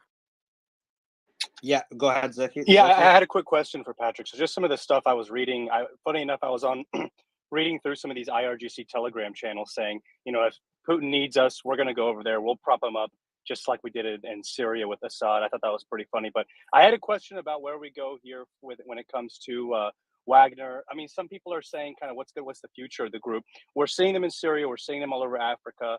In certain areas. I don't want to go through the list of places, but I'm curious, Patrick, I wanted to get your opinion on kind of what you see next as their future in some of these areas, because depending on what some people think, I don't think they're going to be absorbed into, I think that what someone said earlier, I agree with kind of where they're going to move forward. I don't think they're just going to be absorbed into the Russian military, but I'm curious on what the future of that group is in these different areas, because, I mean, they are their removal in some of these areas, or, you know, them being taken out, it affects stability in a lot of different regions. So I'm curious on what you think about that, Patrick, or whoever wants to chime in on that. Yeah, well, I think that's right. I think we probably see Wagner continue to operate, especially in the developing world. They've, you know, for much worse, actually, been able to make some decent money there. As far as the Ukrainian front, if all sources are right, and that turns out to be true, that they are being rotated in to guard the Belarusian border, both against Ukraine and also Poland, that is going to remove a lot of reliable combat power from the active front against the Ukrainian army. And that in and of itself is dangerous, especially if they really are doing a command shakeup as some part of this deal with Prigozhin. So that may actually come back to bite them. We'll have to see. But as far as Wagner's overseas operations, again, assuming Shoigu or assuming Prigozhin survives, yeah, I would expect those to continue, at least for the foreseeable future. And just to tag on to that, Zerhis, I mean, you know, there were reports on and off that, you know, sort of Wagner were going to be pulled out of Mali and that they were going to be lowering their activities in Syria and Libya. But, you know, that was never confirmed. And equally, how on earth would you operationally have, logistically speaking, gotten them from Africa to this part of Russia if it was genuinely a coup attempt by Wagner forces, right? I think what it also illustrates is just how competent the Wagner forces really are when they're not even at full capacity. So there's that to keep in mind. And I just also think that, broadly speaking, I don't know, personally, Ian, I don't agree with you. You know, I've studied this for the best part of 6 years, and Suleiman, you know, I don't agree with your interpretation that there isn't going to be a fundamental restructuring of the power structure of Russia, right? I don't agree that it's the Western media trying to, you know, distill a certain agenda. This whole issue is an internal Russian affair, which I don't think the Western media or Western entities, governments, have even had a remote ability to respond to. I don't think they're trying I have to a spin question a certain. for you. What do you think of this, right? Since, you know, you do geopolitics, and, you know, some of us here not quite as familiar with this situation.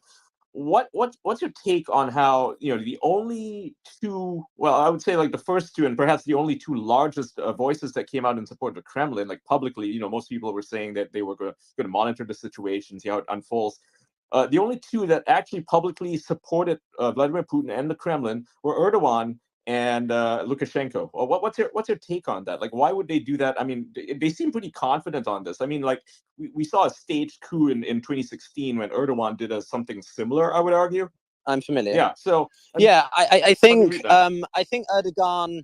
I can't remember what the Turkish statement said. I don't think he explicitly said Putin. I think he said for the current. No, he said He said Putin. Putin. He did say Erdogan, Putin. If you Erdogan, and did say Putin. Iran Okay, did so not. Iran did in not. in that case, then that's because Putin expressed his undisputed support for Erdogan in the election. As I said, Erdogan and Putin may have differences in terms of interests over, say, the Caucasus or the Middle East, but they are very similar, right? I look at Russia and Turkey as two sides of the same Could coin. it be possible that they because the need a two countries score? are. You know, that Lukashenko, who's obviously a big player in all this unfolding, and Turkey, right, and Erdogan.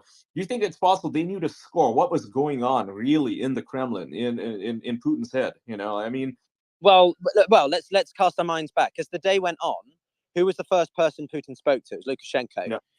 What happened in Belarus quite quickly? We saw a development of activity there as well. So, what I would say very firmly is that I think Lukashenko has come out of this quite well. Actually, I used to think he was a bit of a diluted puppet, but actually he's shown to be a very valuable figure for Putin in his near abroad, in his counterbalancing against the West and so on. So, and Erdogan, I think it's shown you that if you have a very steadfast, strong cohort of autocratic leaders, strongmen, then you can survive quite well.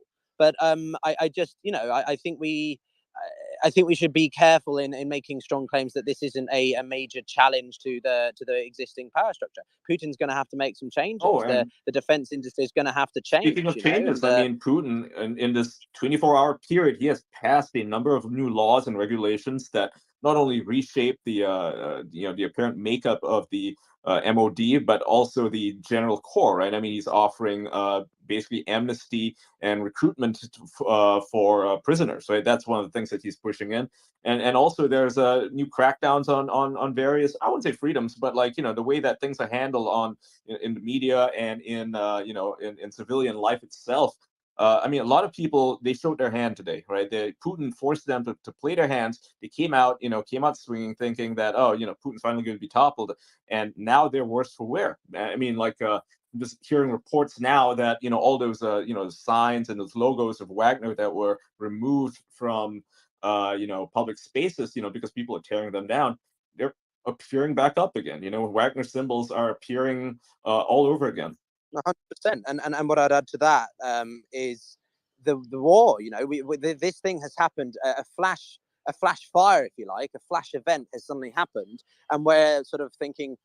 I was sitting down at this time getting ready to listen to Imran Khan, and suddenly I'm talking to you about an attempted coup in the largest state, second largest military, largest nuclear power in the world. I can't believe that this is happening.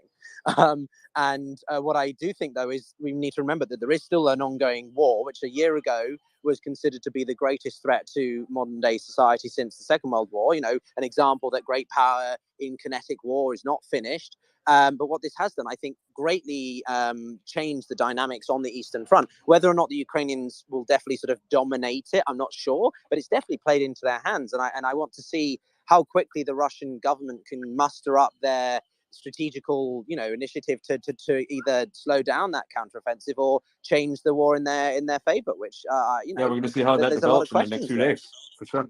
So I just wanted a very quick Go ahead, update. Khaleesi. Sorry, the press service of the governor of Rostov region said about the statement from Prigozhin, who decided to return his fighters to their positions. We suggest waiting for actions and commenting on them, not words. So this is from the governor of Rostov regarding Prigozhin saying he's going to return. We suggest waiting for actions and then commenting on them, not words. Sorry, Dr. Danish, go ahead. No, it's okay. I was going to say And Dennis, sorry, I'm sorry. Just on that, but however, Khaleesi, just to kind of separate from that, we are seeing a lot more imagery of what appears to be Russian citizens in Roston cheering I kind agree. of the I'm just giving Wagner the update. Yeah. Sorry. Okay, go ahead, Dr. Danish. No, it's all good. So, in the time after we spoke with Imran Khan, we have gone through an entirety of emotions.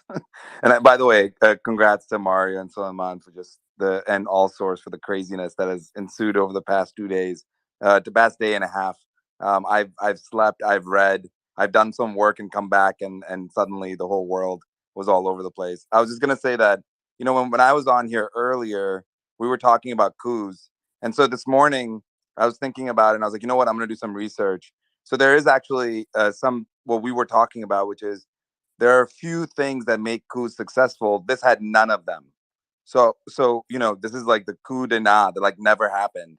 And ultimately, when we were looking at this, it would be very interesting to kind of think through some of those things.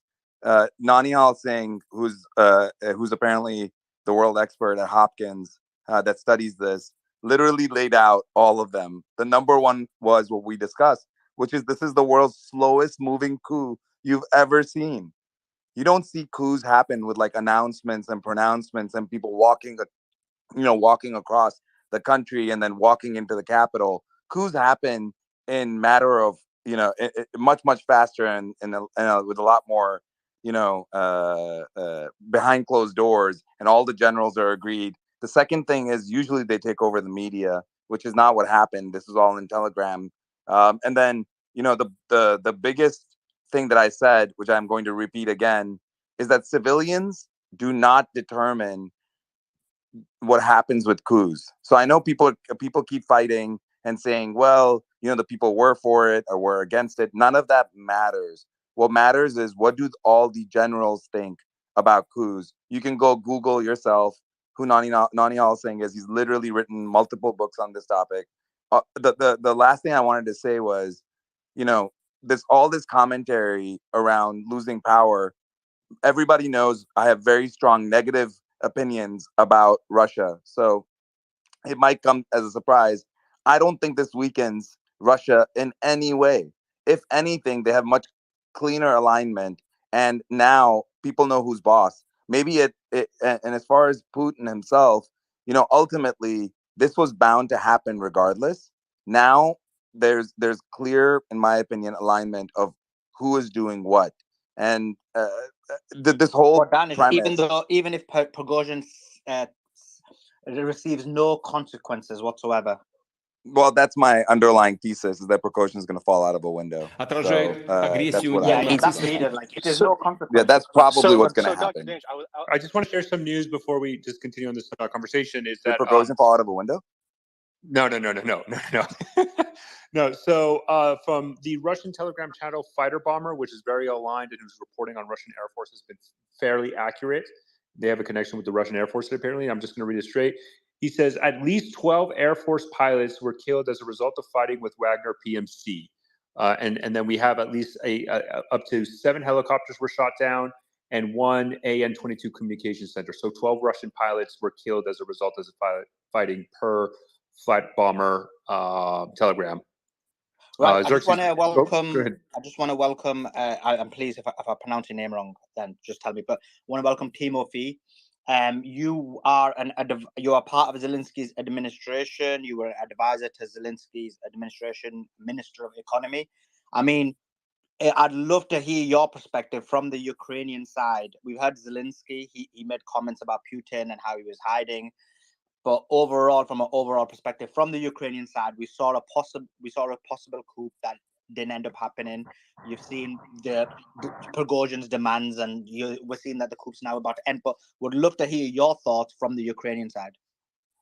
Yeah, thank you. It's bizarre, really. So just to clarify, I'm an advisor to his chief of staff, and I was a minister in his first government. I'm not a minister anymore, although I have a number of positions. So I'm speaking in my private capacity, not in the government capacity.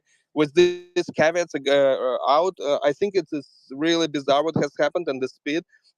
If it was real, I don't think it's over. It just went under the rug.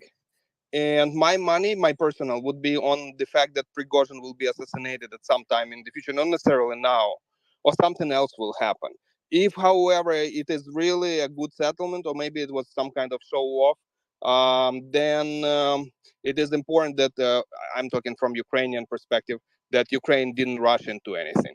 So because we were very careful in observing what is happening. And of course, there are all kinds of voices suggesting that Ukraine should take an advantage of this. And had it been rushed, you see, that would have been a mistake. So I'm not sure. Timothy, are you then making the argument? Sorry, and I'm going to let you continue. Yeah, go ahead, yeah. Are you then, because a lot of people yesterday were making the argument that this is a false flag in order to basically attack Ukraine, to get them into a false sense of security, and then make them attack and then they can be hit. So are you saying that you actually also think that that is a high possibility, and based on that, that's the reason Ukraine didn't make a move? So I'm an academic too, so I think in probabilities, in subjective probabilities. I don't put a high probability, but I think two actual, theories in my mind that I would be willing to put probabilities on. This one and the other one, that something else will happen. That's not the end of the story, because the power, if the story is true, the power has been challenged. Should be a response beyond that we just negotiated, okay, especially given the morning speech, or it has been a false flag. So what are my subjective probabilities? 15-20% on the false flag operation, and 80% on the fact that it's not the end yet.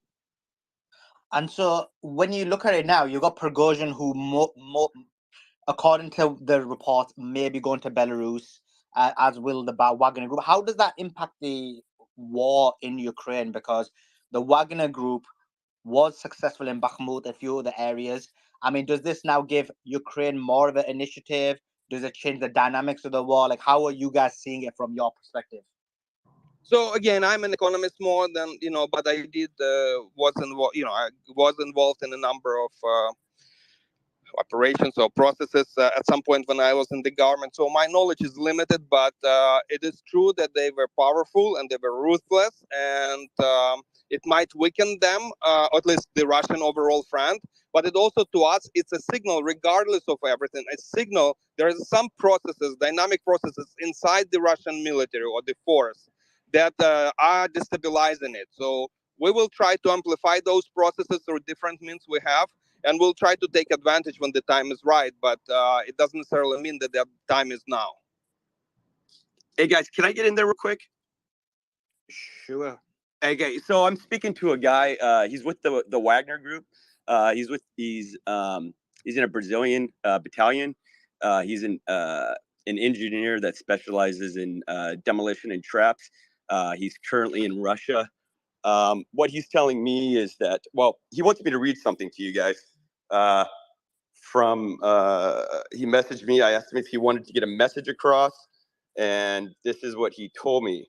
The Wagner Group has been fighting bravely on the main fronts of the special operation. However, we are treated like nothing. The high echelons of Russian defense wanted to dissolve us and destroy us. They started this. They betrayed us. We took Bakhmut at great cost, at the cost of many lives and brothers from the Wagner Group. We delivered Bakhmut to the Russian Federation, and we are seeing them on the verge of falling, thanks to the corruption of the Russian high command. The ability of Russian leaders to carry out what our brothers won with so much blood is increasingly in doubt. So that's what he's saying. He's also saying a lot of the fighters are very dissatisfied with the decision to retreat, but that's the orders he's just been given. But give me a second here. He's listening to the chat right now. And I asked him if he wanted to speak, but he